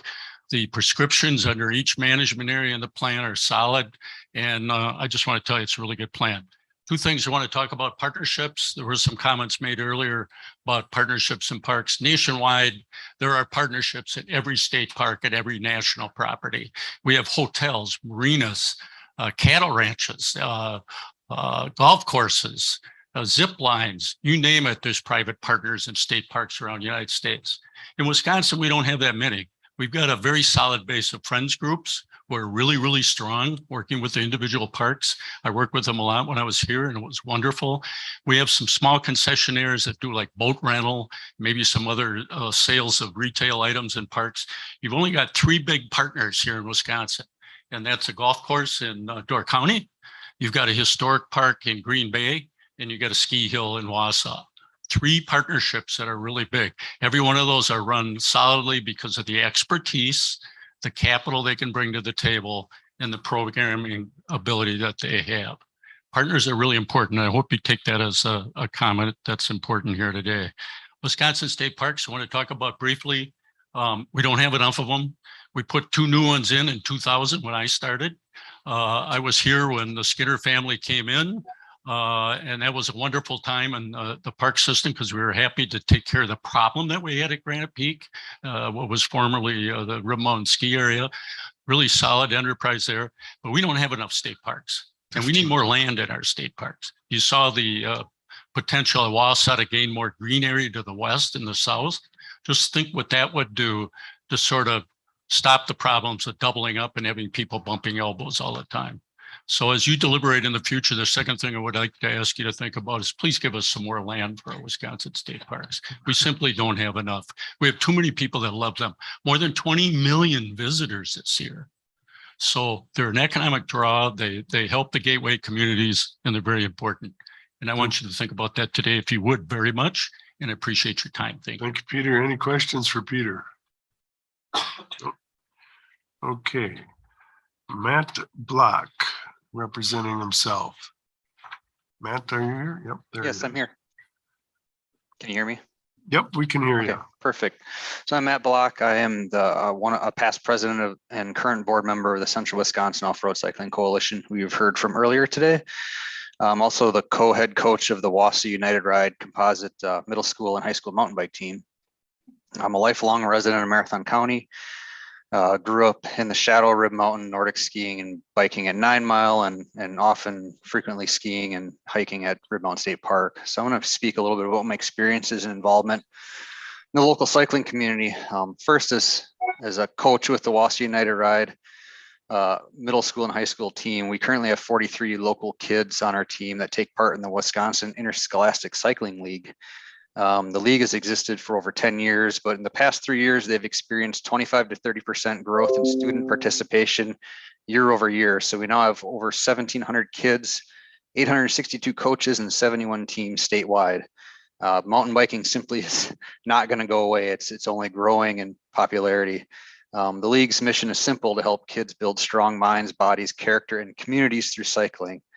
I cannot express enough importance of our local trails for our youth development, and certainly mountain bike trails on Rib Mountain would provide an even greater resource for our youth rider development. Secondly, another hat I wear through our organizations: for the past 22 years, I've devoted my volunteer time to our local trails, building, maintaining, advocating for new trails and trail centers, helping develop our own master plans for our ideal trail riding experiences. One thing I can say is here in Wausau, we don't have a tremendous amount of amazing topography and landscape to work with to create these amazing trail experiences. We're not the North Shore of Lake Superior or like anywhere in the Upper Peninsula of Michigan, which has just amazing terrain in every direction you can look. We have done well to maximize our unique locations for trails, 9 Miles, Sylvan Hill, Ringel Trails, for example, each have their own unique experience, but the addition of trails for mountain biking, specifically at Rib Mountain, would bring that bigger mountain experience that we simply cannot replicate anywhere else in Marathon County. So in closing, I'd like to just really thank the DNR staff for their commitment to creating a robust plan to help our growing recreation needs in the Wausau area. And thanks to the Natural Resources Board for patiently hearing all of our testimonies today. I urge the board to pass this plan with some of the proposed modifications as outlined earlier. Thank you. Thank you, Jay. Anybody Matt. have any questions? That was Matt. Oh, Matt, I mean, yeah. Just Any thank you for questions being for a Matt? coach. That's gotta be. Yeah. Mountain bike coach of teenagers. Woo. Okay. Next up is Jay Whitman. Hi, my name is Jay Whitman. I'm a resident of Rib Mountain, live on the corner of Fern Lane and Bittersweet. Lifelong resident of the central Wisconsin area, having grown up in Stevens Point and had many experiences as a youth and skiing on Rib Mountain. I've lived at this location, built my home in 1987. It is specifically adjacent to the parcel that in the original master plan as proposed was designated as a South Slope area. As you're aware, that land was acquired by virtue of a unique partnership of the citizens of Rib Mountain, the town of Rib Mountain, the DNR stewardship group. And without that collaboration back in 1996, we would not be here today discussing the proposed use of this very pristine acreage. I wish to, first of all, compliment DNR staff, specifically John, Philip, and Bailey, for their willingness to be educated by the neighborhood on the history of this land, as well as their efforts to listen to our comments and our concerns, meet with us, and then subsequently go back and modify the original October 28 draft plan to what is the proposed plan presented to the NRB today.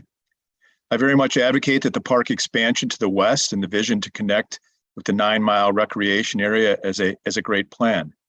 I encourage that this expansion area be designated as the future day use area on the mountain, as it would not create the challenges of development in a significantly populated residential area, which was initially drafted in the South Slope parcel.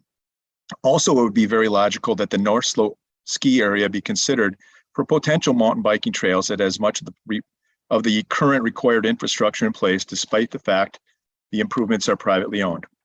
It's on state park land and would seemingly reduce any significant investment of state taxpayer financial resources to be utilized. Should any improvements to the South Slope area specifically for trails be considered or planned, I specifically request they have sufficient engineering, as watershed issues from the mountain into this residential area, Fern Lane and Mint neighborhoods, is a real issue. We have provided DNR staff with video footage of some of the extreme impacts that we've had. State Park Road project expansion, which occurred some years ago, included a wider roadway riprap, as well as a paved trail, all of which have increased the watershed issues in our neighborhood. We would oppose any paving of any future trails in the South Slope area in order to not further accelerate the watershed issues. Ask that any tree removal in this area be minimized and proper engineering be coordinated with the town of Rib Mountain, should any 15 plans. seconds. In consideration, I encourage a collaborative partnership with the DNR via critical future planning and discussions occurs to ensure a symbiotic relationship. Please consider preservation of the pristine South Slope 38-acre parcel for hiking under the initial implied intent which it was purchased.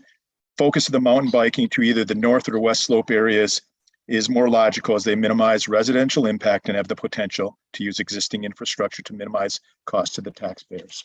Thank you for your time. Thank you, Jay. Any questions for Jay? Okay. Well, that concludes all the public testimony, and I want to thank everybody that patiently waited through this, especially those of you that came personally and testified in person. It's been a while since we've had a board meeting like that with COVID and YouTube and that type of thing. So I want to really thank you guys. We appreciate it when you come and testify in person. So moving on, do we want to do lunch and then vote or and have our discussion? There'll be a discussion. Oh, yeah, there. Yeah, there's going to be a fair amount of discussion, I think. There's No, one maybe person not. on hold for open forum. Kaz, why Oh, don't we, yeah, that's a good idea. Kaz, why don't we try a motion and see how much debate there actually is on it? Okay. Well, there is one person for open forum, which is a little further down, but if Steve Anderson is here, why don't we just take his open forum testimony right now? Thanks for the opportunity to speak today to the NRB. My name is Stephen Anderson. I live in Hartford, Wisconsin, and I'm here to express both immense gratitude and some concern regarding the board's October decision to approve the purchase of a major conservation easement on what is now the Pelican River Forest property in Oneida, Langlade, and Forest counties. I grew up in Rhinelander and have hunted on this property since the 1960s. When I was younger, I just assumed this land would always be there, remaining more or less wild and open to the public. As the years have passed, my concern for the future of that property has grown steadily, especially in the last few decades, when ownership of the property has been a bit of a revolving door. So I'm extremely grateful to the NRB, the DNR, the Conservation Fund for this easement action and the assurance that this land will remain intact in a contiguous forest block going forward. This property has retained its relatively pristine nature, despite it being a working forest, supporting the forest product industry for nearly a century, probably more. The fact that this land has been called the remaining jewel in the state of Wisconsin by DNR personnel is testament to the land stewards and the managers of the past, including the Native Tribes, Consolidated Paper Company, Stora Enso, Plum Creek Timber Company, the Forest Land Group, and lately the Conservation Fund. I do, however, have a concern with some of the discussion in October that centered on future road construction on this land. I encourage the DNR and all future property owners to temper any desires or requests to increase the footprint of public access roads and trails on the Pelican River Forest. Existing roads and trails have provided access dating back to the 1940s, and they've struck an outstanding balance between public use, timber harvest, and maintenance of a healthy forest ecosystem. It sounds like from the discussion in October that 40 miles of the 50-mile-an-hour, or 50, I knew I was going to say that, 50-mile DNR commitment to road access will be satisfied by utilizing existing roads. And I strongly favor this approach, rejuvenating existing roads rather than constructing new routes. And I support the two-wheel drive pickup standard of road quality shared by Ron Gropp at the last board meeting. I've driven these roads for years without any four-wheel drive capability. I do not see a need for additional 10 miles of roads. Paved roads are also not a necessity. I think most of us would agree that this easement is being put in place to prioritize preserving its natural qualities. 15 seconds. Okay, I'll skip some of this. And I would just hope that we'd honor the history of this property and tread lightly if we want its precious assets and natural character to survive another 80 years and beyond of public use. So I thank the board and happy holidays to everybody. Thank you. Thank you. Thanks for getting me on before lunch. Well, board, what's your druthers? You want to have a motion and Let's break for lunch. start discussion or break for lunch quick? Because Okay. we're gonna have staff back up too, right? Yep. So sorry for you guys that got to drive away, but it is what it is. Okay. So thank you. We have 15 minutes or a half hour.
Okay. How is IT doing? Do we have our other board members on? Yes. I'm here, Sharon. Sharon's here. See Fred, I see. Yes, sir. Yes, sir, we're on. We just can't see you on the screen here. All right, I can do. It's on the hold screen. The lunch screen. They haven't removed the There we go. placard yet. Okay. Looks like they're coming on. Okay. So we're looking for a motion for 4F, request approval of the proposed Rib Mountain State Park Master Plan revision. I'll move approval. I'll second it. Okay, Dr. Kren seconded it. Any discussion? I like the floor, please. Sure. Yes. Sure, Ken? go ahead. Yep. Now that the motion's on the floor for discussion, I'd like to approach it start off with an amendment. First of all, I'd like to, before I give my amendment, I'd like to state a complex issue, well thought out. Department did a good job. Lots of input. One of the highest inputs with some of the master plans we've done, not the highest, but one of the highest. I am going to amend the motion, or try to amend the motion at least, and put on the floor for discussion, passage of that area to the west we talked about at length, that we've had testimony on about length. I want the board to know that I crafted a amendment working with Phil and legal. It has nothing close to what the ask was from the ski resort. Not even close. If you looked at their request in the paperwork, I've followed through the step process we've had. It does, however, allow a lift to go over the top of the SNA area and allow a couple run developments with some caveats. So therefore, I'd like to read the motion. I would move to amend the proposed master plan to modify management area 5 and additional management objective and prescriptions to area 2. The amendment shall read: 1, amend land management classification maps F1 and F2 to show area 5 expanded to approximately 54 acres as shown on the white area of the amendment map. Hopefully Ashley has it up. The white area of the amendment map with an additional 9 acres within area 2 that may be included in the ski lease area. This would result in a total of 63 acres that may be included in a western lease development expansion. Number 2, allow for a ski lift within area 5 that is designated to traverse area 2, the Talus Forest State Natural Area, without including any construction such as lift towers, pylons, with minimal impacts to area 2. 3, add the following to public use and recreational objectives for area 2, page 30. Provide limited downhill skiing opportunities in the area on the north side of the mountain. 4, add the following prescription to the public use and recreational prescriptions for area 2, Talus Forest State Natural Area on page 30. Allow a portion of the area on the north side of the mountain, no more than 10 acres, to be included in a potential western ski lease expansion with language ensuring minimal impacts to nature areas, geology, ecology, as shown on the amendment map. Allow minimal ski infrastructure with up to 3 lightly developed ski trails allowed to cross through the area. The ski lift shown on the amendment map, which should be, I passed the board, should be on the screen. The ski lift shown on the amendment map shall pass over the top of area 2 vegetation. Pilings, towers, and similar ski lift facilities are not authorized within area 2. Pulverizing of grading of rock is not permitted. As required, tree cutting should be done by hand. Heavy machinery is not authorized for use within management 2. And all ski infrastructure, including lighting, pipes, shall minimally impact the other objectives of the natural area. No more than 3 lightly developed ski trails are authorized within area 2. And lastly, amend the first public use and recreational prescription in area 5 to include a ski lift. The amended prescription shall read on page 36. Construct and operate new facilities, including a new ski lift for downhill skiing and snowboarding, snow tubing, cross-country skiing, and other winter activities with an outdoor recreational focus. If this is approved, the department shall make any other revisions needed so that the plan language and summary is consistent with the amendment adopted by the NRB. And I would ask for a second. Second. Sharon, second it. Second. So I'd like to discuss it quickly and then put it up to the board. What I've tried to do, everybody, is the SNA area is not a sacred cow. It's a large area at the top of that mountain. The impact of winter activities on the SNA area is minimal. Yes, there be some tree cutting. But there's the, when you don't let machinery on a ski slope and you put deep powder snow on top of the rocks, boulders and plants, that is a situation where there's minimal impact on it. The plan that's in front of us today for the major motion already allowed downhill mountain biking through the area too. So that's nothing new. This is the division of amendment that already takes place is that in the first draft. I think it's important. I'm not going to regurgitate the testimony we just had, but it's extensive.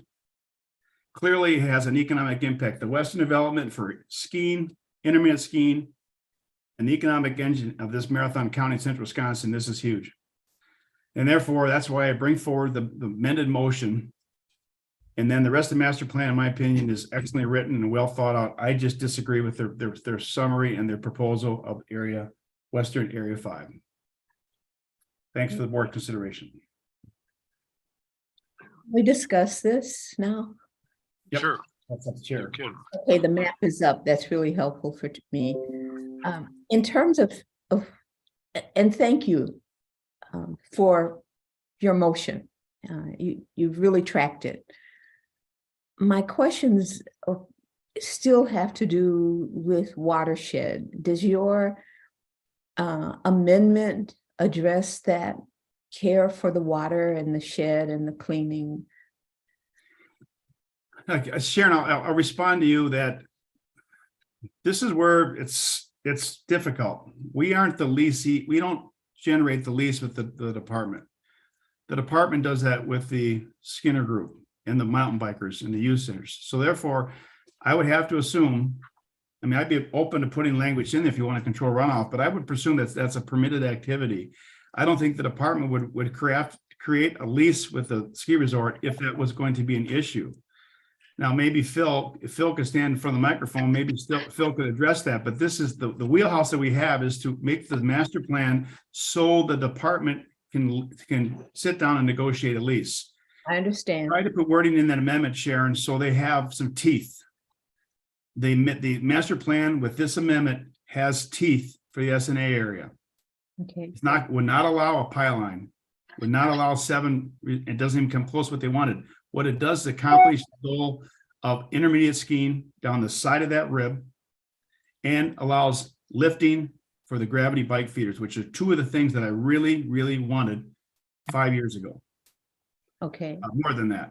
So I think the watershed is something that maybe the department can answer if that would be part of any kind of negotiation. Go ahead. Sure. So again, Phil Reinish, Property Planning Section Chief. That's a good question, Sharon and Dr. Prain. And yeah, that would be something that we could address through the lease along with these environmental protections. Those are all areas of the lease that we would target, knowing the current runoff concerns that we've heard. Okay. Bill Smith. Question, Doc. I'm really pleased with the strong statements that you've got as part of the amendment at a policy level. They're broad statements, but there are strong statements to avoid and minimize impacts on those sensitive areas at the top of the mountain. The one question I have right now of concern is, what does this do for the mountain biking collaboration? You've been real specific about the construction of the lift and where it can go and where it can't. And we've heard from experts that they can do this in a way that will avoid negative impacts or certainly minimize them. But the other part of your amendment allows for, I think, 3 ski trails. And it's in an area that staff did not recommend as a preferred alternative. I'm just wondering where that would leave the collaboration with mountain biking. And if that's successful, how would they I guess under this master plan approval, would they be legally allowed to use those trails in an all-season format? Well, I'll respond, Bill. Number one, I don't think it's the board's privy to put in the amendment that the Skinner Group, or the name of the organization that leases it, has to do something. I think the testimony is clear. The testimony from the owners have made it clear, but I would assume that would be part of the lease negotiations. Now, Yeah, they already had in the master plan downhill biking through that area too.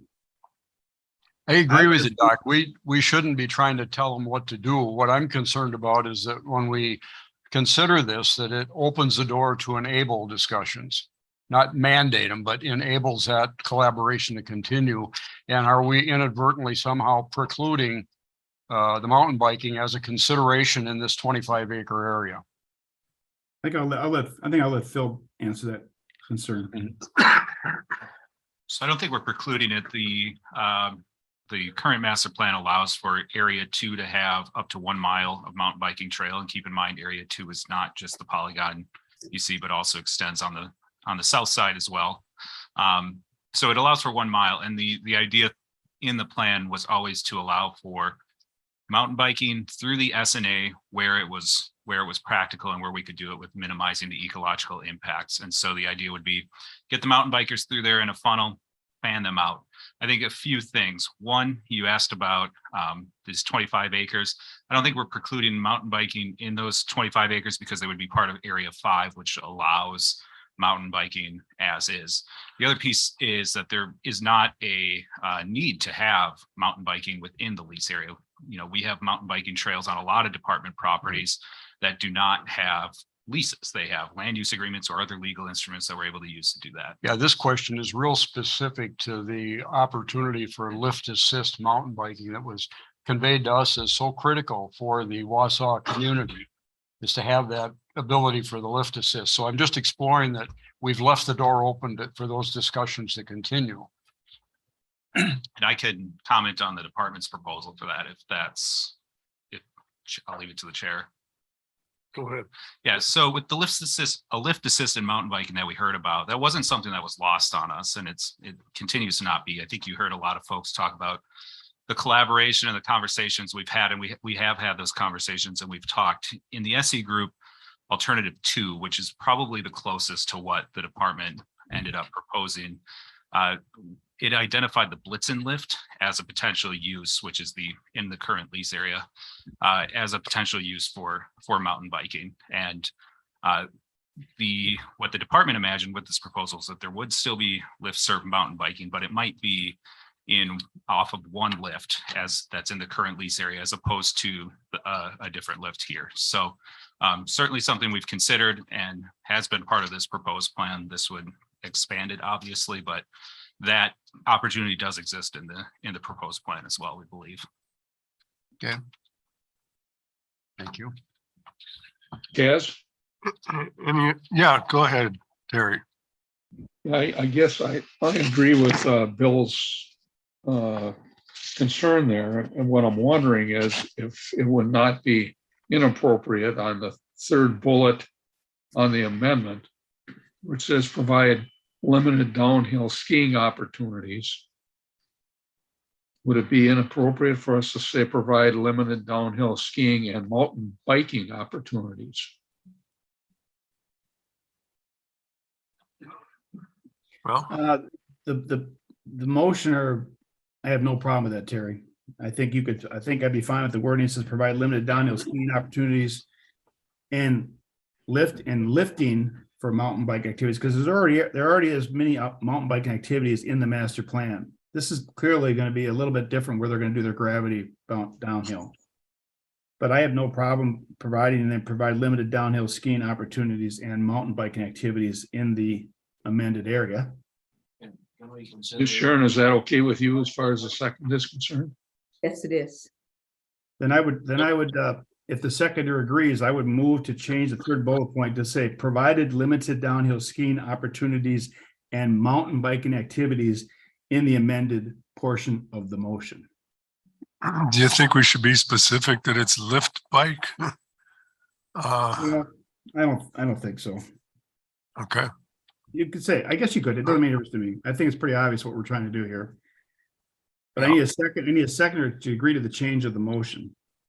Okay, well, the seconder pull back. Yes, Sharon. She's just muted. Okay. Oh, okay. Am I muted?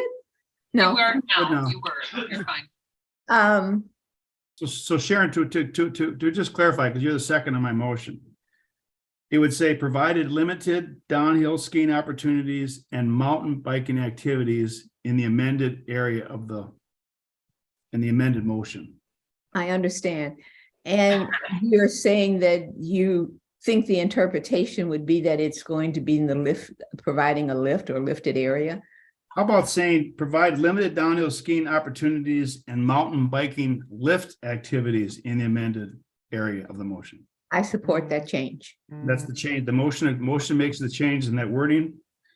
The seconder agrees. So motion of the Okay. forecast would be the amended that I read out with the change in that third bullet point. Do we have any further discussion? Kaz? Yeah, Yep, could I Barry? ask for Phil's acknowledgement of that. Does that sound okay to you, Phil?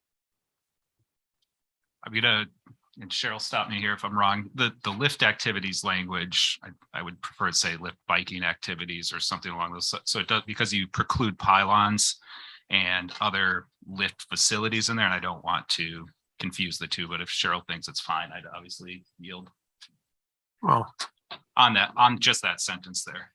I think we understand the intent. Okay. Thank you.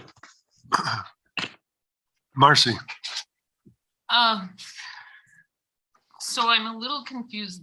The alternative you got closest to DNR recommendation is SE2.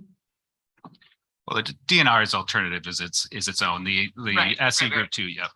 But so this is, Dr. Preen's motion is an additional 25 acres, or it is what we heard so much testimony on today on the 10, is it 10 acres or 25, I guess is what I'm asking. It's Dr. Prain's motion, so I'd yield to him on that. Dr. Preen, is it, Phil, the existing area 5 that you had in the draft was how many acres? 35. So this would up it to the top loading of area, it'd extend area 5 to the top. Which is the additional up to 54, so it'd be 63 minus 35. That's how many we're talking. Hold on.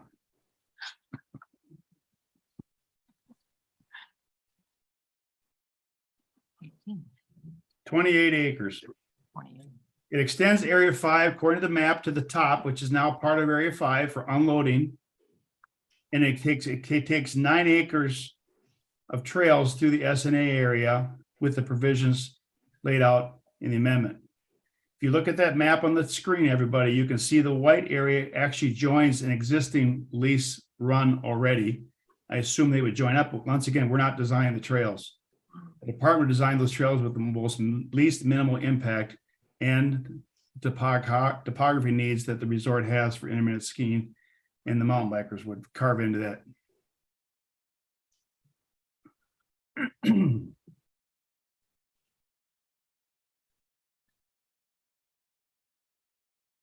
did that answer? Uh, You have more. I mean, it just, again, continued concern that we're going into a natural area. This went through an extensive process. We heard all the compliments, so don't lose those today, that you guys did a great job of hearing from the public and making sure. But yes, I continue to be concerned, and now that we amend this without having all of the people that got to comment able to see this, what we're seeing and what we're discussing. Again, just continued concerns on that portion.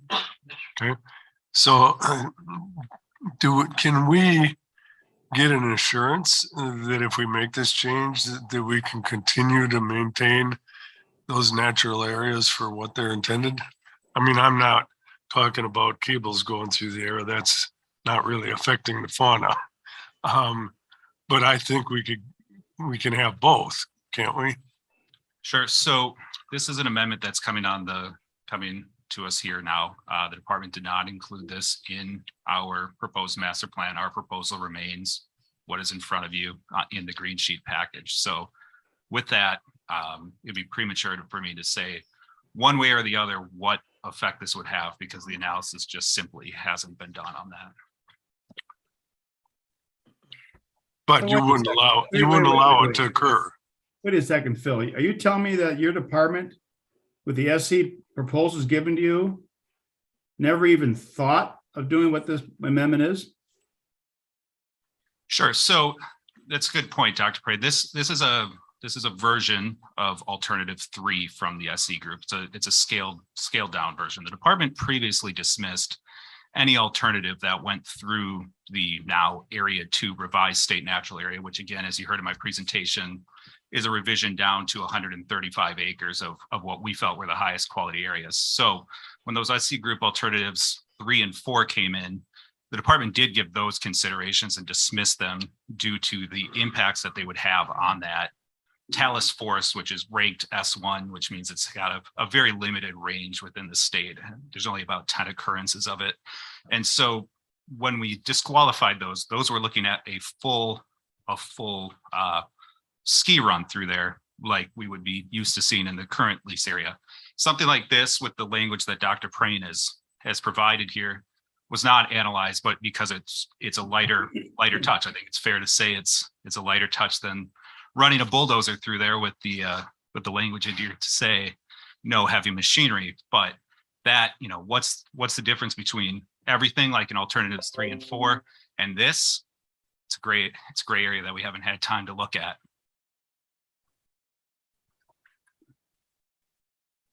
I still have a concern that vegetation grows up, and the maintenance long-term, you still have to maintain vegetation underneath a lift.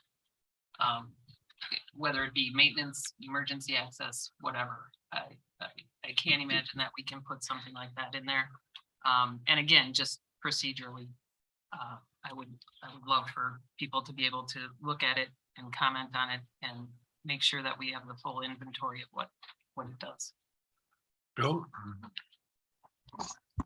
I share your concern, Marcy, and maybe add a different dimension to that.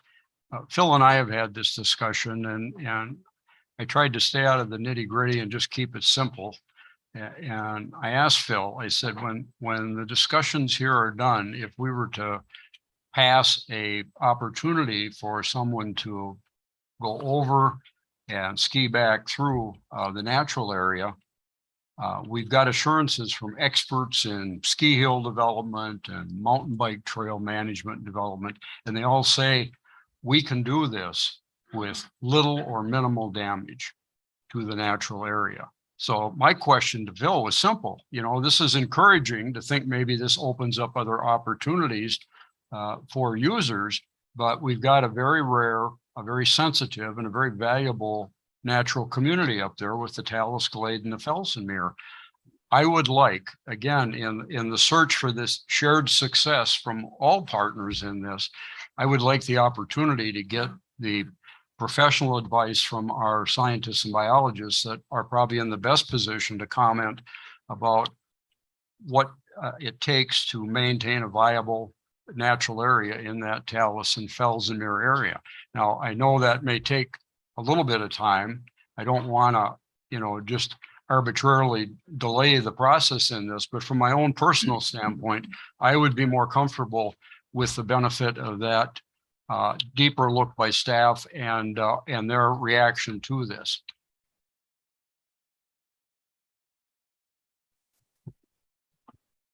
I call the question. Okay.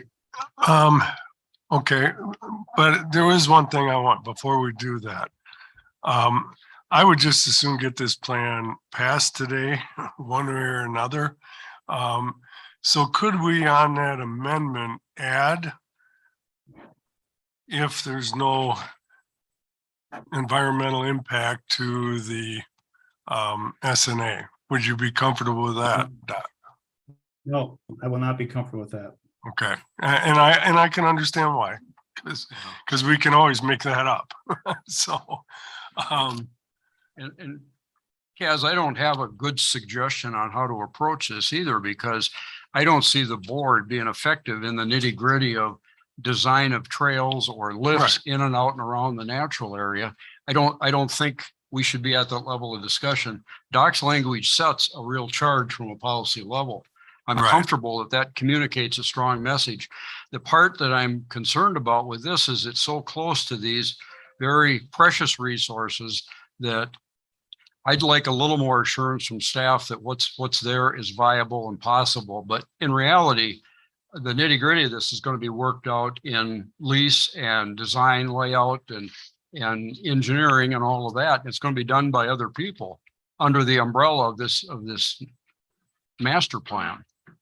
so then we could pass it as with the amendment, and it would still be up to the department's responsibility to make sure that it meets the environmental standards in their lease agreement.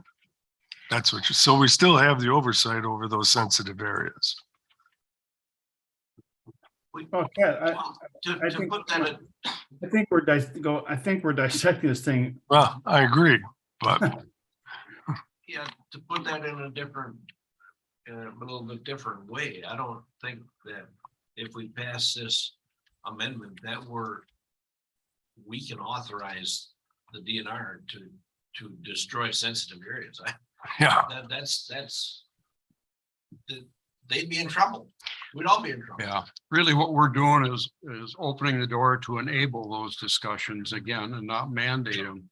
My personal opinion is I would like to see, if this process continues, that we come out at some point where we can ask staff, do we still have a viable natural area that protects those critical communities of Talus Glade and Fellsmere? And I'd expect that we get an answer, yes. Now, we can't answer those questions without this further analysis and conversation at staff levels. But I'd certainly put that out there as an important objective and goal for all the partners to make sure this shared success is truly shared by all of the parties involved, including the natural community. I'll just say one more thing, and I know the question's been called, but I was incredibly impressed with the presentations that we've had. I guess we could call it morning. It was a mix of morning and afternoon, but yeah, I thought that there was so much good information presented and so much good that I really encourage this board to get this plan passed today. I would agree. So the question has been called.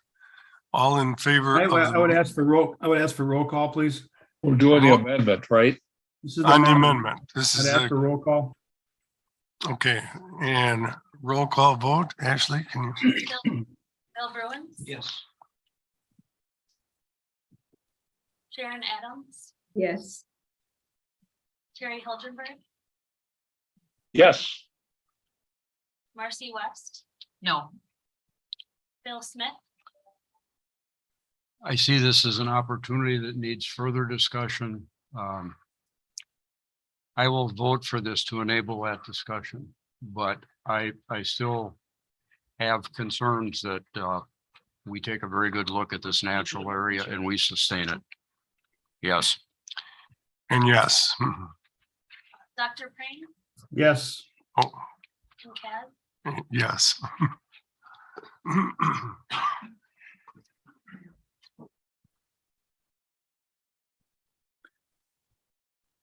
Okay, so the motion was motion carried. And now we're gonna vote on the plan with the amendment. Sure, and let's do that as a roll call also. I have one question relative to the plan for Phil. Phil, we've heard a lot from some people and we read a lot more about it. People that appreciate the park for quiet areas, getting close to nature, looking for serenity, if you will. We're taking some of those areas away that they have used for that in the present. Have we reserved enough area in this park to provide people that opportunity to continue to get satisfaction, being close to nature in a very quiet and protected area? Yeah, it's a great question, and we're always trying to strike that balance. I think we preserve enough is such a subjective term that I'm going to say, not going to say we've preserved enough, because everyone has a different perspective on what enough is. But we have certainly left areas that are popular with hikers now, and plan to continue those areas, such as the quarry. Parts of the Turkey Vulture Trail may be impacted, but we will hope to reroute areas of those trails into some of that more serene area you were saying. And then while there will, if everything is implemented that's in this plan, there would be mountain bike trails on the south side of the mountain. There will still be opportunities for hiking away from those other activities.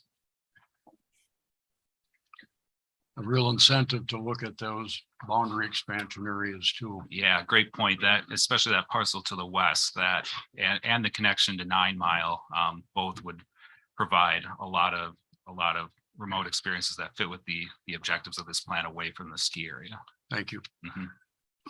So just one thing that I kind of want to be clear on, and we have designations for SNAs, we have designations for working forests. We have all kinds of those on the books that the DNR owns. Okay. Parks are typically, we want to get as many uses out of them and make as many uses available to the public as possible. So to have a huge SNA in the middle of the park so you can find your quiet area, drive down to the road, there's 5 SNAs in Marathon County itself. So it isn't that as a whole, we aren't providing that kind of stuff. It's just not in those heavy use areas like a park. Well, you could say the SNA was there first. Actually, no, these are 3 new SNAs that are proposed in the plan. I'm talking about the natural community that we're trying to protect. It's a very rare occurrence in the state. It's a very important natural community. Yeah. That's the message I get from this. And I think we're capable of having both. The heavier use and protecting. That's what we're trying to do. Sensitive I areas. just want to make sure that the Right. natural area gets fair consideration here. Right. So any further discussion? Are we on the plan now? We are voting on the Okay. plan. Just, I had to look up the mission of parks, and preserving does exist in parks as well as recreational uses. So it is that fine balance. But on a totally different note, a question that came to me that I didn't have before my briefing, the aids in lieu of tax that state parks deal with. How is it managed in this park where there is such a significant private lease, the payment in lieu of tax or aids in lieu of tax? To the township. Correct. Yeah, to the township, in terms of how that's managed, I believe it's in line with our others. I'd have to check on that, but I do have the amounts that were paid to the town in the past 2 years, if that's Well, helpful. I just wonder if with the changes in the master plan as it develops, aids in lieu of tax is meant so that public property is not a burden to the neighboring community. Obviously, it's a positive to this neighboring community, which is great. But does it get adjusted like with equalized value or?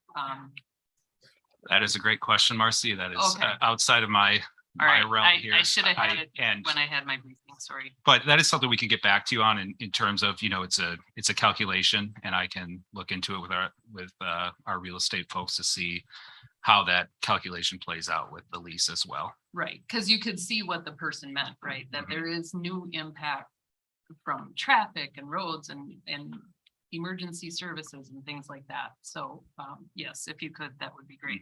Certainly. Thank you.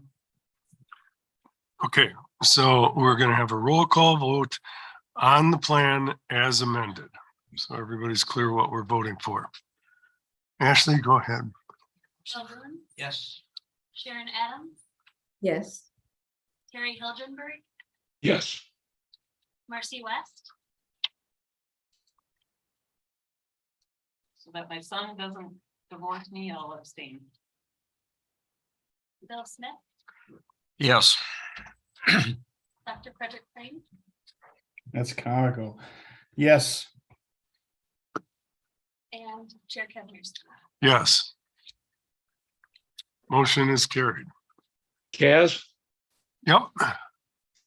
Go ahead. If I could, I'd just like to acknowledge Phil and his team for a great job with this master plan and the reach out that they did for everybody in the community, including board members, to talk with us, and also to congratulate the Wausau community on one of the best presentations that I've seen in the 12 years that I've been on the board. I think they did a yeoman's job of educating us and helping us make a very good decision for North Central Wisconsin. And again, congratulations. I'm a Northern representative, and I'm very, very pleased to be able to support this. Thank you. Well said, Terry.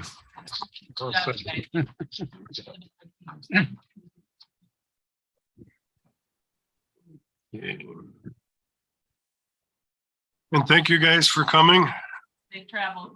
All right. Okay, moving on to 4G.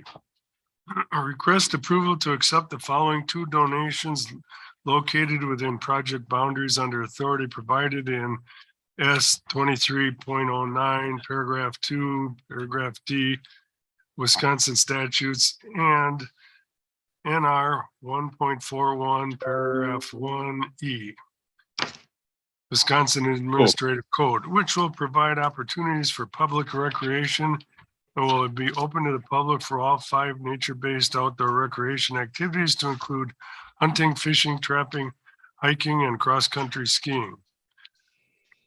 Land donation. And Jim, can you promise to keep it short? Yes, a lot of work's been put in today, and thank you, Chair Kazmersky and Deputy Secretary Barry and other members of the board. My name is Jim Lemke. I'm the real estate section chief, and I have in front of you 2 donations for your consideration for G. The first item is 153 acres located in Sauk County, just south of Spring Green, all along the lower Wisconsin State Riverway boundary. The Driftless Area Land Conservancy owns this property and wishes to donate it to the department to align with existing department-owned lands. When this property first came available, the Driftless Land Conservancy immediately recognized the importance of this acquisition and moved quickly to purchase the property, to gather funds, donations, the use of grant monies for the purchase of the land. They wish now to preserve this forever in perpetuity by granting it over to the Wisconsin Department of Natural Resources. So we seek your approval on this particular donation. The second donation is from the Department of Transportation, which involves 420 acres located within the project boundary of the Turtle Valley Wildlife Area in Walworth County. This property involves the restoration of wetlands by the DOT with the agreement back a while ago to donate the property to the DNR for a long-term management of the wetland complex once mitigation work has been completed. The property blocks in well with existing department ownership and will also be open to all 5 MBOAs. With that, Mr. Chair, I respectfully ask for the acceptance of these 2 donations, that a letter of appreciation be sent to the Driftless Area Land Conservancy and that be a part of the official records of the Natural Resource Board. Move to approve. Second. All in favor? Aye. Aye. Opposed? Motion carries. Number 2. Thank you, Mr. Chair. The next real estate ask involves a fee acquisition purchase of 31.55 acres located within the boundaries of the Lake Mills Wildlife Area in Jefferson County.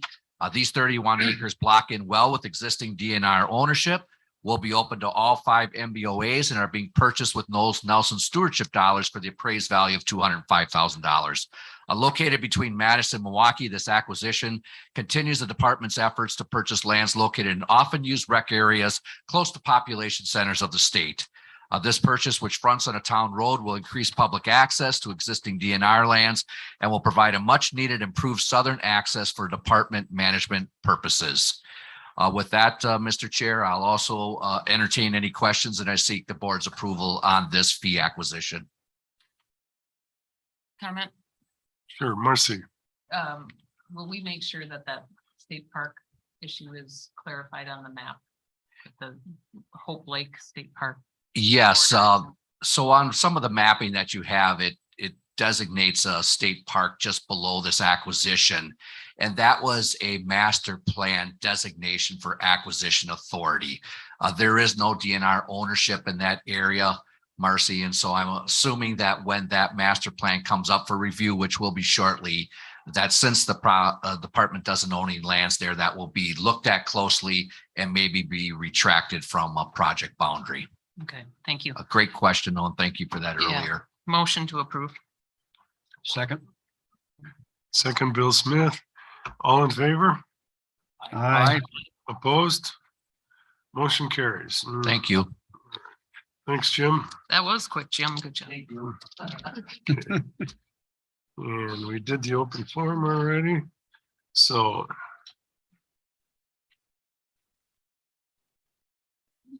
I did, one thing did come up in the discussion over lunch. Ashley, can you get me the fellow that did testify in open forum, his contact information? I wanted to clarify something with him. We weren't adding new or building new roads in that easement, and I think he was misinformed on that. So, and I'll give him a call. All right, thank you. Information items. Background and updates on producer-led watershed initiatives.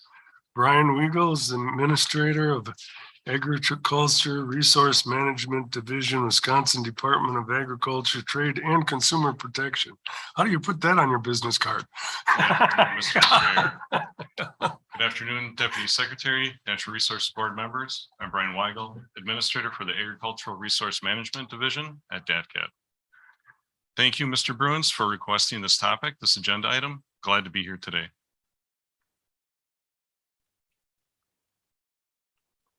All right, starting off with some background.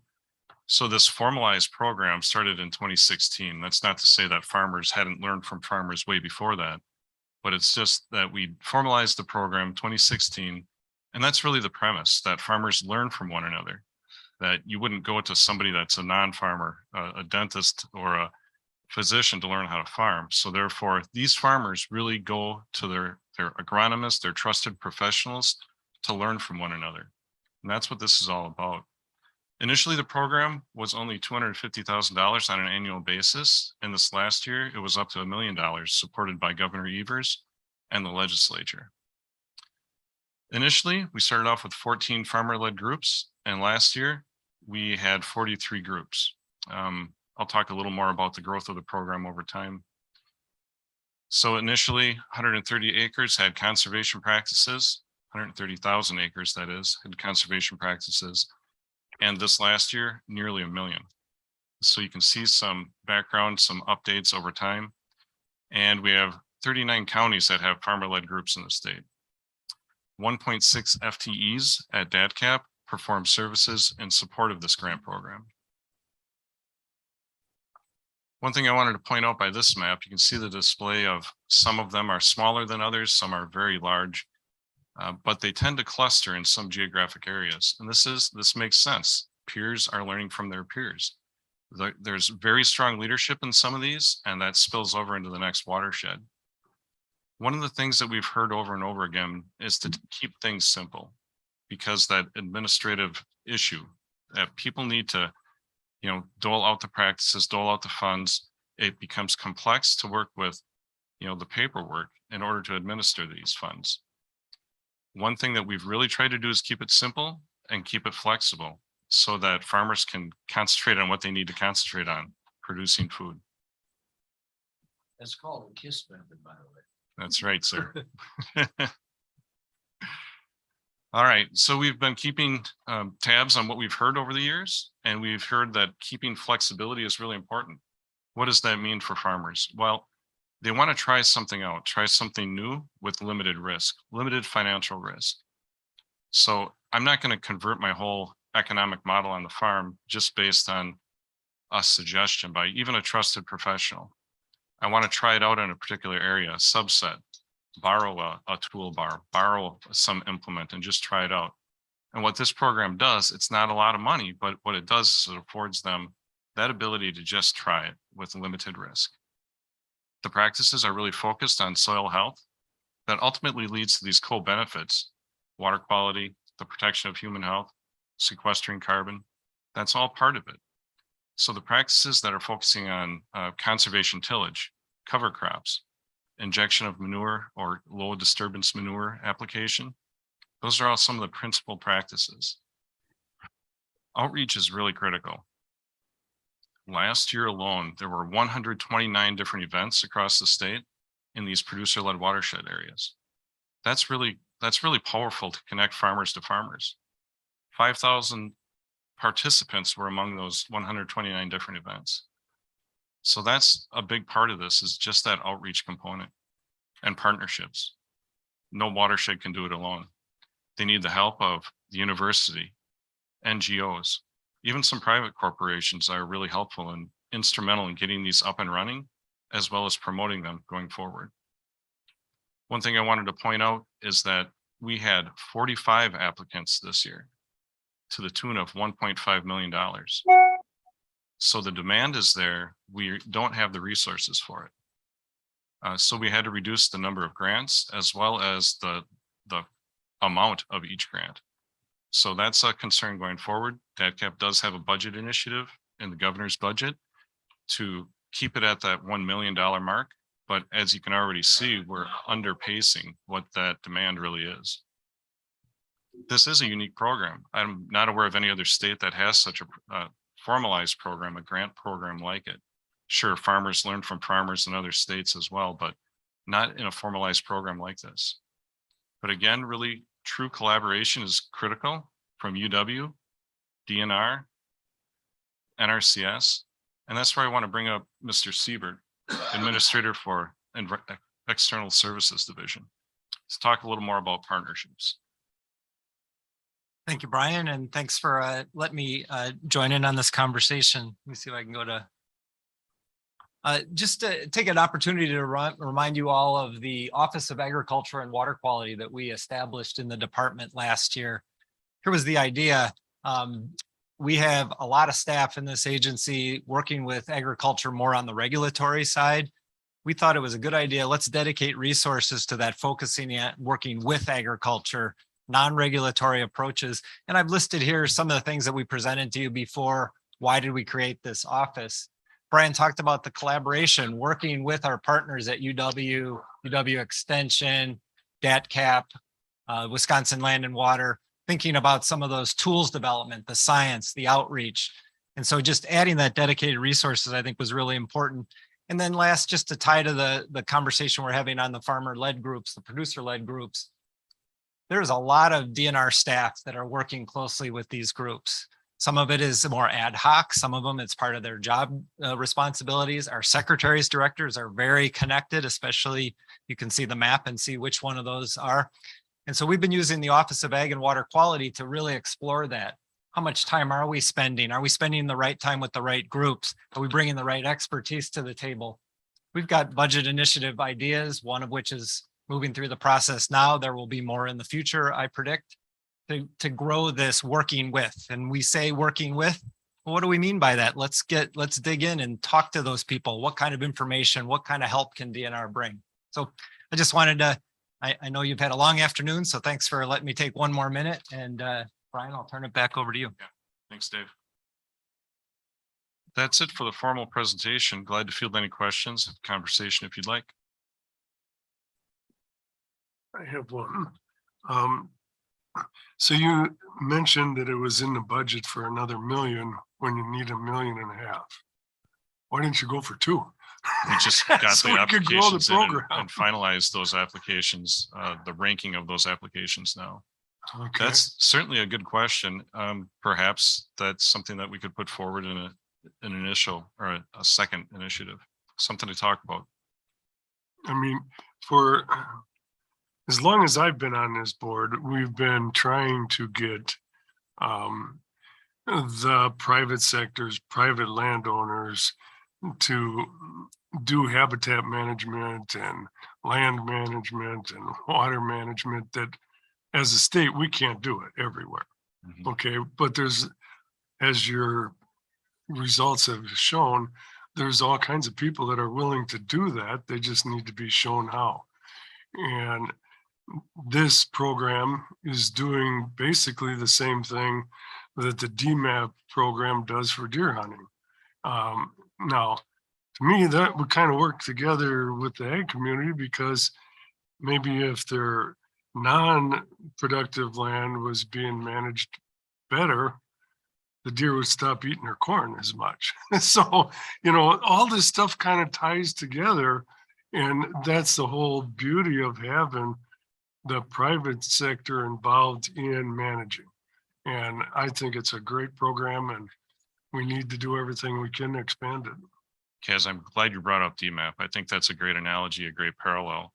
And if we work together on this, you could have somebody knowledgeable about agricultural conservation practices and DMAP talking with a farmer, a landowner.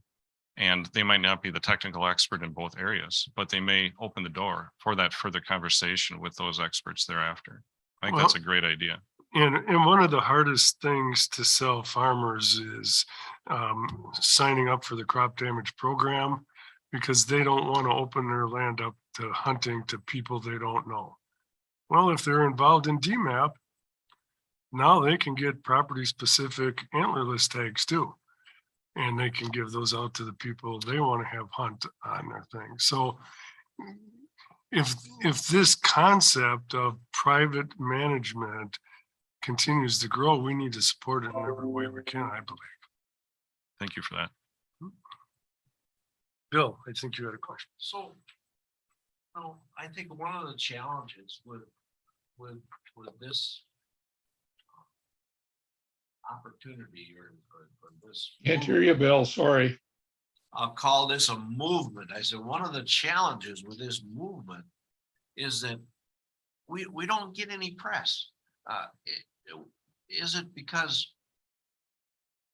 we don't have any measurables, we don't have any successes, or is, the public is always interested in, if there's an accidental manure spill somewhere by some CAFO, that makes front page headlines. But the progress that agriculture has been making on a volunteer basis with this producer-led effort, I just think it needs more press coverage, because it's a great thing. Thank you, Bill. I think we could do better in celebrating the successes that we do have across the board. That's a great idea. We did have a producer-led watershed grant program annual conference yesterday. There was at least one participant, one farmer leader, their agronomist perhaps, from each watershed attending. And we tried to get good ideas from them, learning what works for them in terms of how to connect to new farmers, how to connect to farmers that are just kind of on the fence. Those are some pretty critical lessons. One of the things we did talk about as well was just that. How do we share this model with others? How do we get them aware of it and celebrate our successes? That's definitely on the radar. If there ever was good use of taxpayers' money, this is it.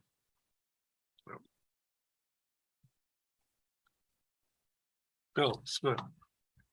Thanks for coming, Brian. This is a great initiative. I've had the good fortune to have a very good friend of mine that served on one of the watershed initiatives, the most northern one, I can say. And what I hear from him is it's a very productive group focused on the watershed, but even more so, getting together regularly with this group of representatives has created a little different sense of community, and it's given them a forum where not only they address issues that are important to the watershed, but it's opportunity to talk about a lot of other shared concerns and shared solutions. So it's a really nice dynamic that results from this, can be used in a very broad sense. Yeah, great sentiment, Bill. Any other questions? What? Oh, Where do Bill. you need help? We do have a base funding for $750,000 for this program. And again, the applications came in right about the same time that we submitted the budget to the governor in September, that area. So now we understand that the demand is higher. That is an area where we could use assistance, just groundswell of support. I talked about our partnerships, absolutely critical, from NRCS, UW, DATCAP, DNR. That partnership really is important. And again, there are some NGOs and some other private companies that have participated in assisting farmer-led groups. The administration of grants is not second nature to these groups. Pulling together field days, it's not second nature. It's something that somebody has to put extra volunteer time into. Keeping it simple is important. Providing that collaboration amongst the agencies is really critical. So support from your agency to further this in partnership, I think that's really helpful. Do you still have a direct connection to the county land and water conservation departments in each county that would perhaps be able to support some of that? Absolutely. I was remiss in not mentioning them as one of the primary partners, if not the primary partner with the farmer-led groups directly. Yeah, because in our area, I think that that's been a key component. And as you mentioned, the UW grassland 2.0 in our areas is the one that's getting led with rotational grazing. And they've been very supportive of that. So I can sympathize with them that they're not grant managers and things like that, but that county network, not to add more work to the county, but with a little bit more support, maybe would be another option. Yeah, the county staffing is critical to support management practices across the state. Farmer-led groups is another add-on to them in some ways. We do support them at a small level with this grant. They're able to take a portion of it, but it's just not enough for them to really let this program flourish in a county. So additional resources really are necessary for them as well. So another question. So when a community gets engaged in this, and how are we measuring their success? Do they have measurable things to look at to say, hey, what we're doing here is working. Let's double down. Let's get, because if we don't, it's kind of like playing a football game without a score. No, and then you're going to lose your incentive if they can't see they're moving in a right direction. So how do you report success to these groups? Yeah, that's a great question. And there are a number of ways that which we characterize success. Field days, engagement of people. Again, the whole premise is farmer to farmer learning. If you're getting people together, if you're getting the adoption rates of practices to increase, those are successes right there. If you're talking about, are we cleaning up the groundwater 180 feet deep in the aquifer? That's going to have a little bit of a time lag. That's going to be a bigger question that can't be answered today. But we do see some water quality changes in terms of modeling efforts. And whether it's USGS, EPA, DNR, DATCAP, UW, we all use models to predict what kind of effects of land management have on water quality. So we have modeled the pounds of phosphorus prevented from going into surface water. We have modeled some of the effects to groundwater as well. So those are all helpful characteristics. The rates of practice adoption on the landscape is probably one of the clearest that we can offer. So, but do you report that regularly to these different groups, or it's just in-house internal knowledge, but they need a scorecard is what I'm getting at. And then that creates competition. And before you know it, you got everybody fighting over who's improving the water quality the best. I like which that group point. works the best. So can we get something in place where we can measure their, you said you're already measuring less phosphate, but do they get reported back? Okay, this year we were here, next year we hope to be here, that kind of thing. Yeah, we do have an annual report, and I can definitely share that with this board after the meeting. Okay. It does document the adoption occurred the number of field days and some modeling results that we do have. Okay. All right, Great. thank you. You're welcome. All right.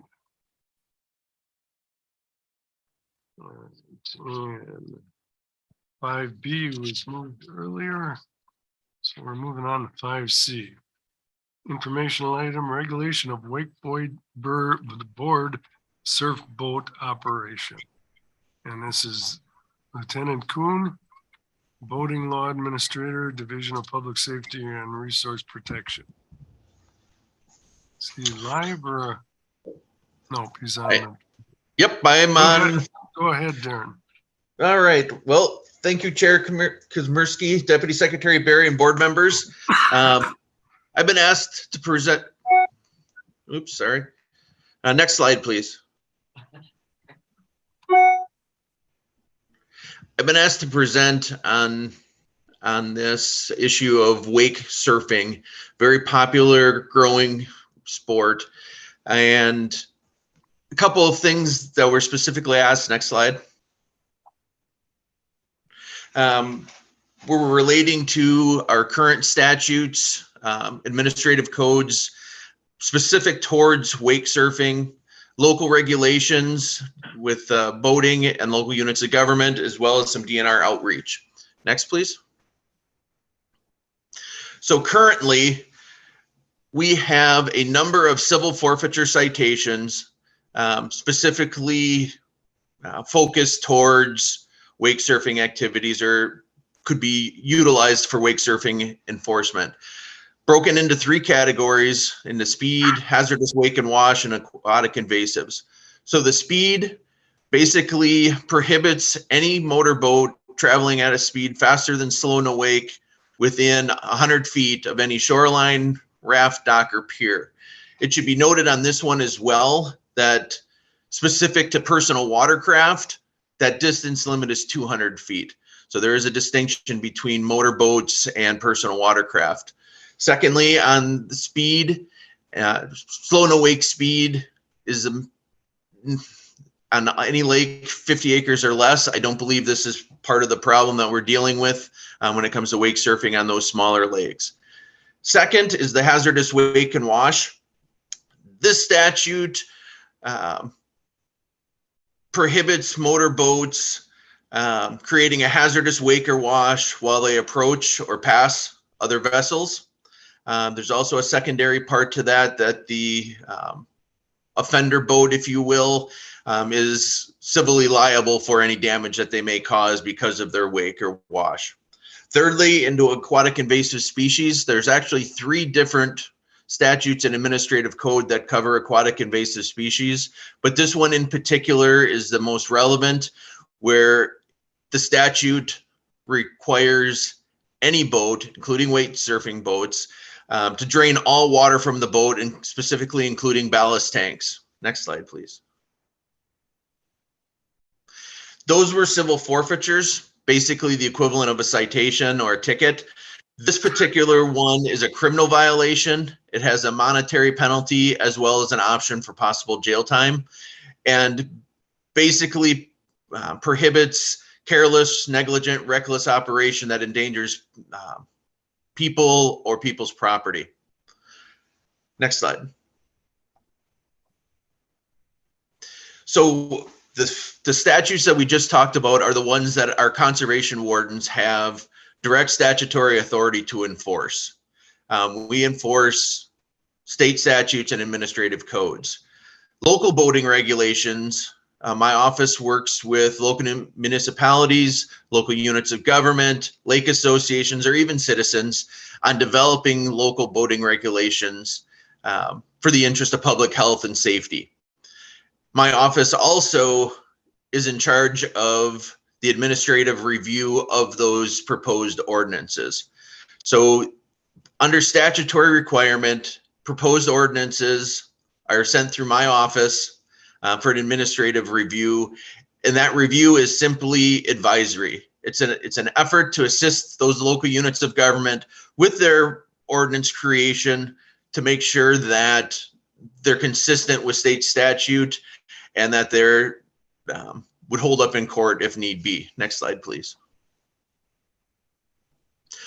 Some examples, the most common examples of local boating regulations deal with speed, distances from shorelines, particularly common.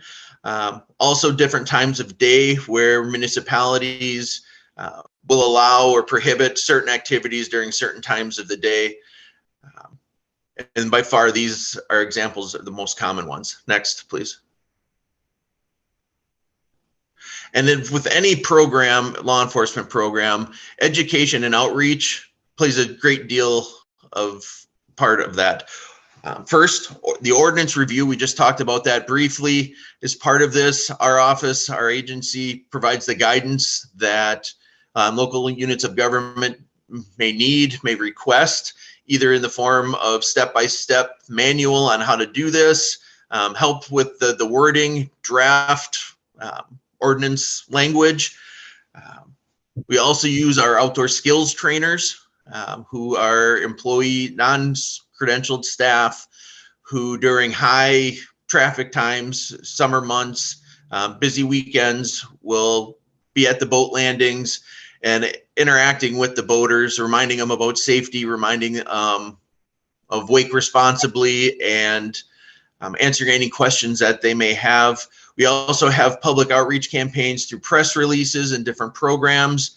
And then to assist the local units of government, we have grants available for their local boat patrols, where we fund a high percentage of their local boat patrols for their own enforcement of their own local ordinances. Next. So with that, since you've had a long day, just a quick 10,000-foot view of our authority as wardens and whatnot as it relates to wake surfing. And I'd love to answer any questions that you may have. Any questions from the board? Bill Bruins. People are passionate about this issue, more so than a lot of other issues that I've been involved with here on the DNR board. My question is, with the authority that you have, what has been your past practice on issuing tickets? What have you been successful in stopping wakeboard surfing where it's been a problem? That's sort of two questions there. First, do I think we've been successful? I think we've made an impact. I think this issue is very underreported to us. We know there's issues all over the state of Wisconsin dealing with concerns with wake surfing. For instance, doing a quick keyword search on hazardous wake in our complaint database from 2021 and 2022, we only had 11 reported complaints, if you will, citizen complaints, either through our hotline or to our wardens individually in 2 years. 3 of those were not related to wake surfing. They were personal watercraft. Of those 9, 5 resulted in citations. 1 was a warning because the complainant specifically asked for the person to be issued a warning. And the remaining 3, there was not enough evidence present for the simple fact that they were reported on a Monday after a weekend and didn't have any registration numbers or any boat identifiers. So with that data in hand, I think it's underreported. There's far more situations out there that are being reported to us. And I think that's one of the problems here, in addition to the concerns about environment and, public safety, is that we're not being informed when these violations are possibly happening. I think in the situations where our staff are notified of a specific problem happening on Lake X on time period Y, yes, I think we're having success when we are aware of the situation. I have a question. Doug, go ahead. Yes. So can I just, for the public's sake, because this is becoming, I think, one of the reasons that you haven't heard a lot, Lieutenant, is because the public hasn't known where to call or if they're even violating. So let's just summarize real quick for the public where we stand today after your presentation. So if the public sees a wakeboard, a wake boat, surf boat, call it, not the wakeboard boat, but a surf boat, going across the shoreline 101 feet away from the shoreline with no local ordinances, there's really nothing they can do. At this point in time, there's nothing we can do about it. Is that a true statement? Unless that wake causes damage to boats and or personnel or person or humans on the shoreline, they're within the law to drive 101 feet with a wake, correct? Correct. Okay, second question. If the person is seen going 101 feet and they're scrubbing the bottom with sediment and weeds and scouring the bottom, is that something that we can enforce with any type of action at this point? No. So what the public has to understand is that I hope if they're listening, they care about this topic, because we certainly are talking about it a lot, is that they're responsible for their wake for damage to other boats or human injury, no matter if they're 101 feet or 200 feet or 50 feet. If they're clearly within 100 feet, they're in violation of the law by putting a wake out. All boaters are. If they're scrubbing the bottom of a shallow lake and denuding the weeds, presently there's no statutory authority for us. We need to have the legislators involved to make that. We can't cite them under that auspices, can we? It has to be something else. Okay. The third question, and thank you, Darren, for explaining this. The third question is with the aquatic species law statute on the books, and they don't empty the ballast tanks or can't prove to you that the tanks are empty and they go from lake A to lake B, because that's something that we can statutorily investigate, cite. I know we can educate them. I know that. But right now, if we see a boat come out of a Eagle River chain and we know that boat, the ballast can't be emptied because the manufacturer admits it, which they do, and they go to another lake, can that person be cited or not? That one is a little second before you answer that question, because what's frustrating to me is a fisherman comes out with a quart of water in their boat and they're getting cited for transporting water from lake to lake. And these people have 20 or 30 gallons of water in their ballast, and we can't do anything. I just find that hard to believe. I know it's darn hard to prove for you guys to get into that ballast tank and visually inspect it. So what is in our toolbox now to prevent a massive amount of water going from lake A to lake B in this instance? I think you hit the nail right on the head when you said the enforcement is hard because you can't see it. So while we know that some makes and models of ballast boats, whether it's aftermarket ballast bags or the ballast tanks that are installed in the boat, we know some theoretically can't be drained completely dry.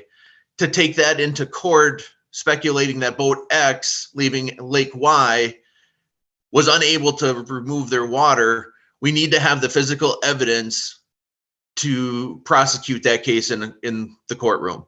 So the answer to your question is we have the law on the books currently, but the enforcement of it is nearly impossible, because if we can't see the water present, we certainly can't drill a hole. They don't have hatches that you can easily open and say you didn't drain the water. So in reality, short of a boat pulling away from the boat landing and spitting water down the road, it is nearly impossible to make that case in court, because we can't just take the theory that you can't drain those boats into the courtroom. Okay, so can the public assume this spring of 2023?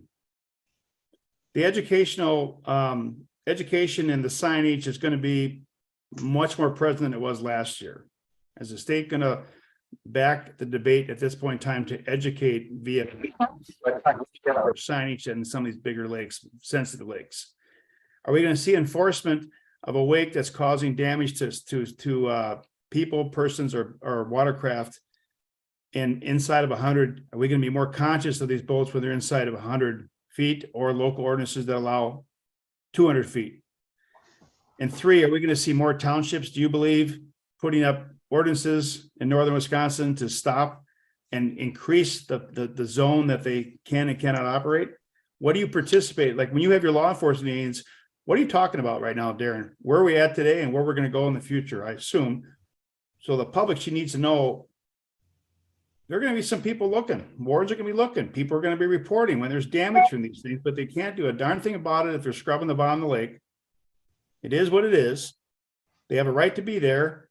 And statutorily, we need to maybe make some changes. I hope legislators are listening. This is not a partisan issue. This is bipartisan. This is a change in the way our lakes are utilized by huge watercraft designed to do stuff that we don't want to have happen. So I hope they're taking notice of this, because it's not going to go away. But I think the public should notice, okay, new sheriff in town, we got to be careful. And so they have a right to understand where you guys are coming from. And thanks for your time on it, because this is all coming on you guys pretty quick. I understand that. It is definitely a hot topic, and it is definitely a growing sport in popularity. I think, yes, I think you're going to see additional local units of government, whether it's up north or in the southeast. I think you're going to see more and more local ordinances being passed. And for those, anyone that's listening or anyone that you have contact with, I would be more than happy to help those local units of government any way I can to further that. Not to interrupt you, but the state wardens cannot enforce those local ordinances. Is that true? Correct. Yeah. So the public should also know that if it's a local ordinance, you can call the game warden, but they're not going to do anything. They can't enforce local ordinances. So it's going to be kind of a patchwork of navigation, no pun intended, for the surfboarders in the next couple of years. They're going to have to know where they're boating, what laws are in the books, what ordinances are on the books to navigate this. Hopefully 3 years from now, you guys have a meeting and find out that we got some consensus and some statute behind it to protect our waterway. Yeah, and questions. Yes. Harry. Darren, maybe you can't answer this question, but I know that you guys got limited resources. This piggybacks on what Doc's question was about enforcing local ordinances. So in order for you to get the authority to enforce local ordinances, that would require a statutory change, right? If the wardens were going to take on that role, yes, that would need a statutory change. Okay. The second one was your observation about not being able to observe those hatches. So since the department and NRB are responsible for natural resources in Wisconsin, it would behoove the department to promulgate legislation that would, number one, authorize you guys to be able to enforce those. And number two, require manufacturers of those boats or even after sale opportunities to provide those hatches or means by which we can find out if they have water in those ballasts or not. Correct? I guess I'm not in a position to say we need new laws, but I will say if the legislator chose to go that route, I would be more than willing to sit down and work with them any way I could to further our mission. But that to me is the only way we're going to get this done. Darren, that's a really good political answer. Kudos to you. Right? So we have a legislative liaison on staff, right? Yes. Why don't we put that legislative liaison to work on these two issues? Well, I'd like to add a third perspective to those issues, Terry. I agree with everything that's been said, Darren. Very good summary of the current situation, the current authority and your experience, and also pointing out where we've got some serious holes that need to be addressed. There is another element of this that's a little bit broader.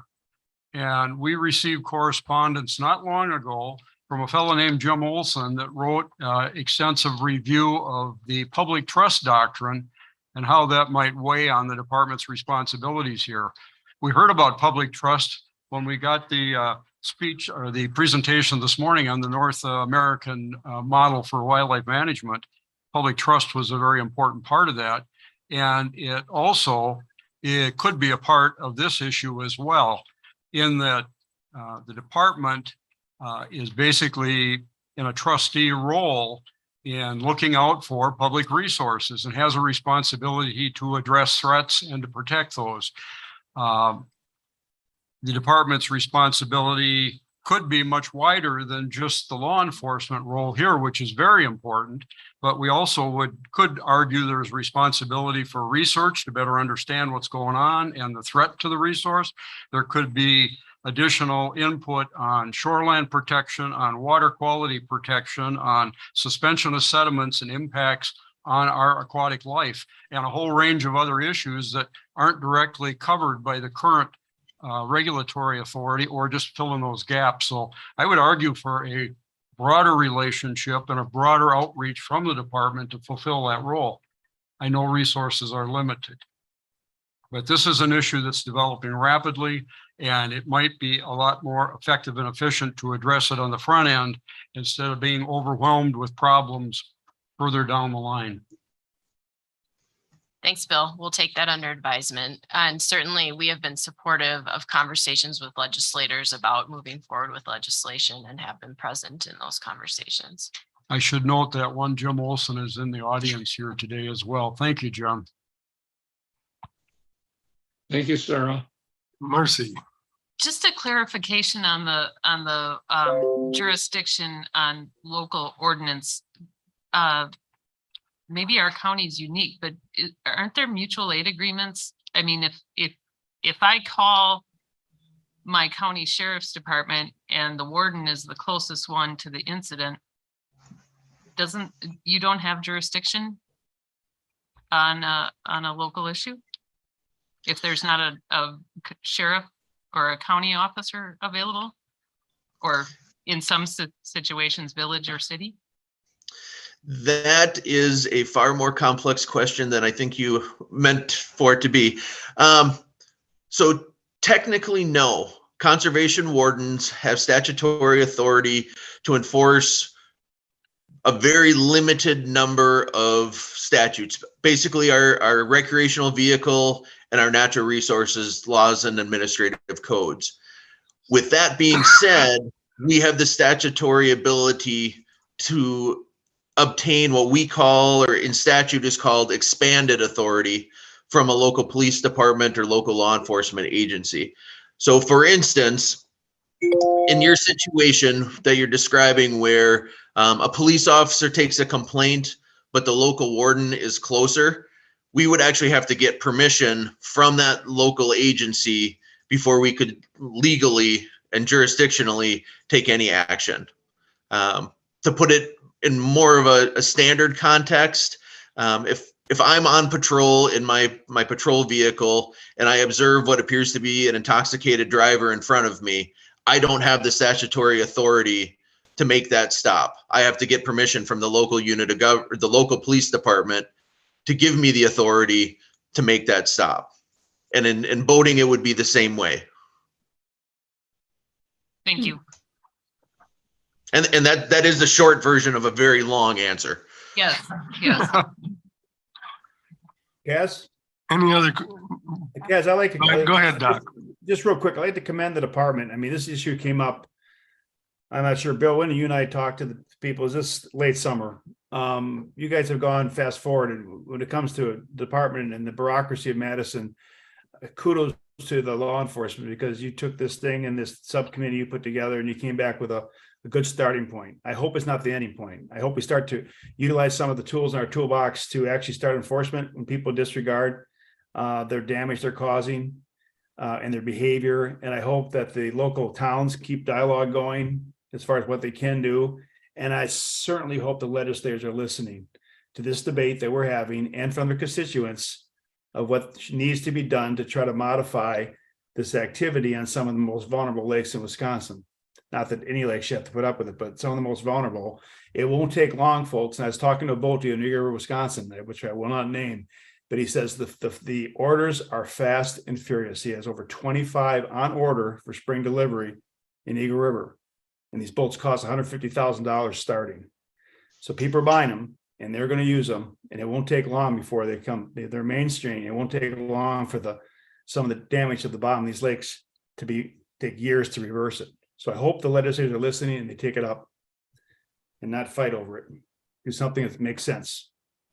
Thanks a lot, Darren. Appreciate it. Thank you. Any other questions? All right, well, thank you. Good job, Darren, answering all our tough questions. No action was taken. This is an informational item. And so, Sarah, Yes. Department Secretary's matters. So first, I'd like to start with some retirement recognitions. Jeffrey Margineau, Technical Services, 21 years. Michelle Marin, Fisheries Management, 34 years. Colleen Matula, Forestry, 22 years. Marsha Wilhite, Water Quality, 7 years. Linda Winters, Customer Service and Licensing, 36 years. And I would also like to take a moment to acknowledge Secretary Preston Cole's recent retirement and his 35 years of dedicated service to conservation. We were really honored to have him here for the last 4 years, and he's really made a difference for conservation in Wisconsin. Thank you. And then we have our planning status update, Western Coulees and Ridges Regional Master Plan. Phil, back again. The retirement. Oh, do we? Point of order, usually there's a motion. Oh, sorry. to Recognize. Oh, okay. Move to So, approve. Move to approve. Terry, Second. Bill second, So, all in favor? I, Aye. thanks. Opposed? Motion carried. Okay, now you can go on to B. Yeah, Phil Reinish. All right, thank you. Once again, thank you, Chair Kazmierski, Deputy Secretary Barry, members of the board. I'm Phil Reinish, the Property Planning Section Chief, and I am here to deliver a Western Coulee and Ridges Regional Master Plan update. So this is our latest regional master plan to get started in the initial planning period. This is a big region. It stretches from Grant County in the south to Barron in the north, with portions of over 20 counties included in it. Going from our previous discussion of one property, we are looking at over 175 named properties and over 149 scattered acquisition properties in this area. So it'll be a big effort, but it's an exciting one to get a lot of properties under NR 44 compliant master plans. So I just wanted to give everyone an update that we did hold public meetings in November, and the public comment period is ongoing. We held meetings in Eau Claire, office hours in La Crosse, and then another meeting in Richland Center. So far, the comments we've heard, not surprisingly, have focused on trails of all types, user experiences, and also comments talking about minimizing fragmentation, blocks of public land, ecology, maintaining the ecology on our properties.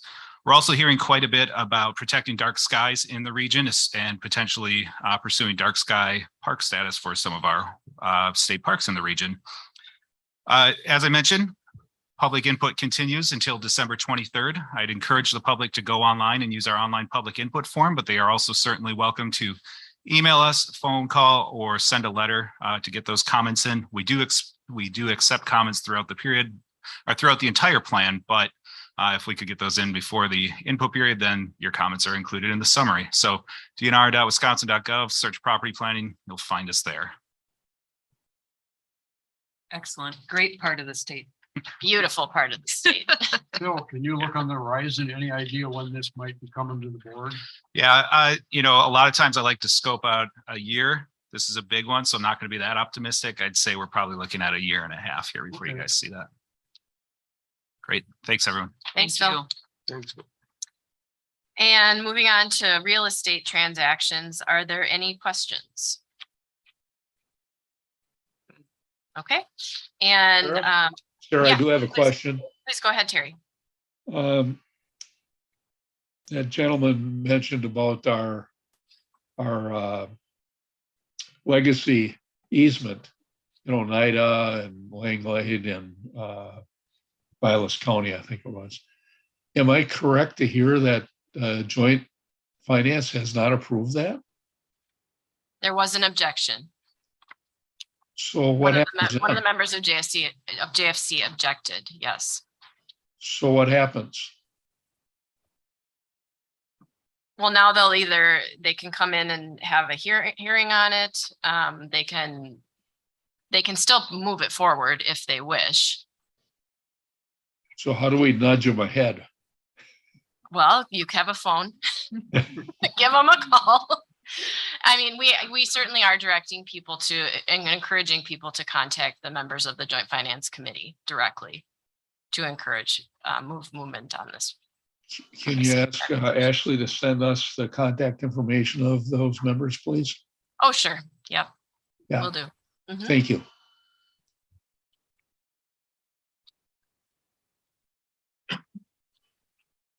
Anything else on real estate transactions? Okay. And unfortunately, Sandy Noss had another engagement this afternoon, so she's unable to join us. So I have no more items, Mr. Chair. Thank you. All right. Well, that concludes everything except board members' matters. So, Bill. Oh, I'm gonna save my thoughts for another day. It's late enough. Okay. Sharon? My thoughts are the lateness of this day and the productiveness of it. It was really an honor to be able to listen to the residents and collaborators talk about working in collaboration and partnership and to work with the board. Is it appropriate? Because I'm going to say happy holidays right now. I think you can say that. Okay. All right. Terry. Yes, thank you. I'll pick up on what Sharon said. Collaboration would be very, very good. I applaud the department on extending the Wolf input through February.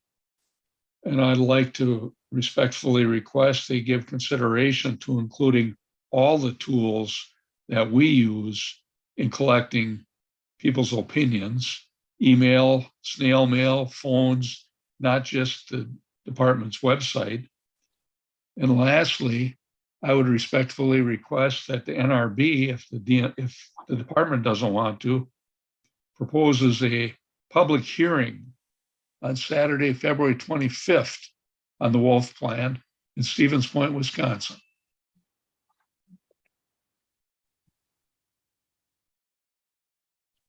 To get as much input as possible from our customers, who are all the citizens of Wisconsin. So Terry, you may have seen in the press release we just put out that we have included a mail-in and email. Oh, good. Excellent. Thank you. Yeah, so we did update that as well. Mhm. Super. So can we do a public hearing? We'll take that under advisement. Good. Thank you. All right. And Marcy. Thank you. One that's kind of an offshoot that's been rumbling around somewhat in relation to PFAS, but we heard people talk today about how one of the options is bottled water. And during my briefing with Jim, it came about that Department of Ag Trade and Consumer Protection actually has jurisdiction over whether bottled water is tested or not.